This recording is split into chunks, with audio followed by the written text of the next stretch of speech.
Talk radio. I listen to a lot of talk radio. 95.1 FM.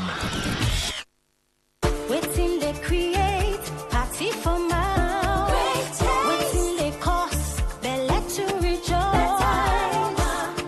Terra Cubes. Terra Seasoning Cube turns your meals into a masterpiece. Unwrap joy, unleash taste. Hey, come cook with Terra Cubes. Come cook with Terra.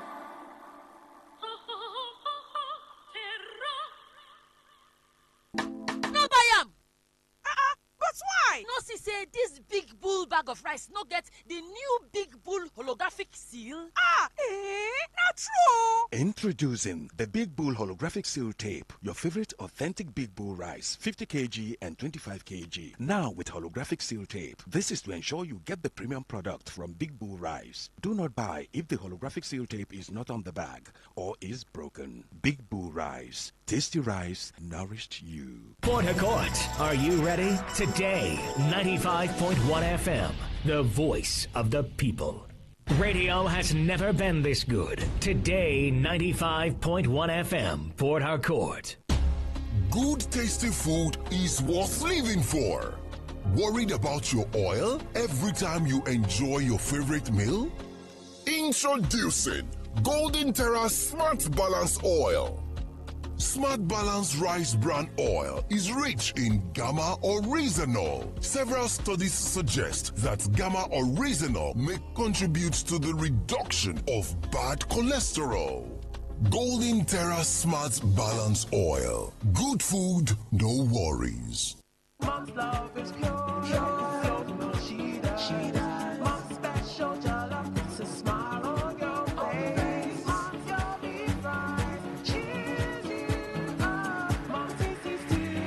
Nourishes the family. Golden Terra oil. Tasty. Golden Terra oil. Nourishing. Golden Terra oil. Golden Terra soya oil. Golden Terra Oil helps Mom pour her love in the tasty, nourishing meals she cooks for her family. Golden Terra Oil, pour pure love. How do we make our cooking come alive? Oh, Pepe Terra. For that tasty meal where you like, oh, Pepe Terra. I mean, you want cook food to impress, oh, Pepe Terra. Pepe Terra, Pepe Terra. Whether it's jollof or na stew, even for porridge or spaghetti, cook to impress with Pepe Terra.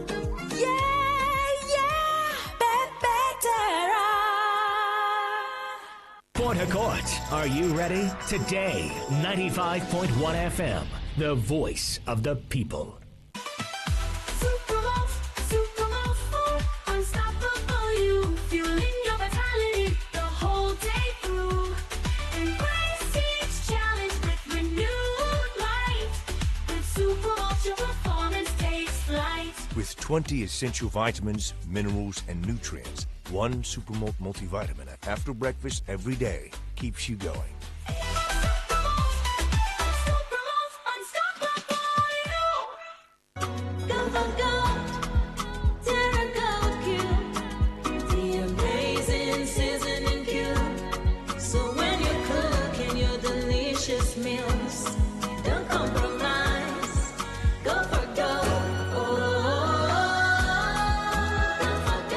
Consistent taste for cooking mouth-watering soups, stews, and jollof. Choose wisely.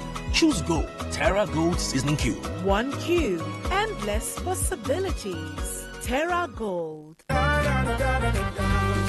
am malaria, the king of malaria parasites.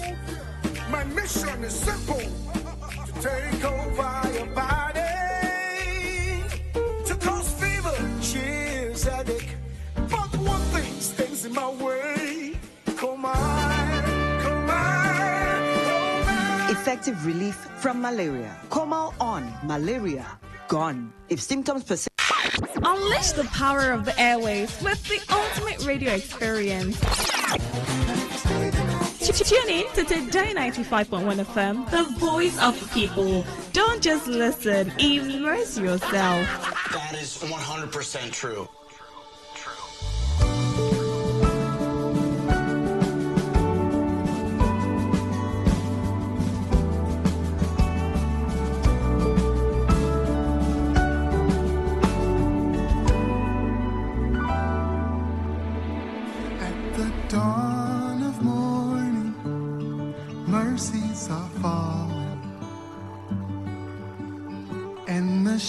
shadow of your goodness follows me. In my darkest valleys, when evil surrounds me,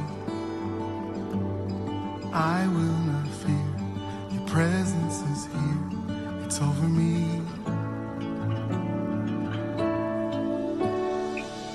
Constant mercies, unrestrained. Great is your faithfulness. Great is your grace. Great is your grace. Unabandoned, new each day. Great is your faithfulness. Great is your grace. Great is your grace.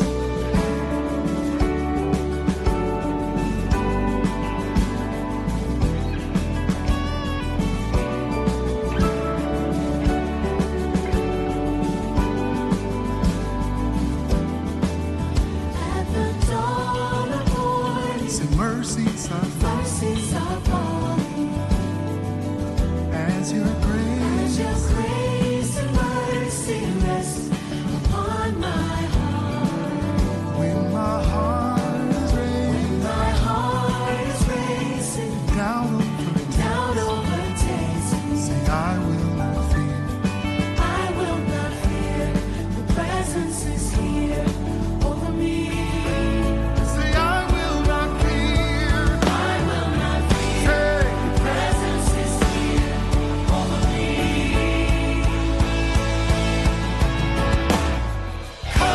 Constant mercies, unrestrained. Great is your faithfulness. Great is your grace. Great is your grace.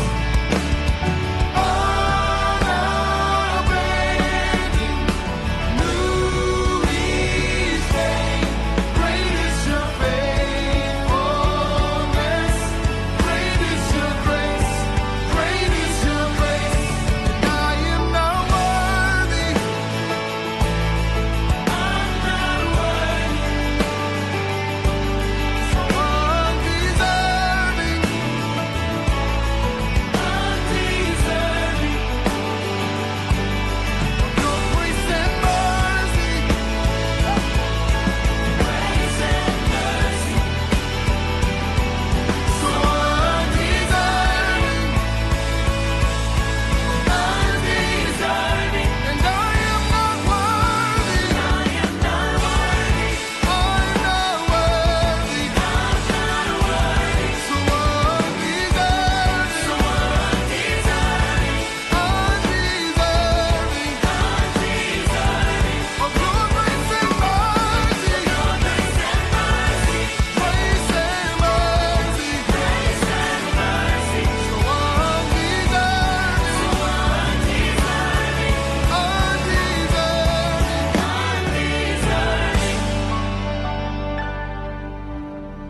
Constant mercies, unrestrained. Great is your faithfulness. Great is your grace. Great is your grace. Come on,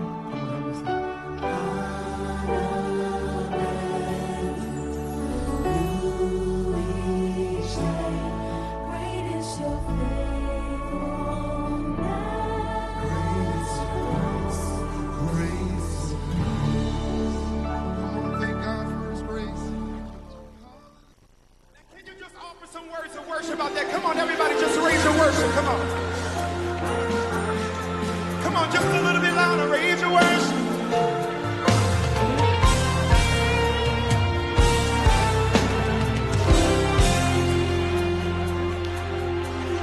Millions of words can describe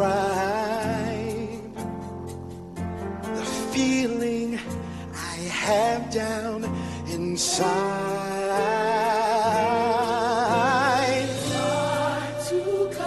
It's hard to contain it. So I'll simply say, Jesus.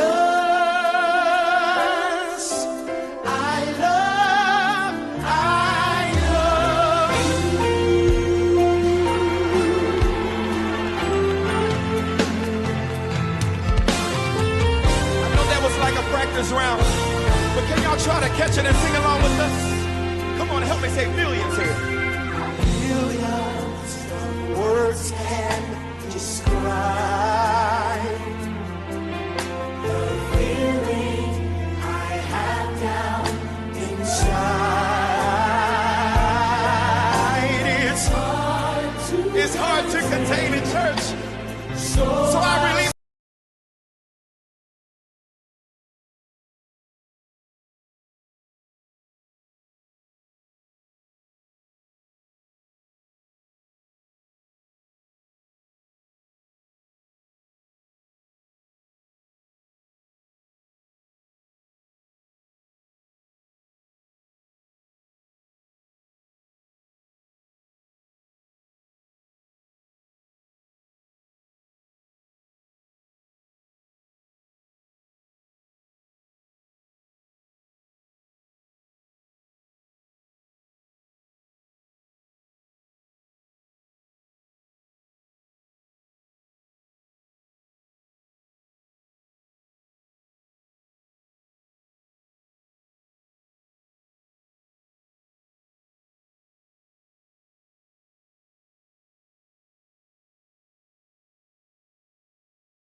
my name. Pastor Ambrose Salum could not make it to his program today. Hopefully next week Sunday he'll be here. In the meantime, we're able to keep you company with some great tunes this Sunday morning. So we'll get into our second conversation. The first one was grateful. The second will be Gospiration proper. But before that, some of the things I've been able to archive to share with you. Let's take a listen to some of them, and then when we come back, we'll get into our conversation. Stay right here.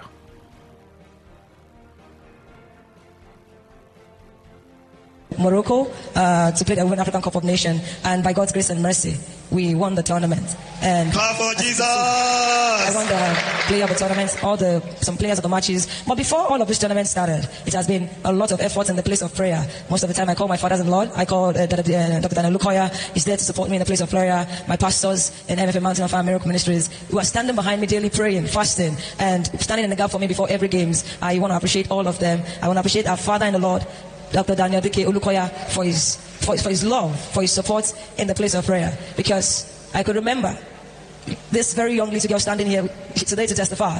I was once one of that young girl out there, walking olive oil, walking Zobo, walking Kono in most of the deliverance program. But today, I give glory to God because God of the Mountain of Fire Miracle Ministries is still in the business of lifting men. So please, don't give up. Keep praying, keep fasting, and keep walking and keep believing. The Lord of Mountain of Fire Miracle Ministry will see you and answer your prayers. Thank you. God of Mountain of Fire Miracles. Overcomers will get gifts. He said they will get to eat of the hidden manna. They will get a white stone. They will get a new name just for being a winner. So I wasn't surprised when the government, when the president decided to give gifts to the Falcons. When they said that each one will get $100,000, I said, wow. In our own days, all we got was a handshake. And that they won't just get the money. They will even get a house. I say, is that so? They were given honors. God said it. They will get to eat of the hidden manna.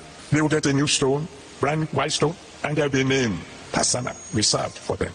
I thank the president for the gifts to the Falcons. However, I'm not quite sure I agree that the coaches should get less than the players. Because I'm going to show you here that without coaches, the team will not succeed. But I don't want to get into controversy. God bless the coaches. Come on, say amen. God bless the coaches because you need them. I like Wike. The other day I was watching him. I don't know if you're like, what? Yes, I like Wike. Let me tell you why I like him. Wike went somewhere. You know Wike, right? The FCT minister. He went somewhere to address some people in their place. You know what he said? I used to like him, but that day I liked him more. He said to them, all of you here have idols. Go and tell your idols to cooperate. If not, I will enter the shrine and flog them. The man is like, he said, I will flog all your idols. I will give them the beating of their lives. That's a man who knows something. He knows that the gods are dead. I like that guy, man. He said, I will enter your shrine and give your idols beating if they don't live up. You think a man that doesn't know something will talk like that to shrines? I will come inside and give them the beating of their lives. When I saw it, I said, I like this man. Go and he's telling them in their village, in their locality, in the presence of their idols. And he said it and nothing happened, and he left, nothing happened. Oh my goodness. The gods are dead. Those that know their God, they shall be strong and they shall do exploits. Your spouse is a key success factor in your life. If you marry the wrong girl or you marry the wrong guy, everything else that is your vision and your ambition can be put at risk because their understanding of who you are, what your vision is, what your journey is, and their willing support of it can elevate your journey or disrupt or destroy it. I'm a firm believer in not getting committed into marriage until you have a sense of yourself. How do you know the right person for who you are and for the journey that you seek for your future? Everybody can seem right, but every right person might not be the right person for you. And when it comes to marriage, it's about the specific. It's not that, oh, this guy is a great guy, this girl is beautiful, she's nice, she's that. Is she the right person for you? Is he the right person for you? Which is the real question about whether it's Mr. Right or it's Mrs. Right. Is Mr. Right for who or Mrs. Right for who? And you cannot get to that answer except you first understand who you are. So your first investment is in self-assessment. You know, who am I? Where do I want to go? What is my long-term vision? What are my values? At the end of my days, how do I want my story to end? What am I working towards? How do I want to finish? When you have a sense of that, when you are able to reflect on your journey and arrive at a somewhat understanding, you won't always have a full picture because life is an adventure. There's a lot of our life that will be revealed to us along the line, but there are some fundamentals that are key that we must own and that we must use as guiding tools for making the right choices along the path of our life. And it's those things that we must bring to bear when we're considering who is right for us and who is not. When you are dancing tonight, when you are praising God, one of the things you should be praising God about is about me. You say, why? Well, by the special grace of God, this convention marks 50 years since I was ordained. It also marks 45 years since I became a full-time pastor. So even if you have nothing to rejoice on your own, rejoice because of me. And as you rejoice, my God who has been blessing me will continue to bless you. And of course, if I want to be sure that I will get my yam to eat after this program, I must thank God for my wife. You know, most of the time, I'm in the prayer room. And the only reason I could feel comfortable in the prayer room day and night is because there is someone outside there who is attending to everything. The water people, they need help, they call her. The electrician, they need help, they call her. And of course, she's in charge of the children and the teenagers. I mean, please help me give God a big round of applause for my wife. I entered that covenant 49 years ago on Matthew 33. I have not had the first day of regret. God first, God always. His kingdom, priority, over all things. Matthew 33, he said, all these things that others are dying to get shall be added to you. If you will seek first the interest of my kingdom, the advancement of my kingdom, the enlightenment of my kingdom, all these things that others are dying to get shall be added to you.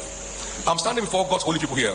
I have never undergone any fasting and prayer expedition on personal things, and I've had quite a few of them.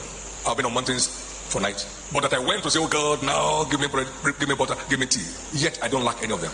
The mystery is, seek ye first the kingdom of God and his righteousness, and all these things that others are dying to get shall be added to you. Anything of value in my little life today is added. It's not struggled for, it's not craved for, it's added. I was in England one time. I was flying from London to New York. I stood on the queue, security to Boeing, Virgin Atlantic. At one point I looked back. We were about 40 on the line. About the 30th person on the line was Richard Branson. He was standing with us in a t-shirt on the queue. Can we conceive that the owner of the airline, because the point is not the point is what he's thinking about is what's the next thing we can do? How do we go to space? You understand what I'm saying here? Bill Gates, somebody followed him to Microsoft back then. He was looking for where he would park his car. All the car parkers, they said, don't you have a special car park? He said, no, we're all walking here. They think walk. They don't think pleasure, they think walk. And one of the reasons that once God gives us the first breakthrough, we turn into pleasure. It's assignment. Look, Satan came to tempt Jesus. Change one piece of stone to bread. Jesus did not. When it was time to multiply loaves to feed multitude, he multiplied it. Why didn't he change for himself? Jesus was not. That power doesn't work in a self-centered way. That power works when you're a channel to enter into other people's lives. That prayer, that burden is for you to be a connection, which means there's something. If you're a medical doctor, there's some breakthrough you're bringing. If you're not, there's something, which means at the end of the day, people will gather. If Jesus tarries in your funeral and say, if not for this person, all these people that are here will not be here today. That's what he's talking about. Lord, your legacy, not how well you enjoy. Are you following what I'm saying? Is it not scary that the World Council of Churches released papers about the state of the Nigerian church? That out of the 10 richest pastors in the world, 5 of them are Nigerians. But out of the 10 richest churches in the world, there's no Nigerian church there. It's worrisome. It calls for concern. World Council of Churches. Out of the 10 richest pastors in the world, 5 are Nigerians. And then out of the 10 richest churches in the world, no Nigerian church is in the number. The Roman Catholic Church is the richest church in the world. The Pope has no private jet. You are going to have to patiently listen to me and endure me, because some of you are not going to be comfortable with some of the things I'm saying, because some of you are preparing and praying and fasting so that you will soon buy a private jet as a man of God. Please go ahead and buy it. But listen, the richest church in the world is the Roman Catholic Church. I preached in a Roman Catholic University last week in Dublin that was built about 200 years ago. Whenever the Pope wants to travel, in January they make a list of his itinerary for the year and give it to an Italian, the Italian national carrier. That so month, the Pontiff and his entourage will be going to Philippines. They'll be returning so date. Carry them. So month, the Pope, the cardinals, they're going to the Caribbean. Take them and bring them back. The Alitalia has the itinerary and they run it as an airline. And when you Pentecostals come up with some of the stuff and the brandishing and the financial recklessness that you have put the tithes and offerings of the people into, and also recklessness in the use of power, both spiritual and otherwise, at the end of the day, it's your church. It's not Jesus' church. A lot of churches I see around, they're not Jesus' churches. It's the pastor's church. The Roman Catholic people are laughing. I live in Ilorin, I live among Muslims and I work among them. It's easier to convert a Muslim than to convert a Roman Catholic. Roman Catholic will be looking at you and laughing. This house was not like this before. This house has been broken into by thieves. This house, this present house. This house is collapsing. And like Haggai asked, he said, who among you saw this house in its first building? And how does it look now? And I have wept and wept on this because there are more who are damaging it than those who are repairing it. Those who are damaging it have the social media to their advantage. They have money to their advantage. They have education to their advantage. They have seized the front lines of public news and media. Those who are repairing it don't have money. Those who are repairing are conservative. Those who are repairing are looked at as primitive. Those who are damaging it are doing it daily, day and night, and they are not stopping. And there is the need for God to raise people to address the body. The kind of ministry that we are gathering around this morning is a great work to have This man volunteered to throw himself into the repair network. He's a very daring one. People in repair ministry are hated because there are those who are benefiting from the spoilage and they don't want to see repairers around. Last month, there was a PFN biennial conference in Abuja and I was invited as one of the speakers. I was to speak on a Thursday and a Friday. And then one of the officials walked up to me and said, sorry sir, in fact, the way this meeting is going, we might not be able to accommodate your message today. We would move you to tomorrow, please. I said, okay. Then they went and announced to the public that Reverend Mola is here, but he will not be able to speak today, he will speak tomorrow. Then there was a noise across the auditorium. So I arrived again early the next day and sat down, waiting to be called. They called 4 people to speak. Some of these people spoke yesterday. And then an official again walked up to me and said, in fact, the way this meeting is going, sir, sorry sir, we will not be able to allow you to speak. I returned to Ilorin without speaking. That's where we are now. They brought me. They were the ones who even came to the airport to pick me. They lodged me in the hotel. And I got to the meeting and they didn't let me speak. At my age, look at me. I'm retiring next year. I was skinned out. But that's not an issue to me because I am not looking for a place to preach. Not at all. I am overwhelmed. I'm a global spiritual personality as I speak. So I'm not looking for where PFN will put me to preach. No. But for that to happen to me tells me about the state of the church. The pastor told them. Okay. Welcome everyone to the Gospiration segment. So you listen to some items and let me see if I can quickly race through them. Have quite a lot this week. And I should have been here last week. Okay. But Faustina was here last week. So I still did not go back my usual ways from the last time I'm here and then the next time. All of the things in between that space is what I share. So I couldn't go back 3 weeks. I rather just went back 2 weeks and sharing some of these items with you. All right. So first off is I think it's a captain. She's the captain of the Super Falcons that went to her church, Mountain of Fire, to testify after they were celebrated, by the nation. The gifts by the president is announced by the president. That is the house, cash donation, and the national award. She was at her church to testify. So you listen to her there. I'm trying to get her name. Okay, when I get her name, some people say because you don't like sports. No, it's not like I don't like sports. I just said so. But I'm not a great enthusiast when it comes to sports. All right. So you have that one there. You'll also listen to Pastor E. Adeboye, that's of the Redeemed Christian Church of God, reacting to those gifts. Instead of question why the players should get more than the coach. He questioned it, but he celebrated it overall. So you listen to that. Pastor Abel Damina praising Wike, saying, I like Wike. I like Wike. That was viral as well. Now, just to remind you, the things you listen to and those you would even listen, further, are from social media. So these contents are from social media. I didn't particularly go to different places to seek them. No, all of them are from social media. All right? So it's important that you understand where these things are coming from. So it's not like I'm being selective. Of course, there are many more, but you have to screen them, streamline them, and decide, okay, I can use this for certain reasons. All right? So you listen to that. You listen to Pastor Abel Damina. He was trending as well. Pastor Mrs. Ibuku Awosika. Every time I mention her name in awe because the woman speaks so much wisdom. This time she's speaking of the choice of a life partner. So you listen to Pastor Mrs. Awosika speak there. And then back again to Pastor Enoch Adeboye, who was celebrating his 48th anniversary since ordination, and then 52nd new birth anniversary to Pastor...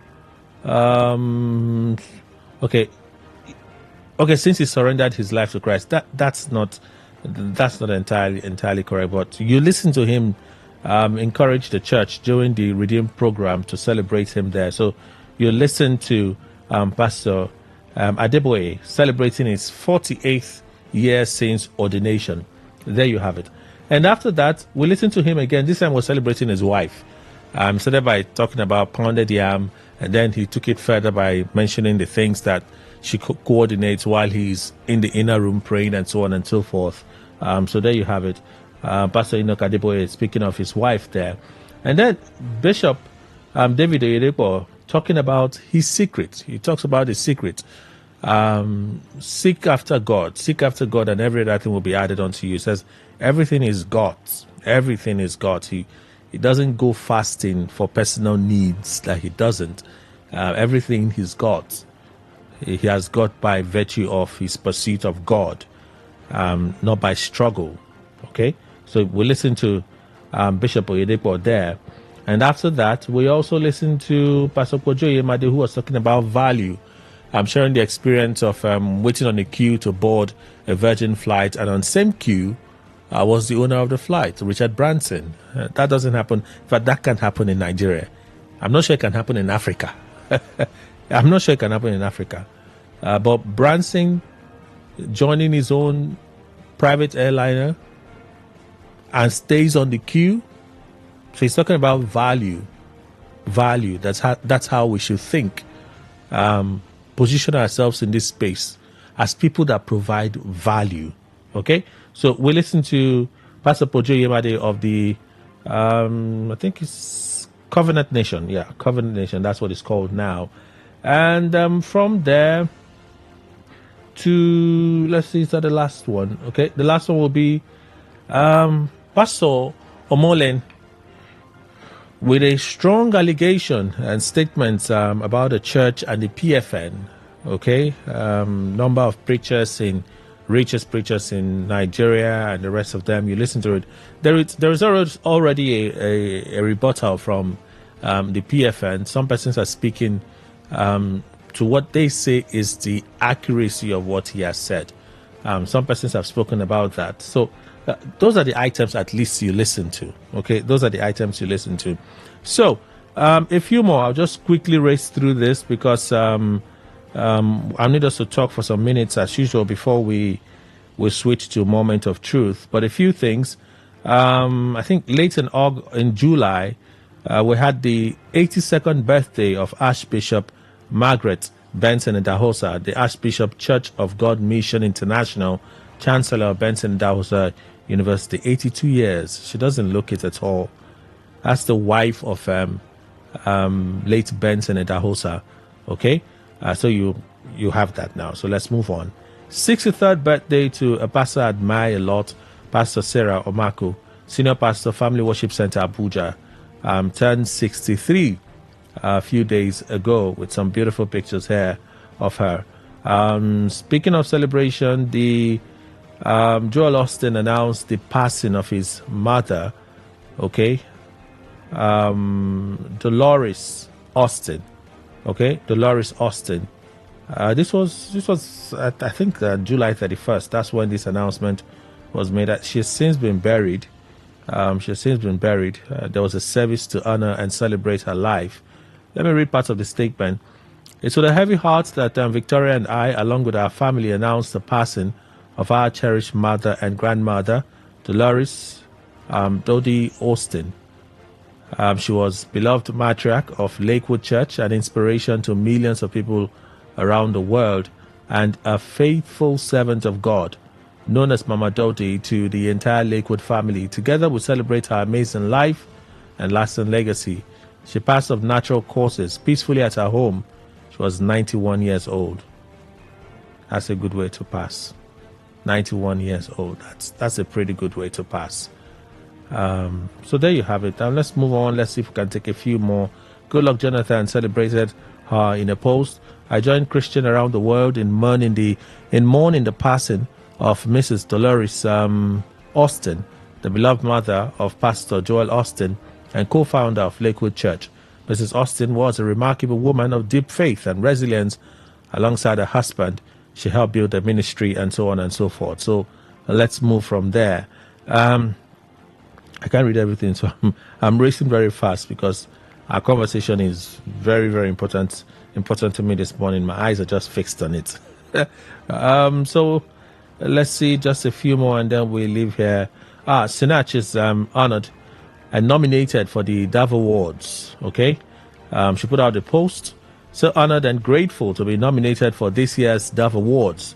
Thank you to Dove Awards for the honor. Grateful to our teams who worked so hard on this. Jesus, Lord, I give you all the glory. All right, so there you have it. The Dove Awards is scheduled for October 10, 2025. Hopefully she wins. The nomination is for Gospel Worship Album of the Year, Victory Sounds. Okay, let's see. Hopefully she wins it. It's going to be a very tight contest. There was a time I could tell you the albums that had just dropped, but now I don't know anymore. I don't know those that are nominated with her. That's in that same category. I don't know, but I imagine it's going to be really, really tight. Okay, but Sinach is phenomenal. Sinach is phenomenal. Okay, so I think I have the Super Falcons captain, Rasheedat Ajibade. Okay, Rasheedat Ajibade, when she went to testify at a church, Mountain of Fire Miracles Ministries. Okay, there you have it. Also, the birthday was announced of Mrs. Sarah Bassi, wife of Pastor Nathaniel Bassi. I think he put out a post. He put up a post to celebrate her at the time. Okay, and then moving on, the 52nd church anniversary of Deeper Life Ministry. Okay, Deeper Life Christian Ministry. That's the full name, actually. Deeper Life Christian Ministry announced the 52nd church anniversary. All right, congratulations to the Deeper Life. Have some stuff about them that we'll talk about, or perhaps you just listen to this morning. So let's pause here. Let's apply the brakes here. When we come back, we'll talk about a few more, all right, as seen on social media. All right. So we have two things to talk about this morning. And this is the first one. Told them he's having a 3 days program. So we have started investigation. You can see they were taking most of their statements before I came on board. So after the investigation, we have other agencies. We have that of the NAPTI and other agencies that are also interested in this. And after this, they will also come out. And I want to assure members of the public that the outcome of this investigation will be made known, because we are not going to sweep this under the carpet. I'm not the founder of this church. I was just a pastor under the church. And I undergo my training under the church, which is our Love Victory Covenant Mission. And according to what you asked, is it proper for security for the children? According to our Bible and our own faith of belief, we always do it. This is not the first time. Every church have their own belief and what they believe on. The directive was that they will put the blood of the pigeon inside the water, which is deep in here, and at the end of the cleansing, the children will use that water to bathe. We never demonize them. We never subject them to violence. What we did was the directive from Almighty God, according to our faith. Remember, it's a spiritual church. So whatever the Spirit says we should do is what we do. And the message was that death was in the air, that they should please purify the children. So purify the children. That's what they said they were doing. They were purifying the children. According to the pastor or the cleric who is now in police custody, at least with the last update, he still remains in police custody.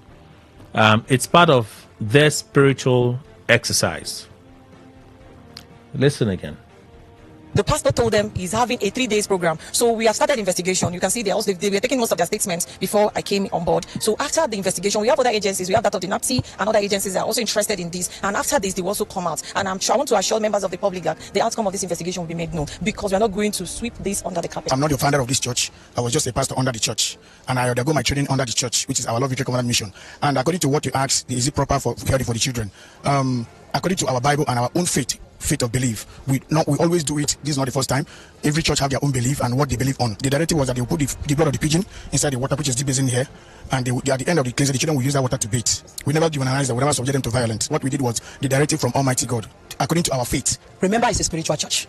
So whatever the Spirit says we should do is what we do. And the message was that death was in the air, that they should please purify the children. So some of us would have seen that viral video of some children being flogged, about 20 of them being flogged with palm fronts, all right, palm fronts and stuff. We saw that video, right? The first voice you listen to is the voice of the spokesperson of the River State Police Command, Superintendent of Police Grace Ringe Koko, speak there. After that, we'll listen to the pastor, okay, who is now the suspect. And then some members came forward to defend the pastor. Some of the parents of the children, they've also come forward to say they were not forced, they were not coerced into doing what they did. It's part of what they believe. It is what they believe. Okay, so it was spiritual cleansing. So the cleansing, they killed the dove, that's a pigeon. They poured the blood of the pigeon in water, and then they used that water mixed with blood to beat the children. That's what the video depicts.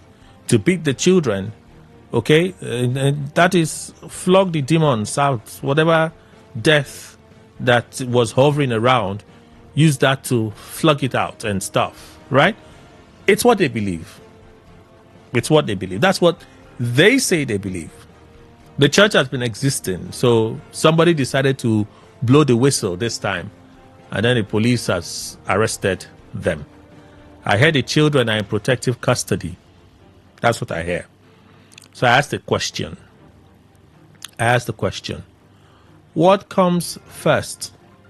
The law or our religious or cultural beliefs? What comes first? The law or our religious or cultural beliefs? If this question is not satisfying for you, I understand it. Okay? I understand it. But I have a reason. I had to think deeply as to what should be the angle of our conversation be. And I do this because I have these interactions with myself.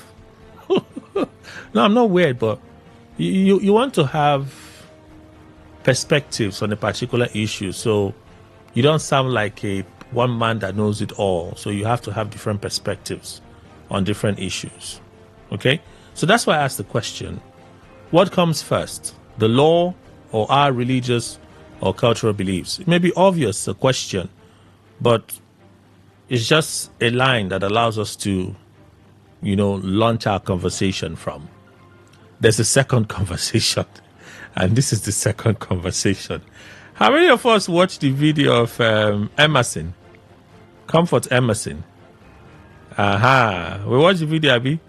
Because of all the kicking and the slapping, what made Comfort trend more was, unfortunately, she was exposed as a result of the dragging and the pulling.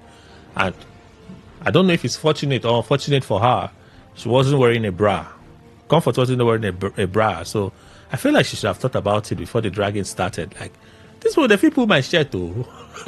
Or the dress fit here. Apparently, the top was torn. So I've heard that they pulled it, that the hostess pulled it. So if the hostess pulled it, how did it tear? People have their opinions, I get it, all right? But in the process of that scuffle and the struggle, the dress tear, right? And our bosoms were exposed. Like full thing exposed. The drag them out. Not exposed, they just rush and cover them. No. You're exposed. There was no way to cover it again. Until she got down, they pulled her down, and then they got her something else to wear, and she was able to cover herself, right? So this is it. This is the second conversation. Go for confession if you watch a decent clip of Ibom Air passenger reportedly, repeatedly. See, it's not the first time. See the emphasis here. Go for confession if you watch the clip of Ibom Air passenger repeatedly. So you saw it the first time. You didn't stop. You went back again. Some of you even took a screenshot of it. I saw. And one of the guests in the studio, he took a screenshot of it and he showed it to me. I'm like, you actually took a screenshot of it? I kid you not. I saw it more than once. Okay? So, hey, I saw it, but I think I saw it like 3 times. And after a while, I went back to look for it again. We have some corruption inside our body, we agree. After a while, I went back to look for it again. True life story. Okay? So, the Catholic priest has said, we should go for confession. So how many of us are due for confession? That's the question I'm asking. How many of us are due for confession? Emmanuel Eyoma, a Catholic priest, has asked repeated viewers of the now viral Ibom Air passenger footage to head for confession. See, repeated viewers. Let me take what he said. Very, very short post there. Let me see if I can read from what he said. He acknowledged that viewers of the video did not sin initially because they did not expect what was coming. Well, true. But if you went back to watch it again, you have to go for confession. This post doesn't need to make you feel good. The second, third, fourth, and other times you went back to watch the video were because of your hunger to see her nude and feel good about it. Just the same way you act towards pornography. The Reverend Father said, it is really regrettable to see husbands, fathers, and even wives and mothers describing a lady's breast. It's so terrible. kindly meet your priest. Kindly meet your priest and confess to the Lord. Well, I'm not Catholic. For those of you that are Catholics, are you waiting to confess? So let's begin up. So remember, it's 2 in 1. Yeah, the first one is a serious one. This one, yeah, let's talk. My question for the first one is, what comes first, the law, our religion, or cultural beliefs? 0810 9510 951. 0810 9510 951. Send messages to 0701 9339 962. 0701 9339 962. There you can send a voice note, keep it within 60 seconds, and then you can send text. You can see conversations on Facebook and on X. Facebook at Today951FM, Today951FM. On X, Today FM 951. I know we have a lot to say, but let's try and keep it brief. We can react to the two in 60 seconds. I know we can. Just try. Try for us, please. Today 95.1. Good morning. Welcome. Hello, good morning. How are you? I'm very well. And you, sir? I'm fine. I would say the law always confessed. Okay. And it's abnormal for somebody to say that you receive a message from wherever spirit and you humiliate minors the way we saw on that clip. Okay. That's very, very bad. Those people should be dealt with lawfully. Okay. I hope you understand. Okay. The law, they should not just allow them to go, because if you cannot tell me because of your belief you can amputate a child and the Holy Spirit asks you to go, or what spirit asks you to go and amputate a child and you go ahead to do it, just like what they did. Holy Spirit, that clip was so absurd. Like it is not supposed to be for a public consumption. All right. Because that's very, very bad. Thank you. The law should take its course. Thank you. Okay. Thank you so much for calling and contributing. The law should take its course. Yeah, Today, good morning once again. Morning. We'll please go on. Yes. Kelly, let me tell you, an average German, American, Asian, and so on and so forth, they know little about how to change bulb in their room, how to do little electrical things, plumbing things, and so on and so forth. Why? Because they are, from childhood, they are being taught how to do all these things. In Nigeria here, just very few of us know little about our constitution. Okay. You understand? Okay. Some feel that, yes, whatever, talking about religion now, I want to tell you categorically, because I lived there for a very long time, the North see their religion, or the Muslims, let me put it so, see their religion as above every other law you have. You understand? It is not supposed to be so. So we have a Nigerian state that does not even push what people are supposed to know about the constitution of Nigeria. Okay. They allow people to behave as they like, do things as you like. Like the first caller said, the law should take its course here. Okay. Treating children like that, my brother, personally, I won't accept it. All right. Thank you, Kelly. The law should take its course. Today 95.1. Good morning. Yes, good morning, Kelly. Welcome, sir. My name is Yakubu, calling from Melanie. Okay. You see, in as much our constitution recognizes freedom of worship, but does not recognize extremism.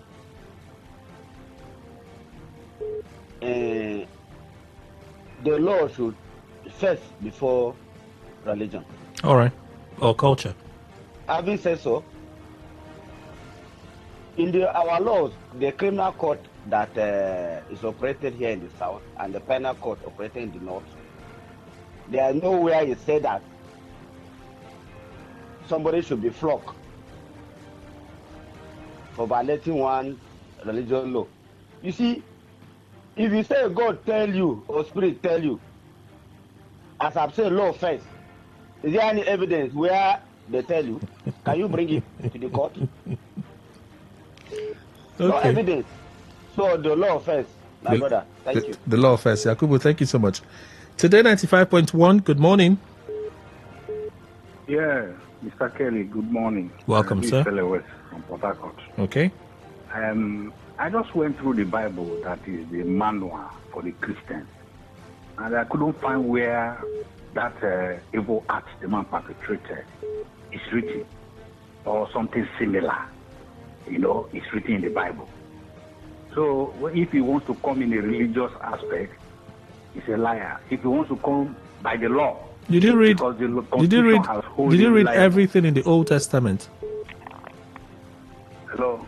Did you read everything in the Old Testament? About using palm fruit. No, did you read everything in the Old Testament? Yes. There was a time when the children of Israel rebelled. They were trying to do all sort of things, but they did not kill pigeons, put it in the water, and use a palm fruit to be doing deliverance. Nothing like that. Okay. So I don't know where he wants to derive his power or what he's doing, because he says it's spiritual, and God spoke to him. I'm going to invite that God for court to let him talk. I can tell you when you reach. All right. Thank you, sir. I find it interesting. All of you have just avoided what the priest has said. Just avoided it. But I understand. It's okay. Today 95.1, good morning. Billion. You can Billion, please go on. Good morning. Yeah, the first question, from pastor that talk about people viewing the girl several times. I disagree with him 30%. He has the 70%. My brother. See, I watched it several times. It wasn't deliberate. Why did you watch it? Why did you watch it several times? Kelly, some people, I don't know why network or all this social media did not block it. Some people will still bringing it, all these content creators still bringing it, when you want to check this Facebook, all these pages, it will pop in. You all will lose you. So I think the way they stopped Siwa Savage phone, they should have stopped it immediately, because I did not use Siwa Savage phone. I don't know why. So it's not anybody. I'm sorry. I'm sorry. The way they blocked Siwa Savage, is it that you heard that they blocked Siwa Savage? Yeah, I say it was good because you see it. I just heard it. Before I check it back, they don't block it. Okay. So I didn't know this one did not happen that way anyway. Okay. For the second question before I drop, please, for me, we should not cry more than the bereaved. The woman I listened to, her audio bite was educated, the mother of one of the kids. He said they give consent to the pastor. He did not molest, he did not do any bad thing against their child. They are there. I don't see why we are crying more than the bereaved. I think I listened to one radio station yesterday. They are just spoiling the so-called pastor name. It's not wrong. It's wrong. Of course, I'm not finding him guilty or whatever. Which offense they commit court will use against him in the Christian door? I don't see where police is coming from here. Okay. They should allow that man to go and caution him. Yes, I disagree with people. They should allow the man be. See, why will you cry more than the mothers? All right. Not crying. Huh? If you are not a spiritual person, you won't know what the man is doing. Okay, Billion, thank you so much for calling and sharing. Today 95.1, good morning. Yes, Kelly, I call again. No, Ugo. No, Ugo. No. I don't operate like that. If you've had your time to call, leave it. Allow others that haven't spoken to say something. Today 95.1, good morning. Happy Sunday to you. Hi, Mr. Zion. Welcome. Did you watch the video again? No. If you are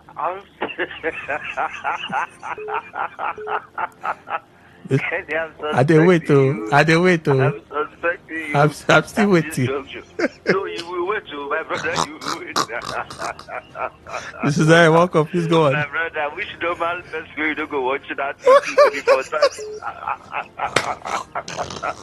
I just want to fact check. We want to be sure we watch it. My brother, video will go viral. My short men for your country will get power. Put phone call. Release her for my sake. How much money will be covered back? Kelly, if a lot of us have that same power, we'll still put the same call. Release her for my sake based on self-recognition. Kelly, a lady that has not been getting a lot of text messages and phone calls, 500,000 naira stipends and payments, abroad trips and so on, you thought it's ordinary? My brother, I want to beg that Reverend Father, I'm not confessing any confession. Okay. Allow us to die with this particular sin. This particular one, we are ready to die for it. You cannot give a come on, this man saying, I'm suspecting this Reverend Father. Let him make his own confession and leave our confession for us. He has been watching it too, and his conscience could not freaking him, and he wants to generalize it. I reject it. We are not confessing any confession. God Almighty will be us witness. He created it. Is it not so? If God doesn't want us to look at it, would they have created it? Wow. On a lighter note, but Wow. I think our federal government failed in this auspices. The moment such videos start going viral, they would have called on every social media, flag that video, and every robot will block access. If you want to access it, you may pay extra to access it. No, it's even difficult to find it on the internet now. I think it's quite difficult to find it on the internet. Okay, maybe can flag them better, but at least some still pictures are still flagged. No, after Keyamo spoke on it and threatened sanction for the officer who released it, official channels started editing that part out. So, yeah. But what about the social media side of it? It's have it on their phones and so on. Unless for those that downloaded it to their phones, unless for those ones. But some of those platforms that hosted it then, when you go back to those platforms now, they've edited that part out. Okay, and I think the federal government should also do another thing for me, because I know some other girls who want to use this means as also a cash out. It's all right. Which I'm suspecting that lady, she just wants to do that to cash out, to seek attention. All right. But then without bygones, and for this issue of the pastor and the children and spiritual matters, well, such things are deep. The question is, did he humiliate and abuse these children? Was he beating them, flogging them, trampling on them? Were they screaming in agony? Because these are the defenses lawyer we present in court. Sorry, I'm not affronting his defense team, but we should handle things with technicality. Okay. Parents too should be educated to know that it's not everything spiritual you subject your children to. Did the children told that, Mommy, I want to go and bath this thing because of death is on the air? Let me stop here, Mr. Zion. All right, Mr. Zion, thank you so much for calling and contributing. You cracked me up real hard there.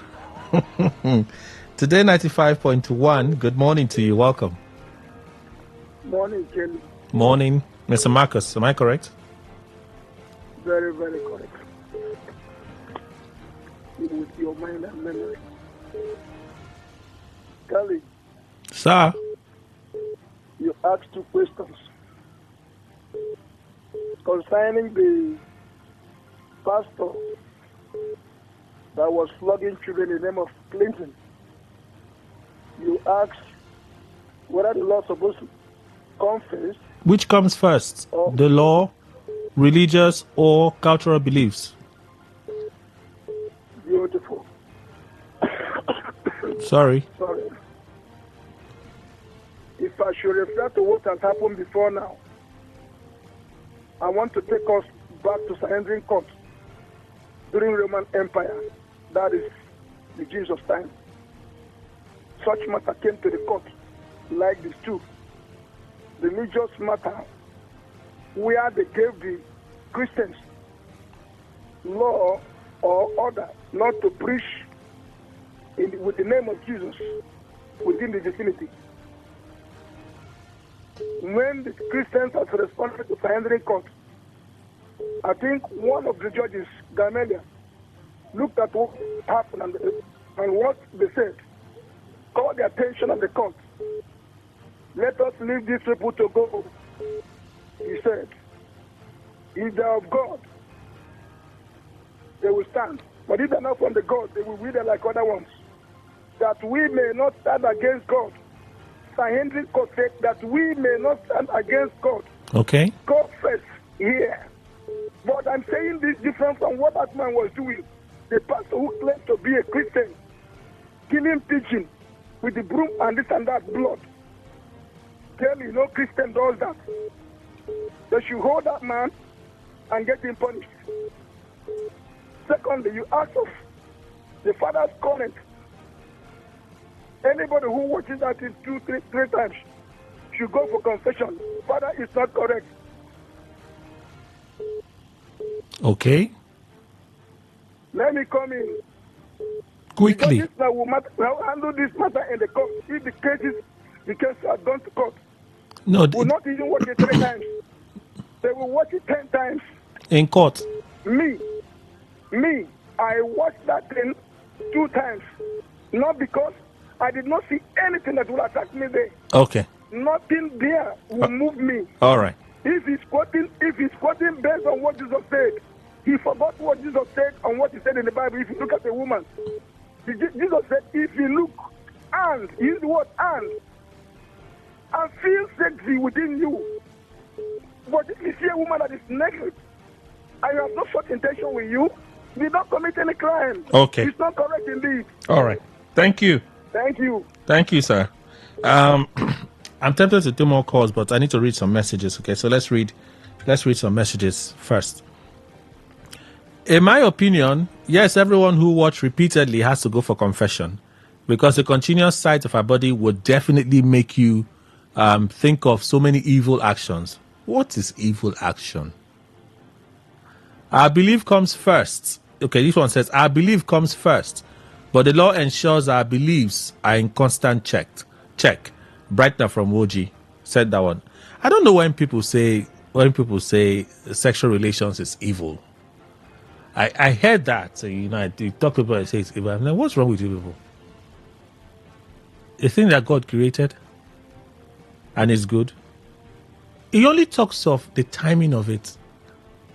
That is, it should be. So you call it evil, and when it is between a man and his wife, it becomes good. What is good is good. It's the design of God. Earlier in the day, I said God is a pleasure being because He made us in His image and likeness. We're pleasure beings. That's how we are. It's the design of God. So you now say because it's been abused, it has become evil. No, it's just been abused. Doesn't make it evil. It's still good. Still good.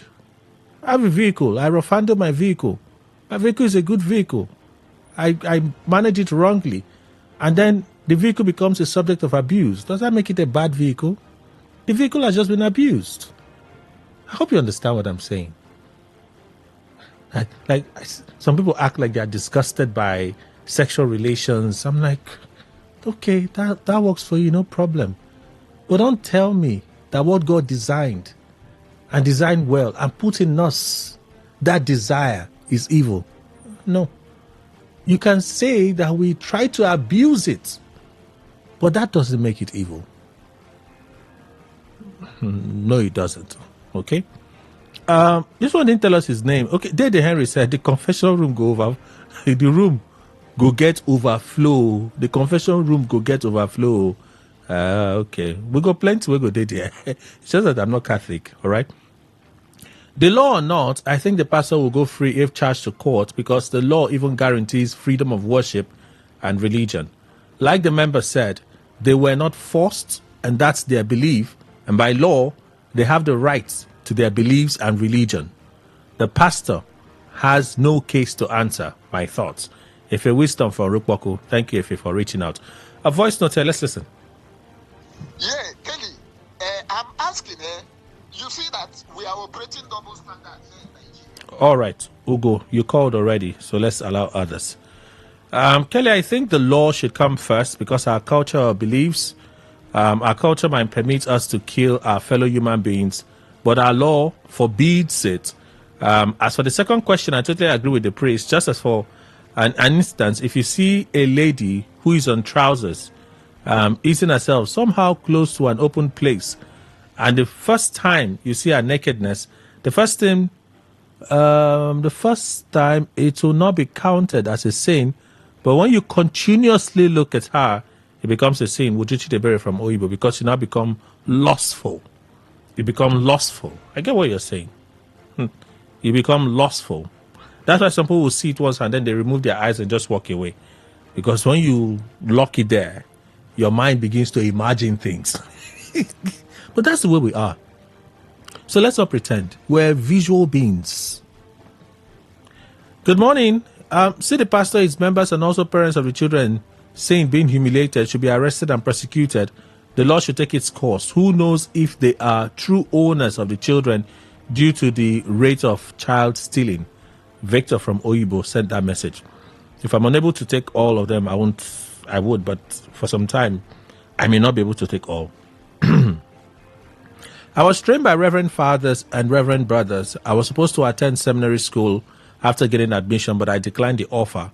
The Reverend Fathers spoke from an angle of Catholic doctrine that demands confession each time we err and look at those beautiful, that I watched several times.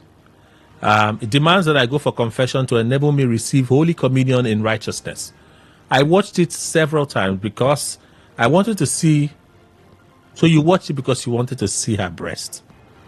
And it's a sin according to Catholic faith. When I came to Port Harcourt newly, if I see indecent dressing showing the sensitive parts of women, I look the other way. But now, Kelly, Port Harcourt has reshaped me into looking it and admiring it with pleasure. Michael Newmalt, you need help.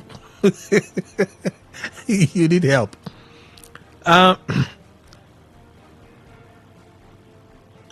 Okay. All right. Thank you. I'm wondering why this church issue is a situation where everybody's talking like they don't understand that people have rights to their belief. First of all, those children were not there because the pastor or the person that was taking care of them decided to do so or abducted the children and was maltreating them. It is something that their parents have consented to, which is supposed to be at best for the interest of the children. Those children were not abducted or kidnapped. Painting a scenario if you had a sickness and a child or the children were taken to hospital and were supposed to be injected. Are injections or syringes not painful? Would the parents not allow the doctors to inject these children in a way that they will cry or something, or because of discomfort? But here, because it's religion, everybody is raising eyebrow. Let us be doing these things with human feelings and rationality. Gabriel sent this message. Okay. I'll read some of the other messages later on. But let me just close. Let's just close quickly, maybe in a minute or two. I was reading the news one morning and I read a story of a community that banished a man. The man took them to court and won the case in court. Because by our laws, you cannot bar the man or deny him access to any part of the country. So he went to court and he won. The police were ordered to go and arrest those people that sent him on exile. They exiled the man. They went to arrest them. So the community became the victims now. But years ago, before the establishment of the law, that would have stood. The man would have been an outcast. There are many instances like that. Some of those beliefs, as they still exist in our communities even today. I read another story of a man. The case has been on in court. Thank goodness the father has been buried. But the son, and one of the things we read before the court is their late father's wife did not mourn, I think that's the right expression, did not mourn her husband sufficiently because she did not stay in the room where his corpse was laid, weeping and wailing with the dead corpse. I think that's my best memory of it. And when I read that story, I'm like, what? But that's what that's one of the things the son was asking the court to determine. I'm like, what? That's humiliation. That's my thinking of it. But you see, that's culture for some people. That's culture. That's a way of life for some people. There are many religious organizations. Some of them, they say they are Christian groups. Many of them with all sorts of doctrines and practices. Some of them, they've held on for years. Like established, they are well known. Years they've been there. Right? They are there. I'm a Christian. I believe that by faith, I have received mercy because of what Jesus Christ came and did for me. He hung on the cross, he died, so I don't have to die. I've been redeemed by the blood. The sacrifice of Christ has redeemed me. That is what I believe as a Christian.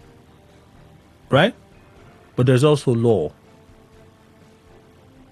And in as much as the Constitution allows for a bit of tolerance of our religious beliefs, cultural beliefs, there are statutes that are being enacted today that says there is human rights and there is abuse of human rights. I think I'm out of time. And there's abuse of human rights. So we have to know which is which.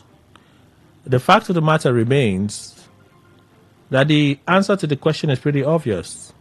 The law comes first. But I'm not going to be that person that sits to criticize and call the man terrible name, the pastor a terrible name.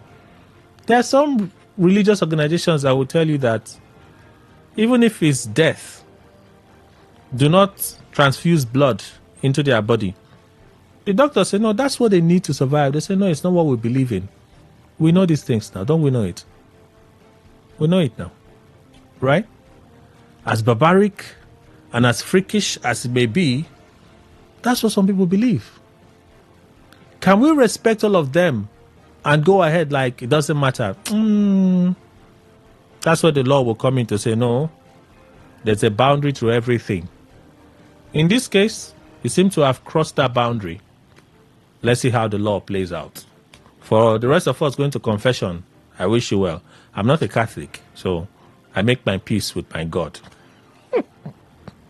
The other side, moment of truth. Please stay with us.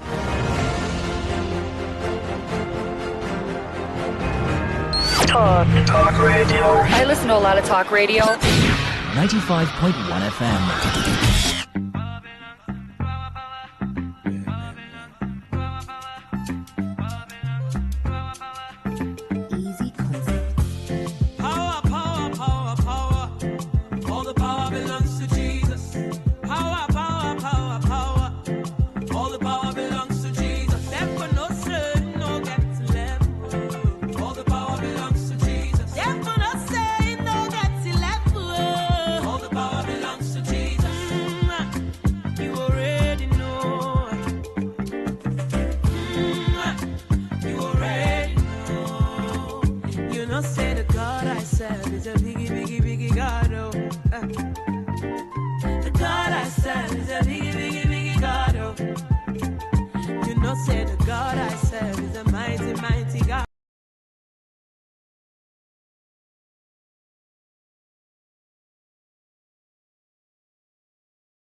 celebrating the birth of our second child and wedding anniversary. So they have pictures and a lot of beautiful things on social media.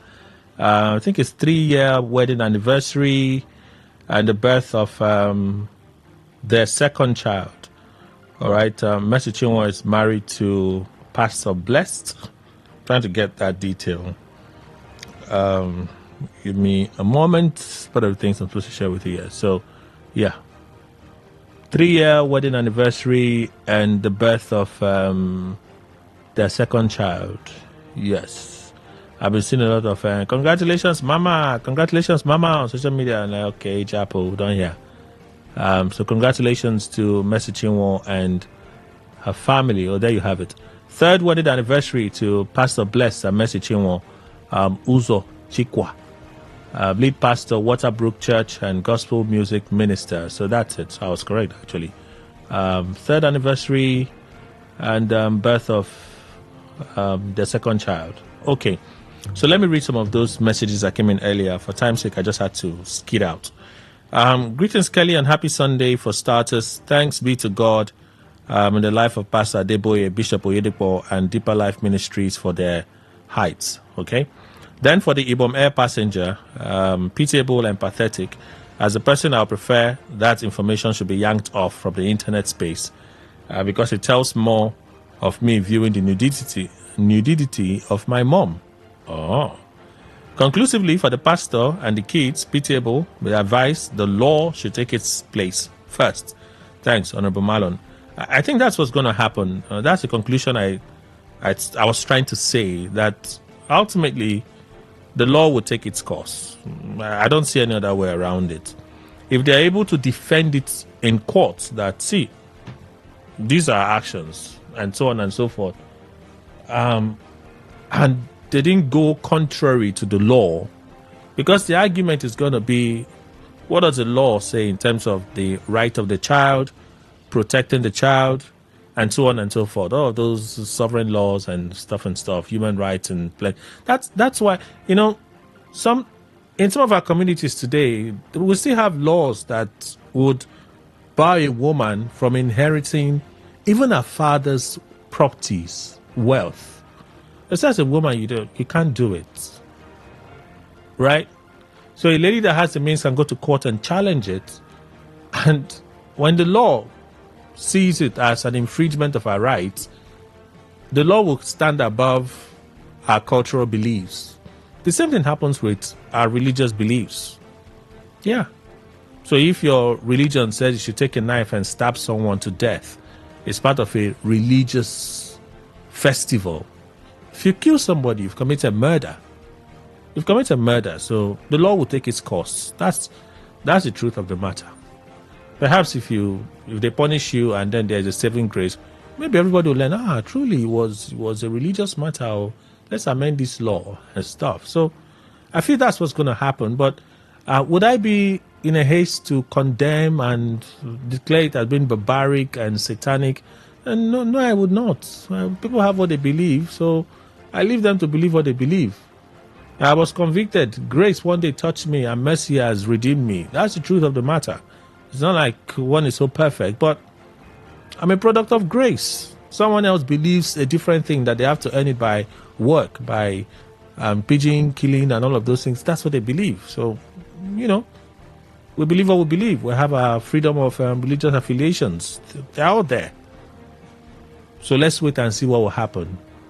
But to rush into condemnation, I won't do it. I won't.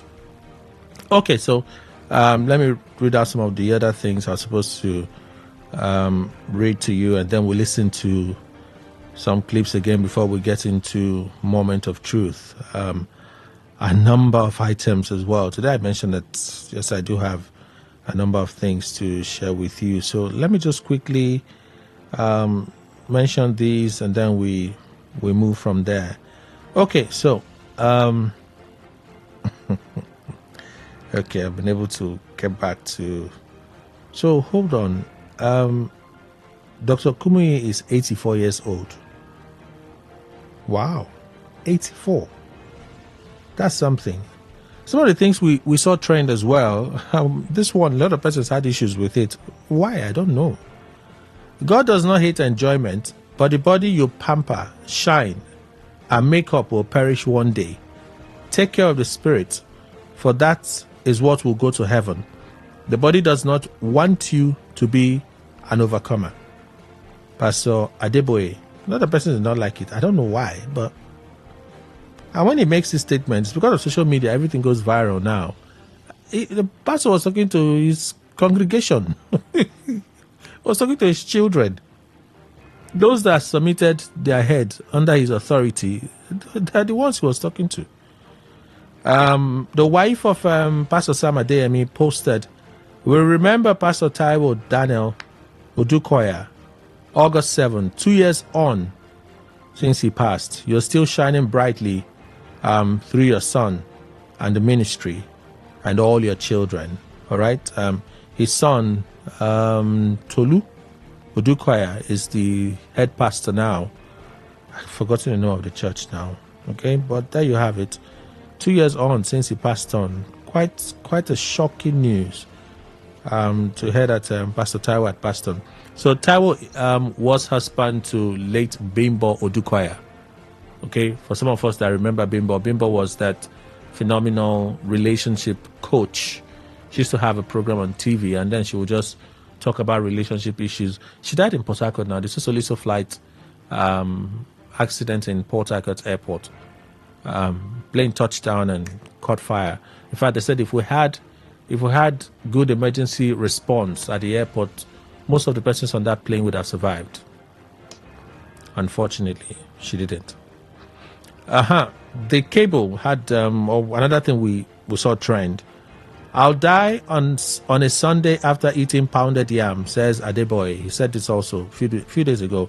"I'll die on a Sunday after eating pounded yam," says Adeboye. You know, there was one time I said on the radio that there are ways to die. I think I described how I would die, and somebody said to me, "Hey, it's fairy tale." Hey, you have no idea. But that's how he wants to die.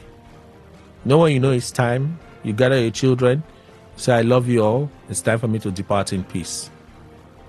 And you close your eye and you go to heaven. Oh, man. There are ways to die, my brother. There are ways to die.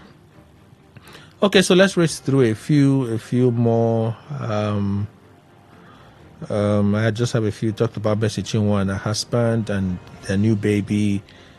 And then, okay, I will not read to you the response. I will not read to you the response to Reverend Isaac Moloin's statement about PFN, but the PFN says his account is not correct. His account is not correct. All right. So those are a few. Let's take a listen to this set. It's just a little long. It's just a little long, but take a listen. The first one you listen to is Bishop Oyedepo. He wasn't having it. Let's begin from there this morning. Then when we come back, we'll help someone. So take a listen. A nasty development in Kwara State where Muslims are asking for their students in our schools to wear hijab. And the church said no. I've never seen a place in my life where a tenant will be decreeing for the landlord. I've never seen. I'm an artist. You know the reason why? We have never shown the world the other side of God. God is not a toy. Yes, sir. He said the Lord is a consuming fire. Yes, sir. Let's show them the consuming fire of God. Yes. The consuming fire part of God. Yes, sir. They need to know. And a protocol. Leave the schools for the owner. Go to your school. Is there any fight? Ponopa, Grede Sanoka, wash again. Stop putting finger in the eyes of others. Do not expect fake on the other.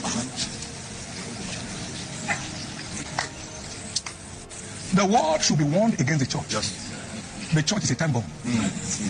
The church is a time bomb. When God turns his back on anybody or any system, that system is grounded. That system is cursed. My advice, and I know they will hear me because they always hear it. My advice is leave the schools for the owners. Find your schools. Men and women can wear hijab there. No. I can understand it. Stop putting putting your finger in the eyes of others when they are not blind. Father, bring an end to all harassment against your church in Nigeria. Now, wait a minute. Now, we have these menace of ritual killers because they have market. Lord, the ritual killers and their patrons or patronages, let judgment come down. Amen. The kidnappers and those who buy human beings, let your judgment come down on them. The food and herdsmen invading people's food and destroying the labor of their hand, let your judgment come on them. But Israel in the Middle East, the state of Israel is not Bible Israel. Okay. The state of Israel was a political and economic orchestration in 1948. That's not Bible Israel. Oh, you know. In the Bible, Israel is a person. Jacob. He wrestled with God. Towards morning, his tie was broken. But from now, your name will no more be called Jacob, but Israel, who have prevailed with God.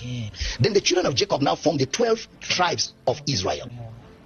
But because they did not obey God and follow God, their enemies scattered them all over the earth. So that Israel was gone.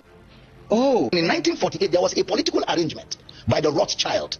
If you know the Rothschild, yes, the Rothschild actually created the state of Israel, historically.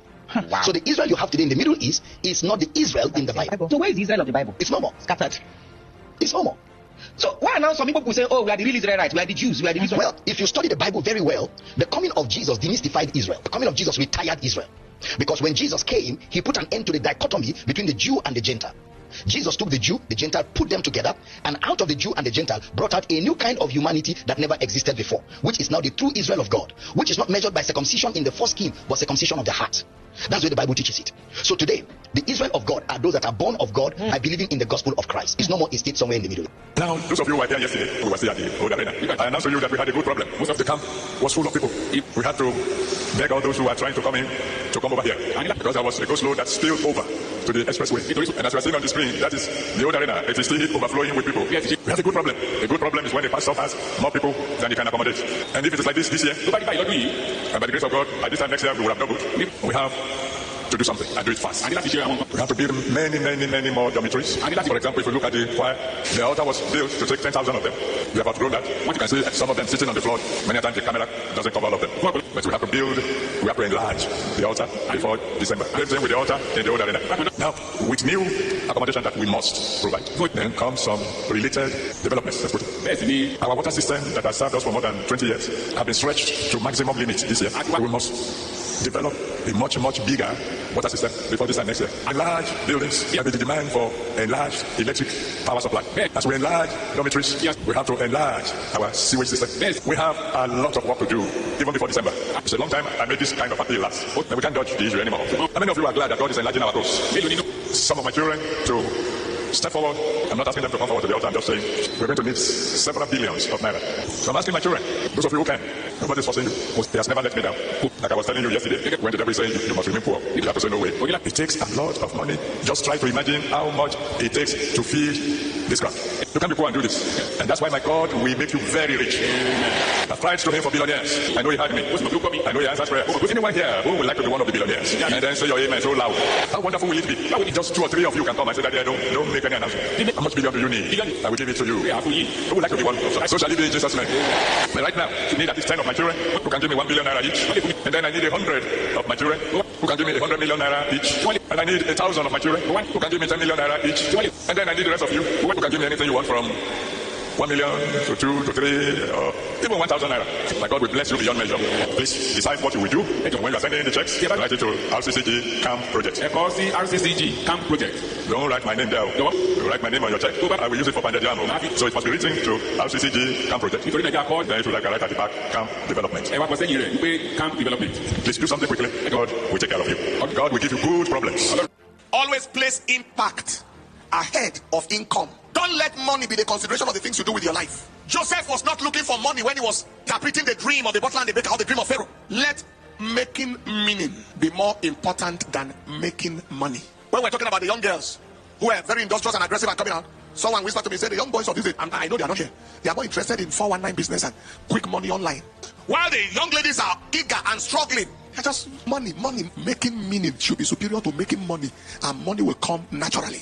I'm talking to you from experience. Secondly, making a difference should become more important than making a living. Don't spend your whole life trying to make a living. Otherwise, that is all you will achieve in life. Making a difference should become more important than making a living.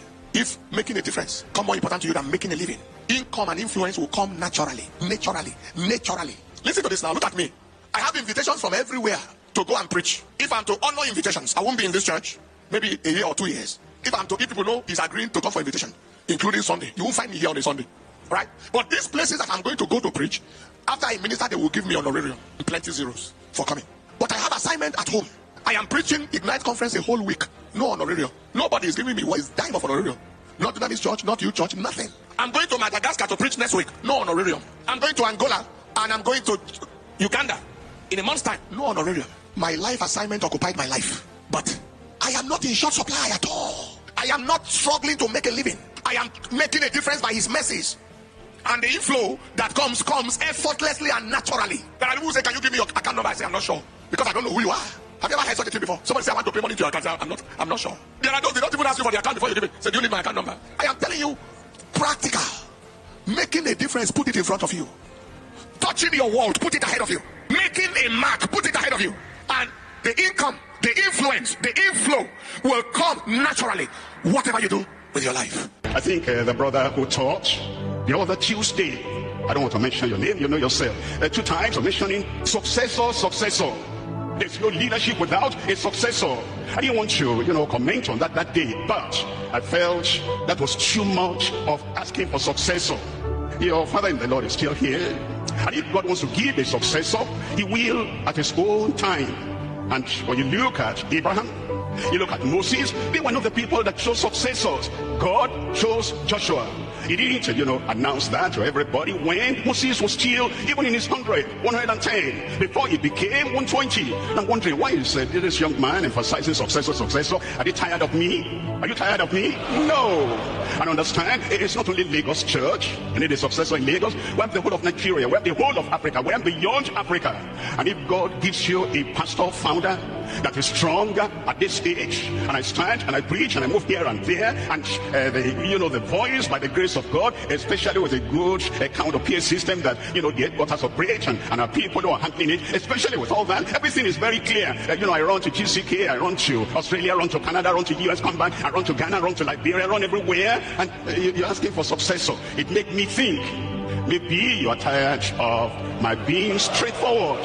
Thank you very much. I'm just, I need to get all this corrected, that you don't make me feel that really I'm imposing myself on you. But how can a father impose himself on his children? And God is using you wonderfully. The successors are there, and when the time comes, the Lord will choose a man after his own heart. And so I don't want you to, drive me away, although you can't, but you don't make the attempt. As Dave will make him tired, will make him weary. Let's continue in faith. Let's continue in faithfulness, and we will not fall at last. But honestly, we should look at the results of what we're doing, the impact of what we're doing, and the depth of knowledge. I can tell you how much it takes me preparing to serve the church. I think those who know me the closest, and some people are here that know me, I don't generally sleep until 2 a.m. Generally, that will be the average time. Sometimes 2:30. What am I doing? I'm digging into the word. I'm searching into the word. I'm using all I can to give the best to the church. And then I come to deliver. And from the time, even before I start, there are some people that have not unlearned all their practices. And I'm wondering why. Why would they want to disturb or contain or resist or oppress a person that wants to give all his life and everything he has learned, he wants to give out? They're there, and sometimes you enter, it's like they only allow me to stay where they want me to stay and to preach. Only as long as they allow me to preach. I will not take that. And so I have to also train myself. Apart from reading the Bible, apart from digging into the Bible, I have to also train myself that I will do what God wants me to do, and I will say what God wants me to say. And I try to let everybody know, unlearn those practices. They don't work, they're useless, they don't affect me anymore. And not only that, it is not rewardable in heaven. And we need to understand that you're not going to fight your pastor, fight your shepherd, fight the pilot. It's leading us in the way to heaven. And I say it publicly, I reject any member of the church, my child, my son, my daughter, I reject. Any worker, somebody who should be under me learning, I reject. Anyone trying to control me, I won't even take it for my wife, because I am the head of the home. And if she tries to control me, she knows that I stand here, and I've been preaching before I married the first wife, and now before I married the second wife, after the first wife died, I stand where I stand with conviction, and nobody will put me under. So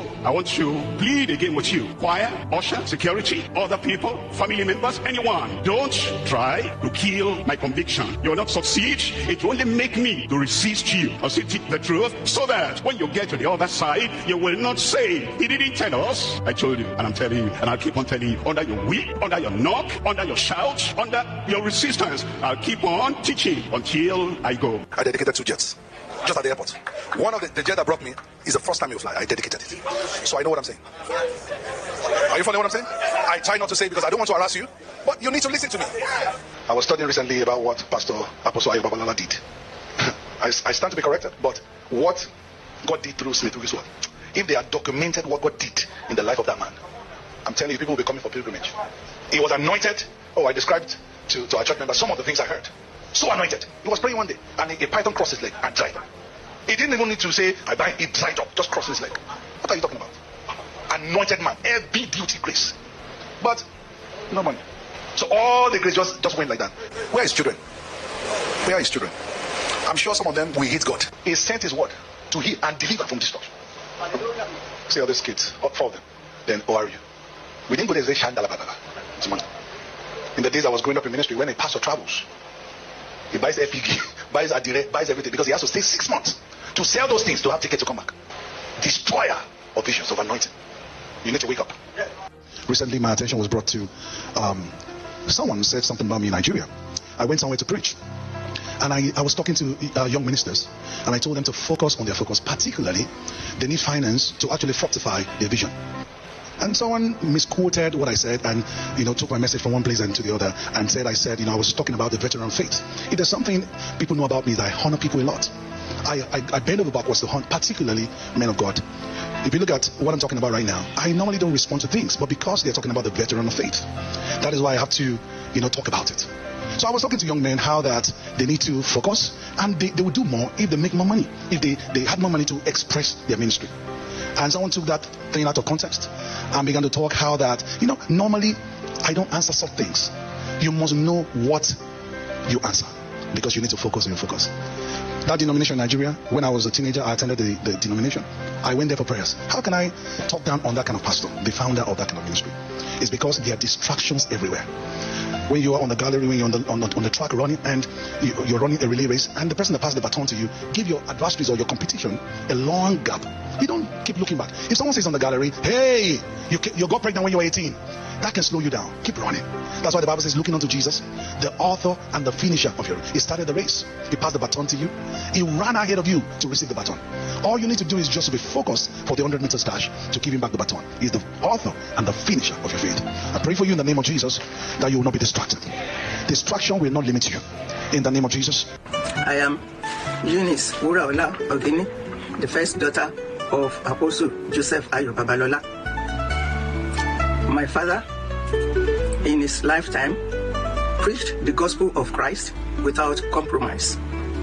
In his crusades, in his time, people would bring their idols to be destroyed with fire. A lot of shrines were destroyed. A lot of occultic materials, calabashes, were brought to be destroyed by fire during his crusades in his lifetime. He preached Christ and Christ only. His emphasis was on repentance from sin, serving the Lord, and worshiping the living God. I want to state clearly that we, his children, followed his footsteps. Myself and my sister, we worship the Lord, we love God, and we serve God. My father lived a very comfortable life. If anyone doubts my father's impact upon the society, I encourage such person to visit his tomb site or burial ground in Efanlayi, Ekiti State, Nigeria, a place where people go for pilgrimage from different parts of the world. The place is open to everybody 24/7. People go there to pray and God answers their prayers. Hallelujah. I want to ask that when people mention my father's name during their preaching, they should speak the truth.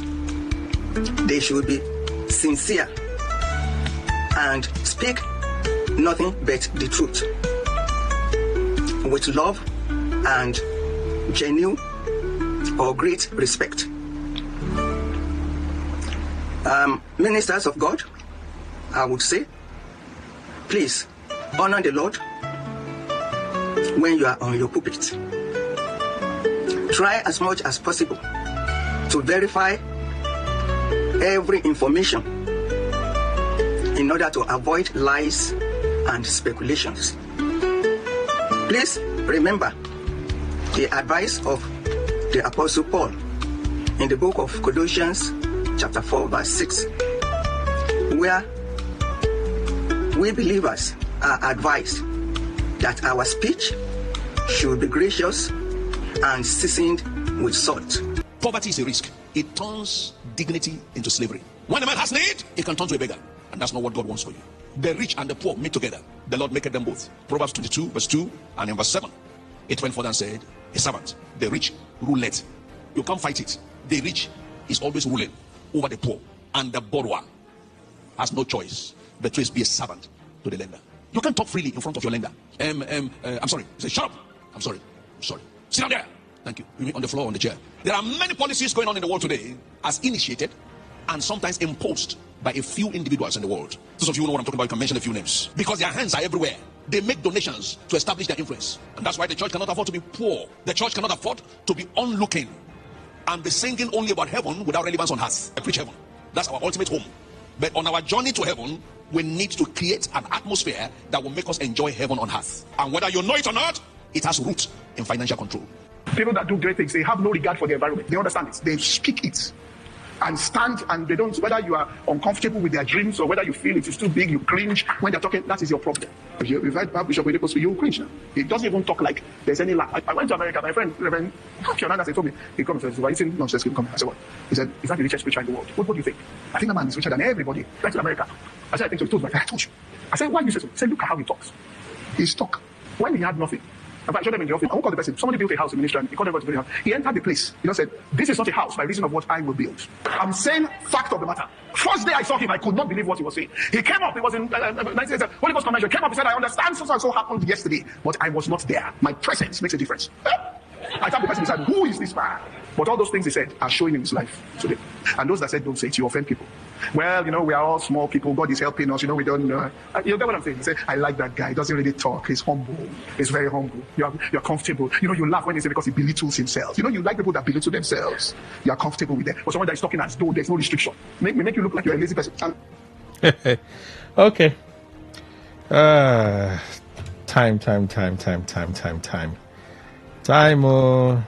Time. Okay, so let's quickly race through some of the things to listen to. I told you that these ones are a little heavy. So let's see.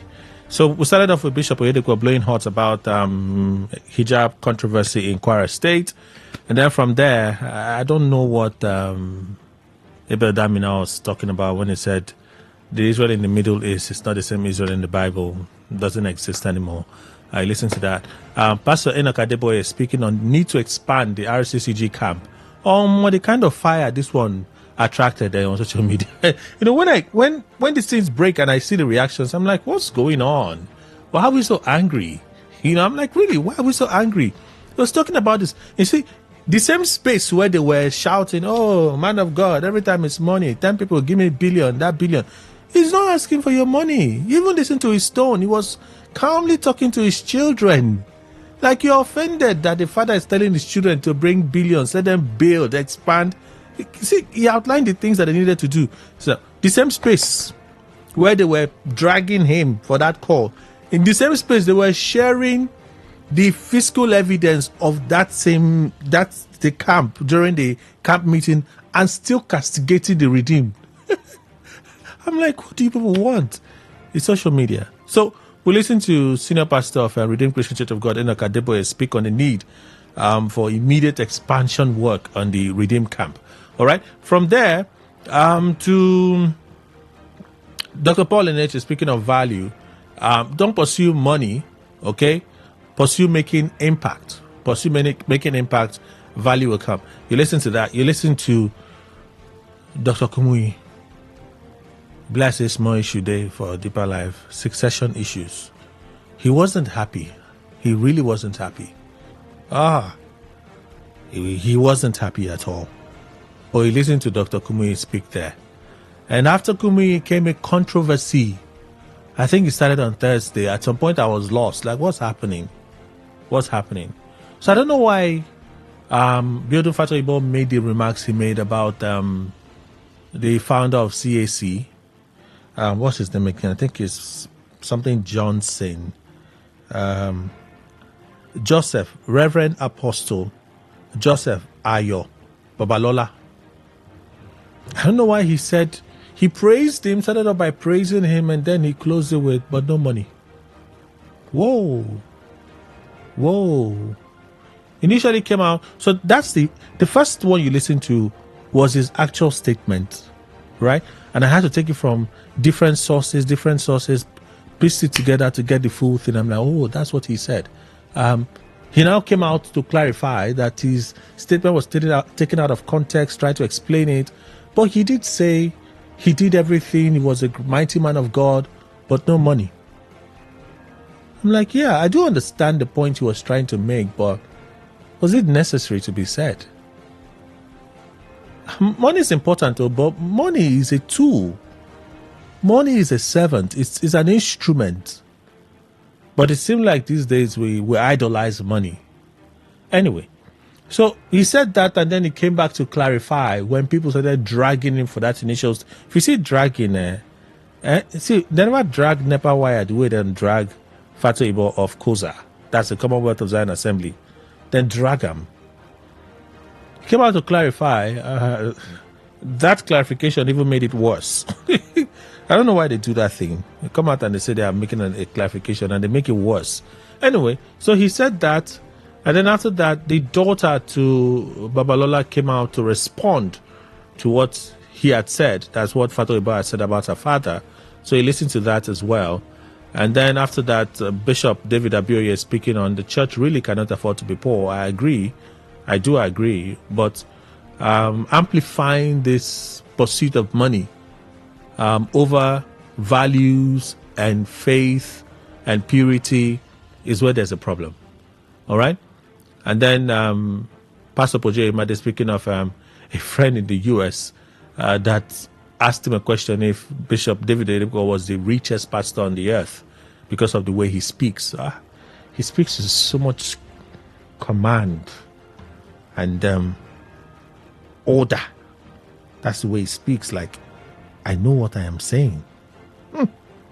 So after that, the row with Fatoyibo, they released a statement. Let me quickly read parts of it. Said the exploits of Apostle Joseph Ayo Babalola, which in the video I stated explicitly are too numerous to count, remains the hallmark of most Christian organizations in Nigeria and beyond till this very moment. Okay.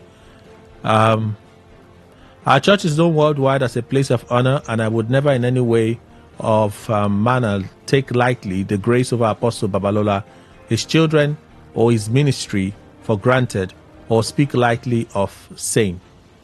I remain proud of their achievements and honor them in no small measure. Finally, I apologize. See? If. Why the if?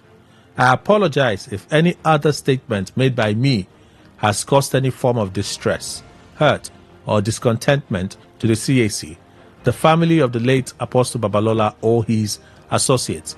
I will never disrespect or speak of them in that manner, either publicly or privately.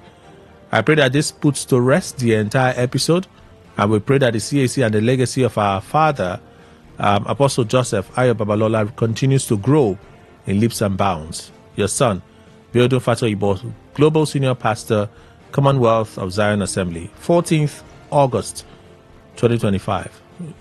Then Dragam. Hi. I know a joke, then Dragam. Okay, before we get to moment of truth, 20 minutes. Kelly, 20 minutes, that remain. God in heaven. Okay, so 29th wedding anniversary to Pastors David and P.C. Biomie, founder and senior pastors of Salvation Ministries, Home of Success. Congratulations to them.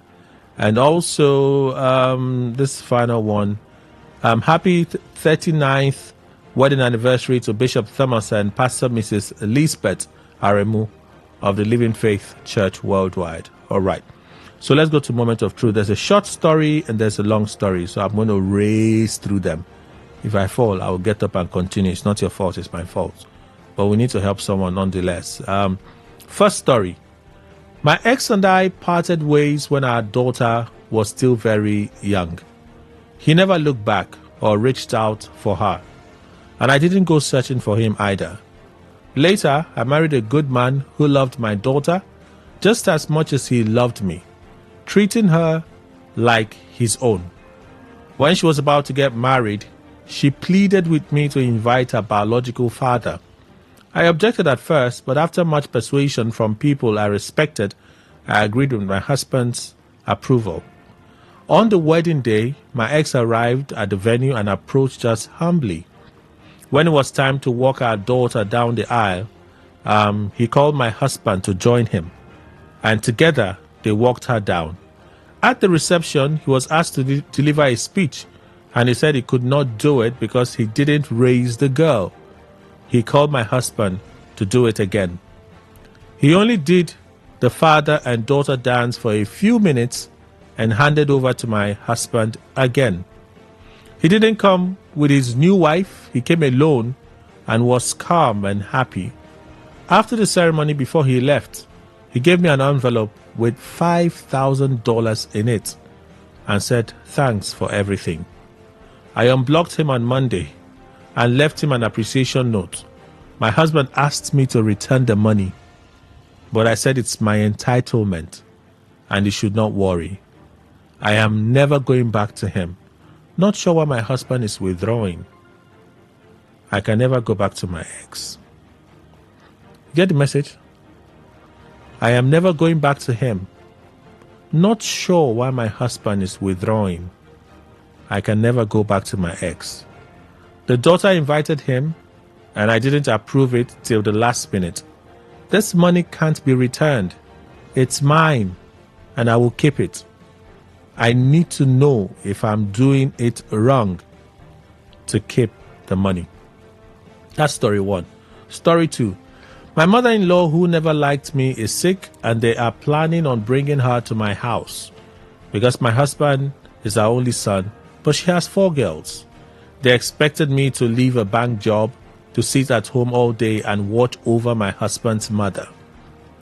My mother-in-law didn't attend my traditional marriage because she told her son not to marry me. My husband has 4 sisters, all older than me. They are on their mom's side, and they are all single. She refused accepting me even after my husband had paid my bride price. We were supposed to live in the family house till my husband builds his own house, but my mother-in-law made life a living hell for me. I took in a month after that traditional marriage. My husband informed her about my condition so she can at least stop maltreating me. Same day she was told about my condition, she came inside my room when my husband left for work, gave me tea to drink to reduce the morning sickness. She acted like a changed person, so caring. So I believe she had changed because I always put her in prayer to God, help her to change and accept me. I drank the tea, and a few hours later I had miscarriage. I didn't tell anyone about it, even my husband. At this point, I took a loan from my office, gave it to my husband to get a 2-bedroom apartment, and we moved out. But till now, it's still finding it difficult to take in. I'm still finding it difficult to take in. 6 months after we moved in, my husband was told that his mom is very sick, just 6 months after, and they want to bring her to my place so we can take care of her. I asked my husband what happened to his sisters. Can't they take care of their own mother? Moreover, none of them is married. Baby, you know my sisters are not really comfortable in life to take care of my mom. This is exactly what my husband said. I told him to tell his sisters to take care of their mom. He can always send money to them, that his mother can't stay in this house.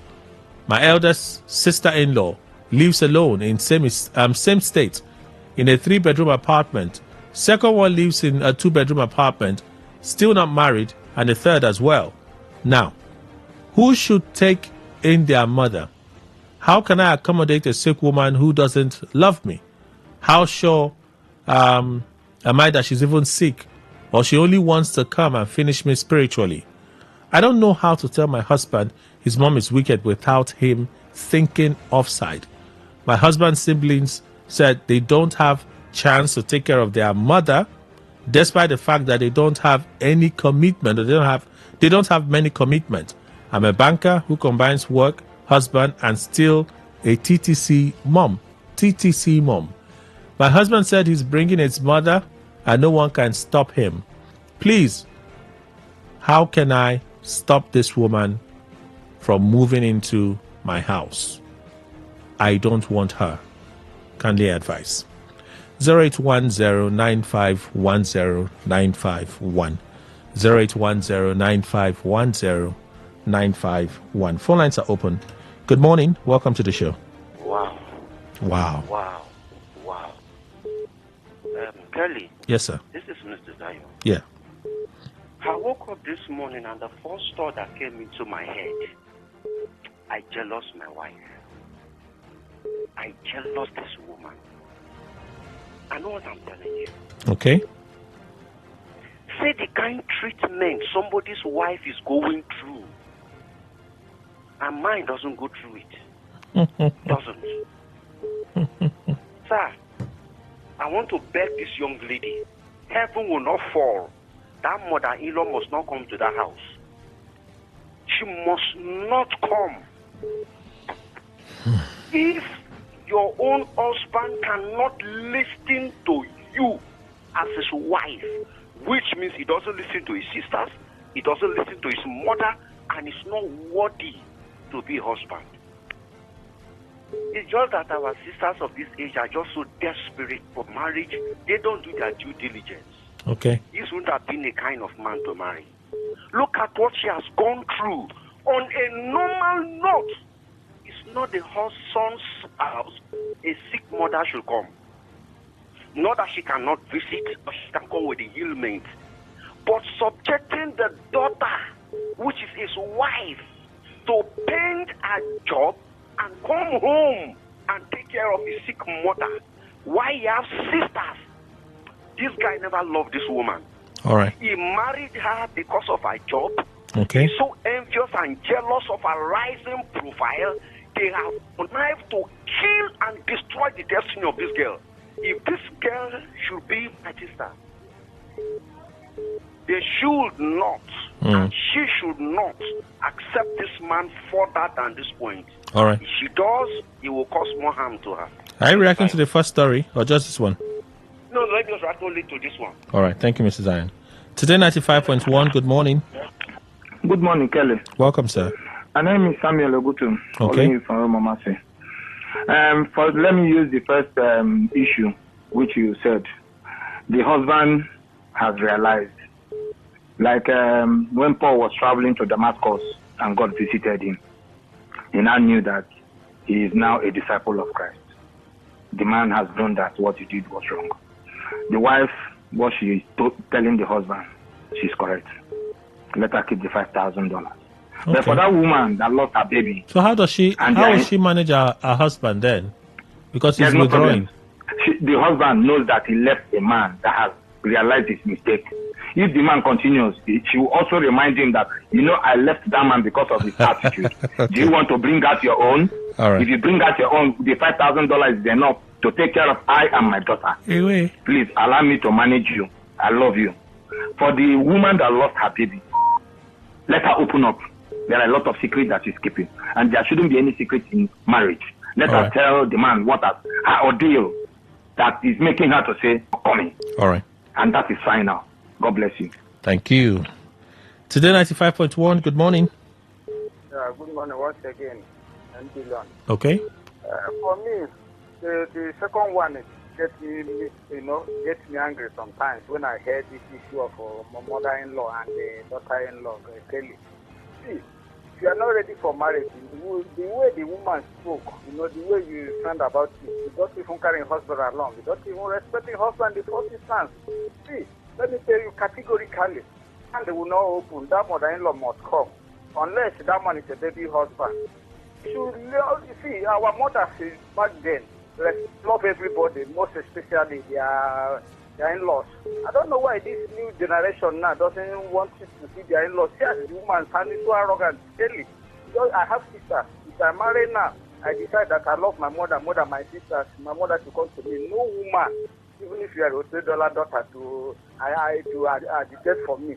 All right. Me that my mother will not come. No, it's wrong. Let us say it's wrong. If you are a man, if you are a real man. But the man, the other one is jealous. The man is jealous. You see how I'm balancing issue. I'm not sentimental or this agenda.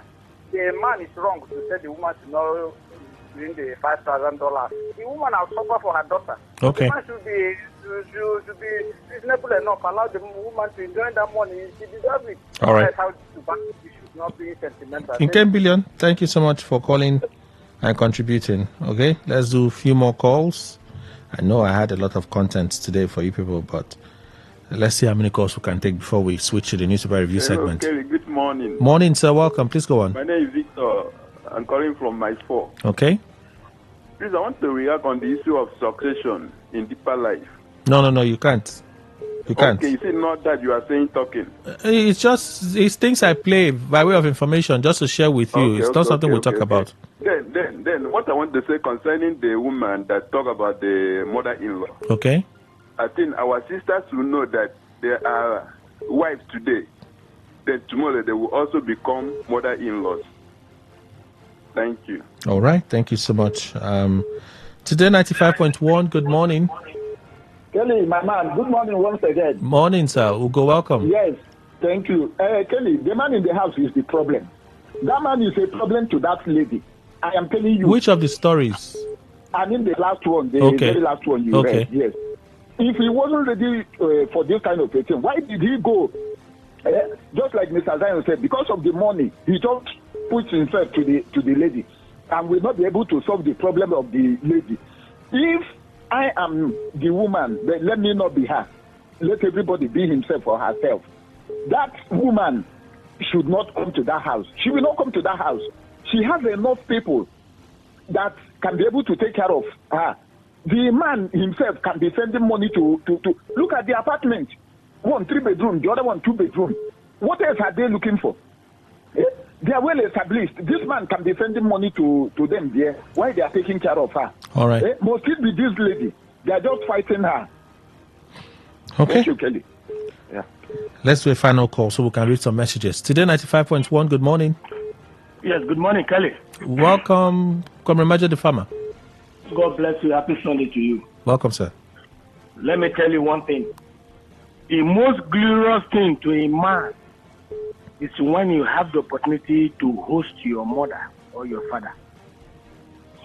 It does not matter how many children your father and your mother have. The most glorious gift for you to house your father, your mother, even for 1 week or for 1 day, you are a blessed child. If the woman has 10 female children, it does not matter. It does not matter. But that son that the mother wants to come to the house and stay is a glorious son or daughter. Let me tell you, why will the woman, after having known the envy of the mother-in-law to her, will give her a drink, after she's pregnant and she drank and the child goes out, and she refused to tell the husband? She's lying. Okay. She wants to use that as an excuse and yet she refused to open up to the husband. Okay. Any woman who does not want the husband the father-in-law, the mother-in-law to come to her house, she's a bad woman. All right. If you're lucky if your father wants to spend the night with you, she's not correct. Good morning, Brother Major the Farmer. Thank you so much, Robert Major the Farmer, for reaching out and contributing. Let me read. I've not gone to Facebook today, so let me read some of those contributions. Those that sent earlier for the first conversation, I'll begin from there, and then we'll just read through. So I see some of those contributors. Sunday Asua, for me, the law first, before any other thing. We're guided by the law, not by religion. For the priest asking those that watch the video to go for confession, it's a joke taken too far. Okay. Arinze Kweme, Father, forgive me for I have sinned. I saw it without permission because it wasn't my fault. I was a victim of this maltreatment in the name of cleansing when we were little. Okay, that's the second story now. My mom is a believer in whole Sabbath mission. Both the pastor and parents should be prosecuted because those children have no choice to say no, but their parents forced them. Okay, so the law should take its course then. That's for the first one. The second one, which is Moment of Truth. Chidiadi Matthias, good morning. Today FM, my name is Priceless, texting from Port Harcourt. The woman that the ex gave money should beg the husband more to allow her keep the money since the ex has apologized for his bad character before giving her the money. If the husband insists on her to return the money back to her ex, then she should return the money to her ex. But to me, $5,000 is big money that can solve some problem in the house. And the woman made a mistake by not allowing the traditional marriage to take place in her ex's place, despite the fact that she was the one that raised the daughter. Okay. The woman that the mother-in-law wants to come and stay should be very prayerful, though she made a mistake by not taking the matter serious to God before now. That I agree with the husband's decision, but she should avoid any food or water that the so-called mother-in-law touches to avoid more story that touches the heart. All right, I can't read everything, but your point is clear there. Sunday, returning the money is a no-no option, knowing what she wants and had no intention going back. Why would she reject it? It's no for you. And for the second story, some of these mothers can be wicked. She should resist it. I beg, resist it. Garu, first story. That man and woman is wrong traditionally. No matter what the biological father owns, everything. Even the ceremony will be done in his own house, and the bride price will be collected by him. You people need to start understanding something to avoid the curse. You don't have the right to stop someone's mommy from coming to his son's house. Never. If the mama you go approve, stop all these long stories, because when you had a miscarriage, you should have opened up. Okay. Arinze Kweme, the husband has the final say, but the woman has a choice too. Don't stop your work to take care of person where you know love. The man can look after his mother too, while the daughters can come around to help. Right. Some of those reactions. In a minute or two, I'll just pause. We'll go for a break before we jump into in fact, let's pause now. Before we get into the paper review, we'll take some of your contributions, and then we'll go for the paper review, continue from there. I think that's a way to manage it. They just had a lot of things to share with you guys today. So let's pause here, go for the newspaper review segment, take a short break. When we come back from that break, before we jump into the papers, we'll take some of your reactions to those stories. We'll wrap that up, and then we'll get into the newspaper review segment. All right? The Gospiration Show, Sunday, 17th August 2025. Stay right here.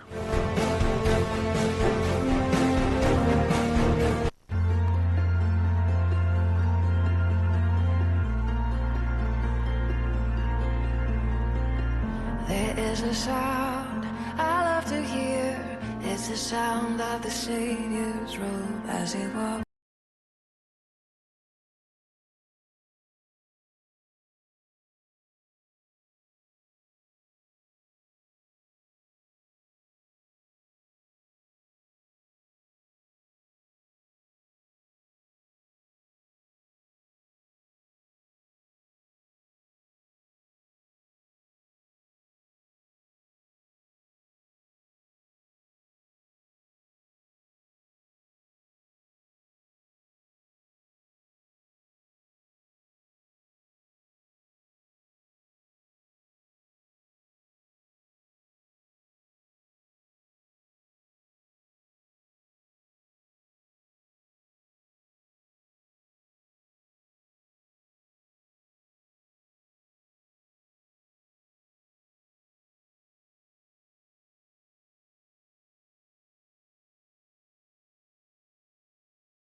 Welcome back, everyone. 3 minutes now past 11. Let's read some of your contributions from a moment of truth.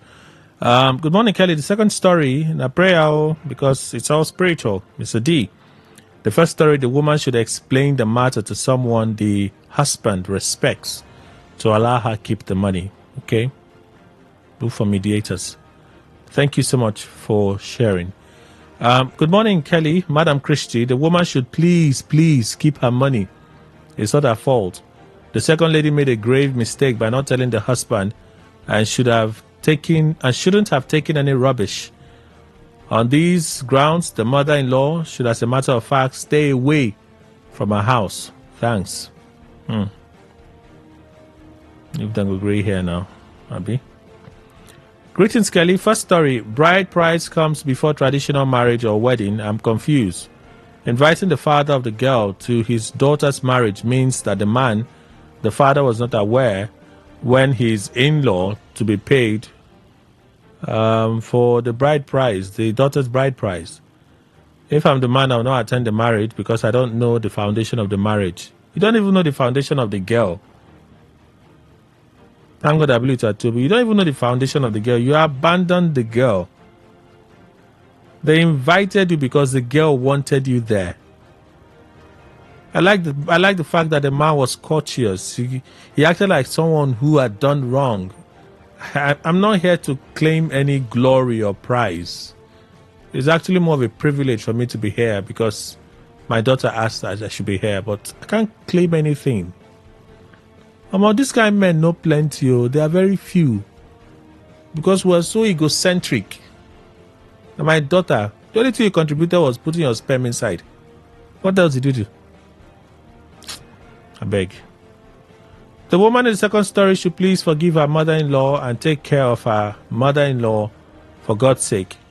She should know that whatever she is doing is not for her mother-in-law, but for God's own sake. Right now from Woji. Send that message. I see some more drop. I can only take a few, just a few. Let me do one or two so we can get to the papers. About the woman who doesn't want the mother-in-law to come over, my response is that it's just a bunch of what-ifs. What if the mother-in-law is her mother? What if the tea, a miscarriage, is a coincidence? What if the woman is not what she thinks she is? What if? It's not like you made it any easier for me. $5,000. Let her request and carry out the traditional firewood oath of fidelity. The husband relax. What does that mean? I don't know what that means. Knowing she can't mess around, but it's as if she's willing to remain faithful to one man. Many of today's women will avoid that part of traditional marriage. Mr. Dennis Onyeguara. Okay, perhaps you're saying something I'm not aware of, so I don't know what it means. For the woman that had a miscarriage, she took a loan from the bank so they can move away from the family house where her mother-in-law didn't want her staying in the first place. Now she's sick and wants to come to my house. The house I borrowed money to rent. The answer is no. If my husband insists he can live with his mother, who knows what is going on, what she's going to do next. Mina from Eleme sent that one. Thank you so much, Mina, for reaching out. Insecurity was disturbing the man. He allowed physical presence of the wife's ex-husband during the matrimony, and now he's objecting to cash gift given to the wife. Assuming the ex gave him the money for taking care of his daughter over the years, will he reject it? The man is simply not feeling secured anymore. All right. As for those voices you played, all right, Michael Newmont, I didn't play that for reaction. Those that got it. If you didn't get anyone, sorry for you. Let me see. I see one here from Traditional SMS channel. The first woman should keep the money, and the second one should not let the mother-in-law come to that house if she's sure of what she has said. Kinsley, he sent that. Okay. Let's close. I think I read from Facebook already. Let's go to the papers now. See, we all know in part in this life. We all know in part. If marriage really is what marriage is supposed to be, for the fact that the husband told her to return the money, she should return the money. If marriage is what marriage is really supposed to be, she should return the money. For the other one, if marriage is what marriage is supposed to be, the man is supposed to listen to his wife. The same way the wife expects, the husband expects his wife to listen to him. If what marriage is supposed to be, what marriage is supposed to be. I know we're all human beings. We come from different backgrounds, different orientations, experiences are different. So sometimes we make decisions based on those things. All right. Let's look at what the papers are saying. Just a few of the things trending. First is the NSA speaking on the arrest of suspects alleged to be involved in the Kuje prison break, some criminal masterminds and the rest of them. And then the second one, Senator Tambuwal speaking on his experience while he was held in EFCC custody. Take a listen. I'm glad to inform you that we have successfully concluded a high-risk, intelligence-led counter-terrorism operation, which led to the capture of the top leadership of Jama'atul Ansarul Muslimina fi Biladis, Sudan, commonly known as Ansar, Nigeria's Al-Qaeda affiliate. The group was first formed in January 2012 with a public declaration in Kano. It emerged as a splinter faction from Boko Haram, positioning itself as a humane alternative. However, its stated aim quickly turned into attacking Nigeria's security agencies and operatives, civilian communities, and government infrastructure. The group publicly displayed the setting sun logo of Al-Qaeda in the Islamic Maghreb, signaling its ideological and operational alignment with global jihadist movements. The targeted operation, which was conducted between May and July 2025, led to the capture of two top Ansarul leaders who have been responsible for masterminding several terrorist attacks against Nigeria over the past years. The first is Mahmoud Muhammad Usman, otherwise known as Abu Barah Abbas Mukhtar. This Ansarul, he is the coordinator of various terrorist sleeper cells across Nigeria. He is also the mastermind of several high-profile kidnappings and armed robberies used to finance terrorism over the years. The second is Mahmoud al-Nigeri, otherwise known as Malam Mahmouda, Abu Barah's proclaimed chief of staff and deputy. What you hear outside is that members of security agencies are not united. Today, I have seen, you have seen, all of us have seen how all of them come together to ensure that Nigeria is indeed a peaceful place for all of us. You know, that they have a saying, once you join APC, whatever are your sins, you will be. Now, I want to ask you a question. Do you want our sins to be forgiven so we can join APC? No! Do you want our sins to be forgiven so we can join APC? No! Do you want our sins to be forgiven so we can join APC? No! Do you want us to continue to work with the coalition?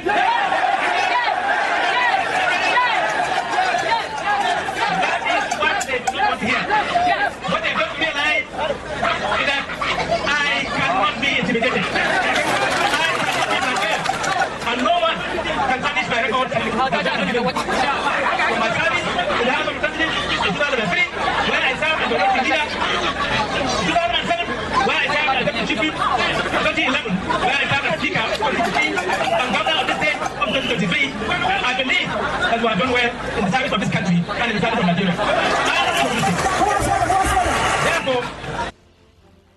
Okay. Yeah, Tamba not very clear, very noisy there. She was speaking to a sea of people. So you heard them screaming and reacting. He made a return visit to the state. I think that was on Thursday or so. Okay, where he actually speak of his ordeal right there. All right, so let's take you through what some of the stories have for us this morning. I'm not going into any election results. No, I'm not. I see some of those results are beginning to come in, so I'm not going to jump in there, not yet. Daily Post is where I like to begin from. Kano by elections, APC demands cancellation amid violence. You know, when I saw this, I said to me, Abi, don't they lose? You know, that's what I said. I said, Abi, don't they lose? The All Progressives Congress APC is calling for the cancellation, or at least this should be called for, because this was yesterday. The election has been concluded. But by way of informing you, called for the cancellation of the ongoing by-election in Shanono Bagwe constituency and the rerun election in Gari constituency of Kano State. APC National Publicity Secretary Felix Morka made the call in a statement on Saturday, alleging widespread violence and disruption of the exercise by armed thugs in several polling units. He claimed that voters were forced to flee from polling areas while security personnel deployed to the affected constituencies were overwhelmed by the attacks. According to him, the situation makes the conduct of a credible election impossible. Tribune, Labour Party's Abure's tenure has expired. Court, INEC. Labour Party's leadership crisis has taken decisive turn after the Federal High Court in Abuja dismissed Julius Abure's case against the Independent National Electoral Commission, INEC, affirming that he is no longer the party's national chairman. In a suit the court struck out Abure's suit for want of jurisdiction, echoing the Supreme Court's April 4, 2025 ruling that nullified all prior recognitions of his leadership. INEC, Tribune Online gathered and confirmed that Abure's tenure, along with that of the National Executive Committee, expired in June 2024, as contained in the Commission's counter-affidavit in the case. Reacting to the judgment, Interim National Chairman Senator Nenadi Usman, PhD, said the decision removes every lingering doubt about Abure's tenure status. It's another unambiguous affirmation of the rule of law and the Supreme Court's binding pronouncements. The chapter is closed. We must put distractions behind us and rebuild the Labour Party into the disciplined, people-centered movement Nigeria deserves. Usman praised INEC's clarity, courage, and institutional integrity in stating the facts plainly and urged all LP members to respect the supremacy of the Constitution and the authority of the courts. The ruling may finally end the factional battle that has rocked the party for over a year, especially with by-elections looming and the 2027 general election in view. FG captures 2 Ansaru terrorist leaders. We'll listen to the National Security Advisor, Nur Ribadu, give us an update on this. I mentioned the name of the terrorist leaders as Abu, Bara, and Mahmouda. Okay? At the event, in attendance were the Chief of Defense Staff, General Christopher Musa, other service chiefs, the Inspector General of Police, Kayode Igbetokun, was there, Director General of the State Security Services, Oluwatosin Ajayi, top security officials, some members of the Federal Executive Council, the Minister for Information was there, Minister for Defense was also there, and then Bayo Nanuga was also there, he was present as well. Some members of the Federal Executive Council disclosed this at the World Press Briefing in Abuja at the National Counter-Terrorism Center on Saturday. According to Ribadu, Abu, Barau, and Mahmouda were responsible for Kuje prison break and other high-profile abduction in northwest and north-central Nigeria. He said the group formed in January 2012 with a public declaration in Kano emerged as a splinter faction from Boko Haram, positioning itself as a humane alternative. However, its stated aim quickly turned to attacking Nigerian security operatives, civilian communities, and government infrastructure. We'll listen to Ribadu speak there, okay, on this particular issue. So allow me to roll this story. Some of the things that they said to have done. The operations include the 2022 Kuje prison break, attack on the Niger uranium facility, the 2013 abduction of French engineer Francis Colomb in Katsina State, May 1, 2019, kidnapping of Alhaji Musa Umar Uba. That's the Megarin Garin Dora. They were also behind the abduction of the Emir of Wawa, and they maintain active links with terrorist groups across the Maghreb, particularly in Mali, Niger, and Burkina Faso. The cable. What experts mean by stable economy, Yemi Kale explains Okoje-Wele's comment. Yemi Kale, Group Chief Executive or Group Chief Economist and Managing Director, Research and International Cooperation, African Export-Import Bank, that's Afrexim Bank, says describing a nation's economy as stable does not always mean that citizens are free from hardship. Recall that on August 14, Ngozi Okonjo-Iweala, Director General of the World Trade Organization, WTO, said President Bola Tinubu must be given credit for stabilizing the economy. While offering his view on the debate caused by Okonjo-Iweala's statement, Kale, who is a former statistician general of the National Bureau of Statistics, NBS, in a post on Saturday, explains that stability refers to a stage where the economy no longer undergoes significant fluctuations. When the economy says an economy is now stable, they usually mean that the economy has reached a point where it no longer experiences major fluctuations or disruptions. In practical terms, it suggests macroeconomic indicators are steady, predictability and confidence where businesses, investors, or consumers feel more confident making long-term plans and there are no immediate crises. Kale says stability signifies a point where the economy has reached a balanced state, allowing economic activities to proceed without major turbulence. He says citizens experience the economy differently through cost of food, housing, transport, healthcare, and wages.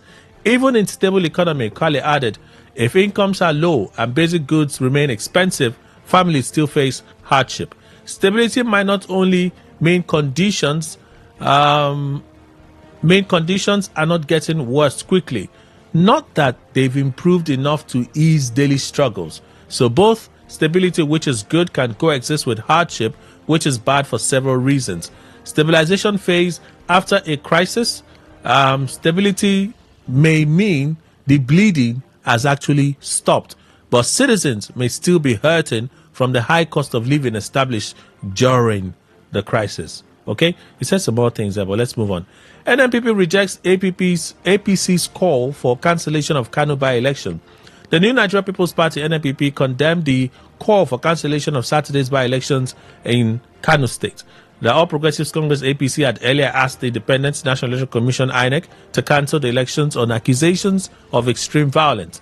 The call came as Audu Zango, Kano resident electoral commissioner, REC, said over 100 suspected political thugs were arrested in Bagwe by-election. But in a statement on Saturday, Ladipo Johnson, NNPP publicity secretary, said the APC's request was frivolous and bereft of facts and reality. Johnson insists that the by-elections were free, fair, credible, and peaceful, noted that by virtue of Kano being an NNPP stronghold, it was unimaginable that the results could have been otherwise. And the electoral history and outcomes in recent times in Kano State attest to this reality and conviction. The results have now been validated by the INEC commissioner and who conducted the election and adjudged same as free, fair, and credible, as being validly won by NNPP candidates. Okay. He applauded voters, INEC, and security agencies for ensuring a credible voting exercise. NLC gives FG 7-day ultimatum to refund diverted workers' funds, constitute PENCOM board. Story from Friday. The Nigerian Labour Congress NLC has issued a 7-day ultimatum to the federal government to refund the allegedly diverted workers' funds from the Nigeria Social Insurance Trust Fund, NSITF. In a communique issued at the end of the NLC Central Working Committee meeting held in Abuja on Wednesday, the Congress condemned the diversion of 40% of workers' contributions from the fund to the national coffers, describing it as a violation of the acts that established the fund and an assault on workers' social protection rights. The CWC expressed outrage at the ongoing assault on workers' social protection rights through the federal government's diversion of 40% of workers' contributions to the national coffers as revenue in flagrant violation of the statutes establishing the fund. The CWC warns that these actions represent a direct attack on workers' rights, hard-earned resources, and the principle of tripartite governance enshrined in international labor standards. The Congress affirms that the board or the fund belongs to the Nigerian working class and will mobilize all legitimate means to ensure workers' interests are protected. The union equally said the federal government should immediately constitute the governing board of the National Pension Commission. The CWC noted with grave concern the non-constitution of the governing board of the National Pension Commission in contravention of the PENCOM Act and other statutes. The CWC reiterates that pension funds are deferred wages, not state revenue, and demands the immediate constitution of the board in full compliance within the law. If nothing is done by the end of the 7 days, the NLC will no longer guarantee industrial peace in the sector. Okay. ADC to Tinubu, you've spent 25% of your presidency outside Nigeria. The African Democratic Congress, ADC, accused President Bola Tinubu of spending nearly a quarter of his presidency outside the country. On Wednesday, Bayo Nanuga, special advisor to the president on information and strategy, said Tinubu will embark on a 2-nation trip to Japan and Brazil. He left on Friday. He arrived late on Friday in Dubai. In a statement on Thursday, Bolaji Abdullahi, ADC National Publicity Secretary, described Tinubu's foreign travel record as excessive and disturbing. He said the president's trip this week would be the 40th since assuming office 26 months ago. He said the trips add up to 181 days abroad, which is an equivalent of almost 6 months, and a record number for any Nigerian or African leader in recent memory. Abdullahi said Tinubu has so far visited more foreign countries than Nigerian states, adding that the president has been to only 13 of 36 states since his inauguration. The ADC spokesperson said the trips have yielded no tangible economic or diplomatic benefits despite the billions of naira spent, noting that insecurity claims about 30 lives daily, while poverty and child malnutrition are on the rise. Nigerians expect their president to be on the ground to provide leadership, empathy, and direction. It would appear that the president thinks there are more serious problems for him to solve outside the country, or he believes the solutions to the many troubles we face at home could actually be found on these trips. Well, he criticized the president's absence from public view since August 1, saying it had fueled rumors about his health.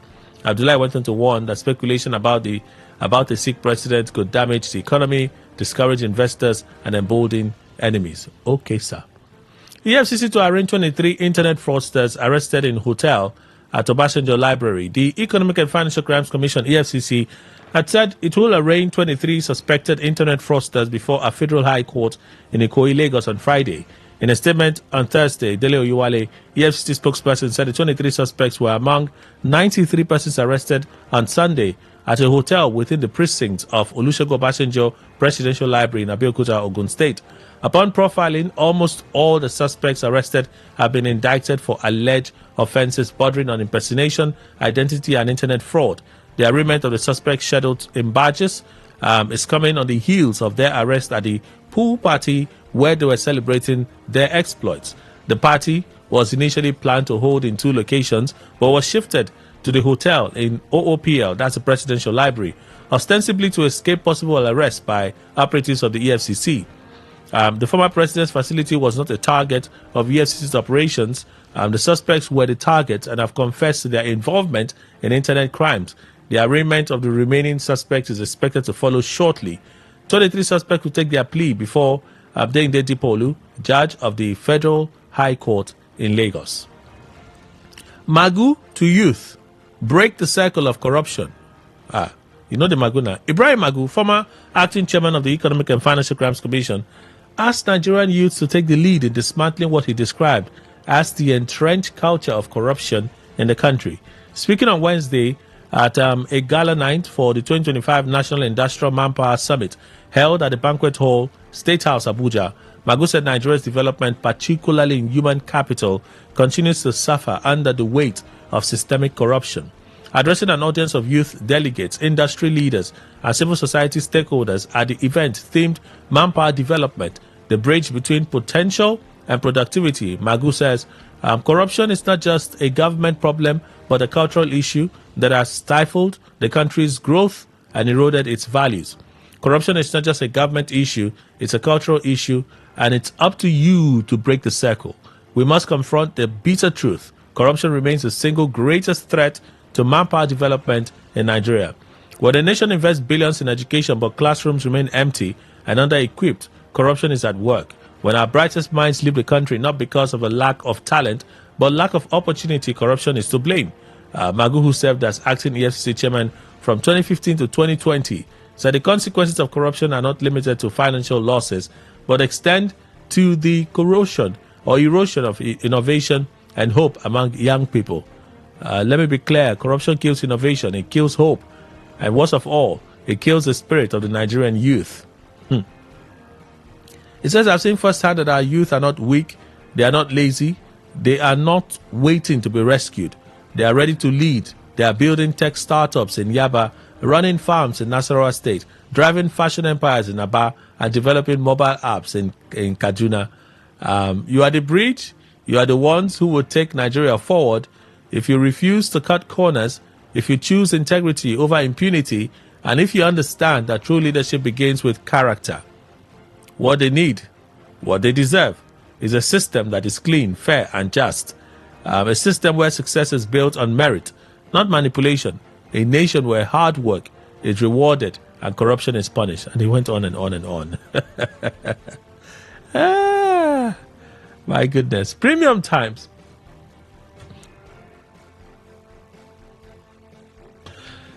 This is a long read. I'm thinking, should I read it today or read it tomorrow? Okay, so let me read it today because it's hot everywhere. But it's a long read.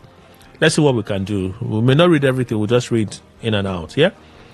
Canadian courts did not declare APC, PDP terrorist organizations. Premium Times. And they had some stroking for some papers. A Canadian federal court did not designate Nigeria's two leading political parties as terrorist organizations, as widely reported by many Nigerian news outlets. A review by Premium Times has revealed. The reports that the Canadian court declared the ruling All Progressives Congress APC and the major opposition party, the People's Democratic Party, as terrorist organizations have circulated widely across news platforms and social media since Thursday. But the Premium Times review of the 16-page judgment delivered in June by the Canadian court found the reports to be misleading. From this newspaper's analysis, what the court actually did was hold the PDP culpable for the subversion of democratic process by engaging in ballot snatching, stuffing of ballot boxes, voter intimidation, and violence during during Nigeria's general elections that took place in the early 2000s to 2007. Also, contrary to the widespread framing of the court's decision by Nigerian news platform, the court did not indict the APC, as its decision was based on the electoral atrocities attributed to the PDP in the 2000s. The judgment referenced the APC only 5 times and the PDP 36 times. The incident and the time frame reviewed by the court predated the APC, which only came into existence in 2013 ahead of the 2015 general election.